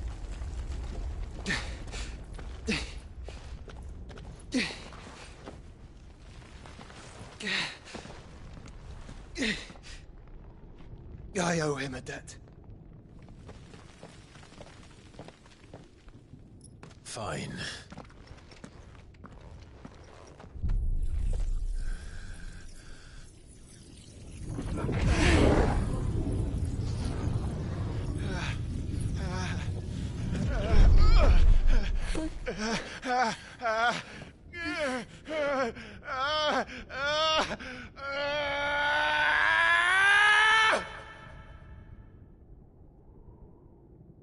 You there. Tell me what section. Don't reinforce walls. What is our situation? Report, Captain. It could be fires of spray. Can nothing be done to call them off? I regret not, Your Radiance. The Dragoons answer to none but His Imperial Highness. The Council is powerless to intervene. We're hearing reports of rebel Madness is this, Dion. throughout the neighboring districts. Focus all efforts on extinguishing the fires around the capital. The city can wait. What about stocks of weapons and armor? Don't you dally, man! Go! Your Radiance. Are the doors locked? And I want you to find out. Make sure the doors are locked. Next move. By the light! Dion. Have you taken leave of your senses? Call off the Dragoons at once! Fear not. The populace will come to no harm at their hands.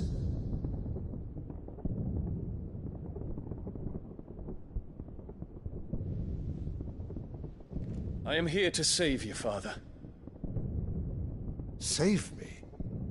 A creeping darkness hides in the heart of Sanbreque. It stems from your wife, the traitorous Annabella.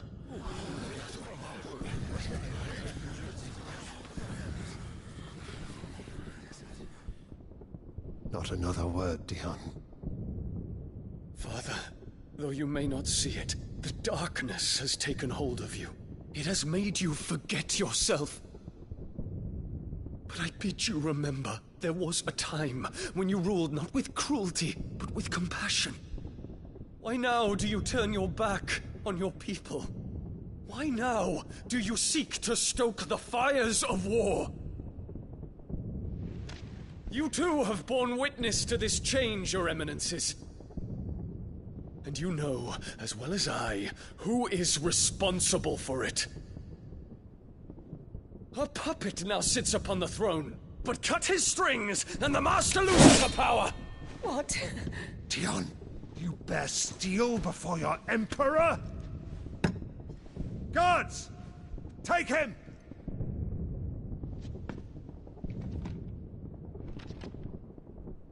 For every citizen who falls, another can be bred. For every home that burns, another can be built. Those were your words.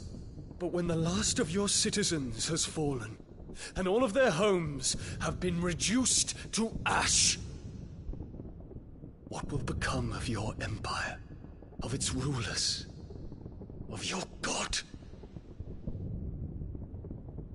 As the Mother Crystals crumble one by one, and the Blight sweeps in to claim all that we hold dear, our people look to their Emperor for protection. Yet he labors not to secure their futures, but to seize what is left of the twins for himself! Even if it should come at the cost of everything his loyal citizens have labored to build! Dion, you must understand. A small price to pay, is it not? You've been blessed with great power, Dion. Enough to win me the world. So go, claim Valisthea for me, brother.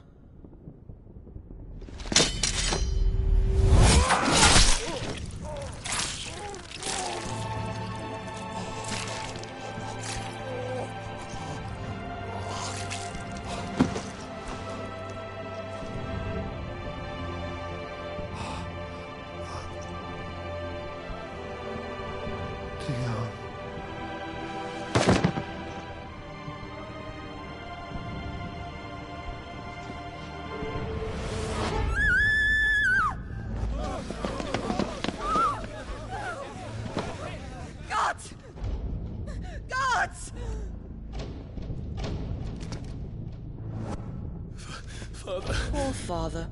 How he doted on his children. That he would die to protect me was plain. It was but a matter of when. You planned this? You did well to endure so long. But you broke in the end, as I knew you would. And now Muthos approaches. Put him to the proof. I would see if he breaks.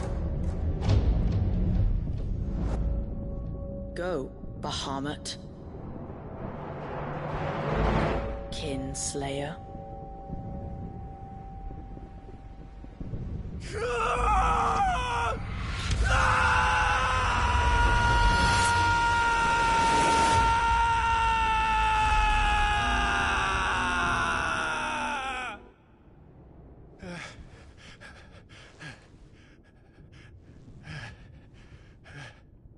Not again. Brother? It's a long story.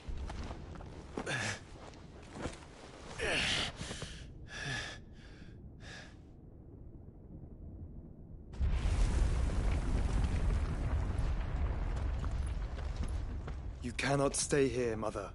Come. Take my hand.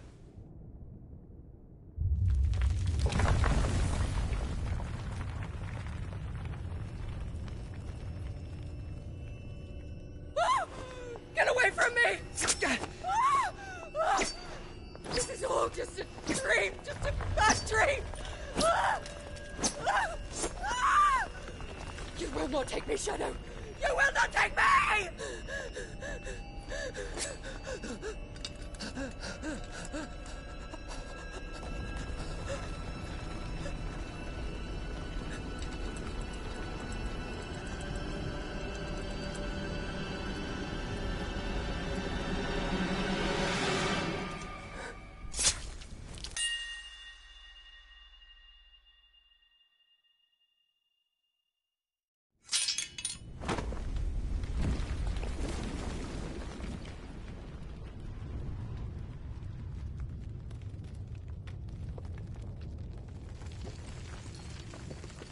Mother.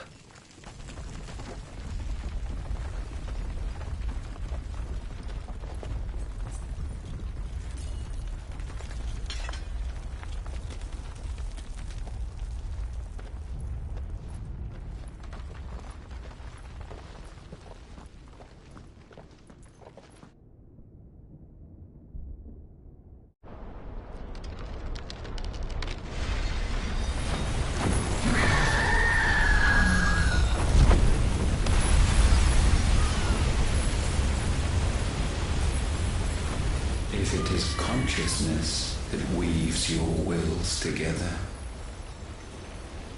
consciousness that blurs the boundary between your own will and that of others, then we shall set you apart once more.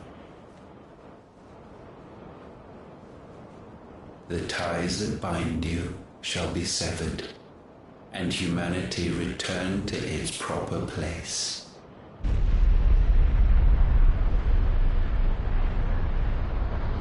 By primogenesis shall a new age of reason begin.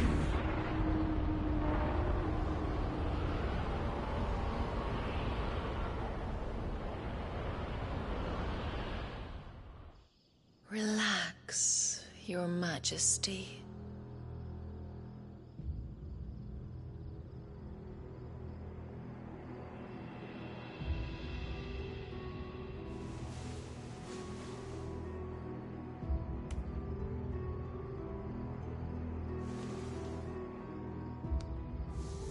Don't you want to play? It's been a long time. If that is your wish. Men, you are as meek as all the others.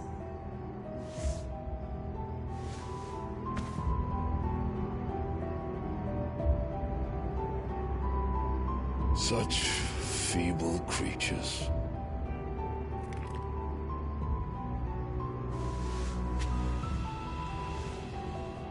Gifted the power of icons, yet slaves to fickle emotions which usher you to your doom. And so you bind your fragile wills with strands of consciousness. The wretched handiwork of a wretched people. The Sons of Fire were united at last, and for but a moment, their flame burned bright. Soon, Muthos shall become our perfect vessel. And then shall the world be remade. Not before the bonds are severed, of trust, of respect, of love. Only when every strand of consciousness is cut away, may Muthos return to our side. By primogenesis shall all be undone. Mankind shall be rid of his wretchedness, and Muthos of his will. But while he yet clings to it, he has the power to forge bonds anew.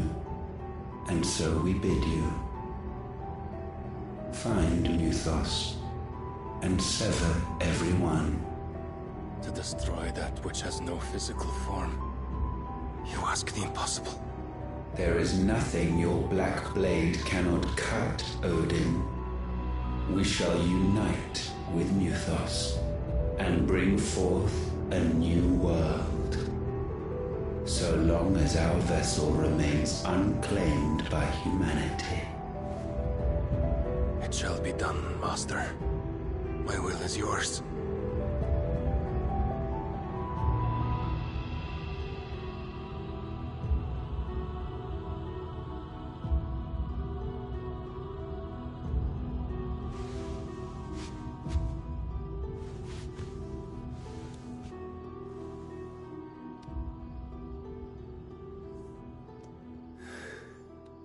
Mother.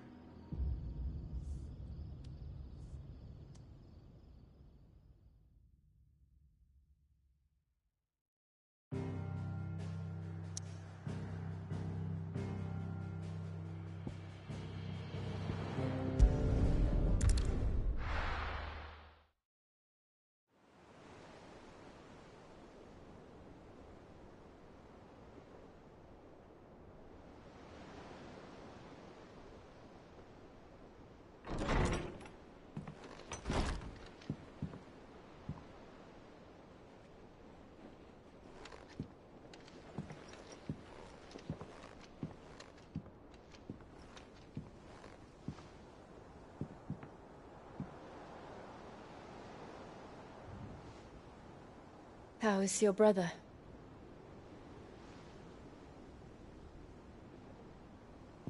Asleep since I returned from the Dominion. Taya says he should be back on his feet soon enough. For a while, at least. She discovered something on his chest. A swelling, circled in stone. The curse.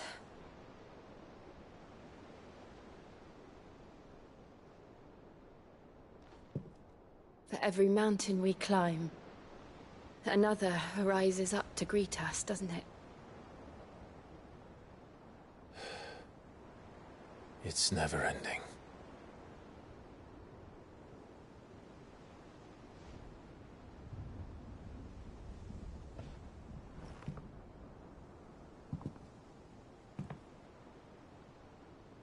Even the sky seems to have grown tired of it all.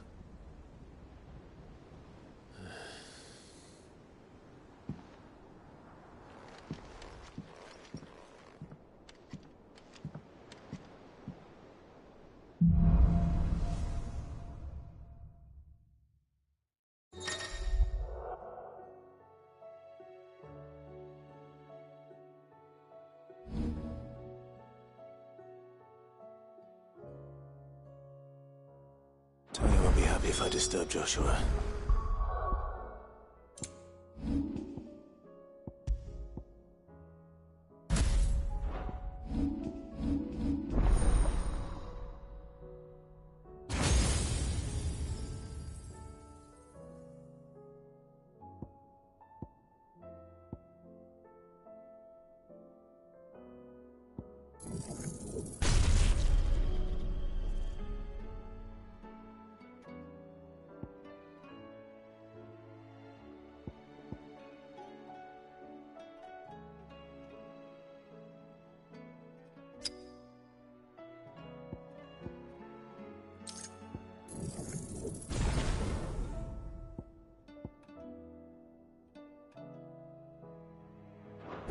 While he rests, I might as well see what the Potter has to say. Did you see the pair that got hauled into tires? Aye, it's a dangerous world out there.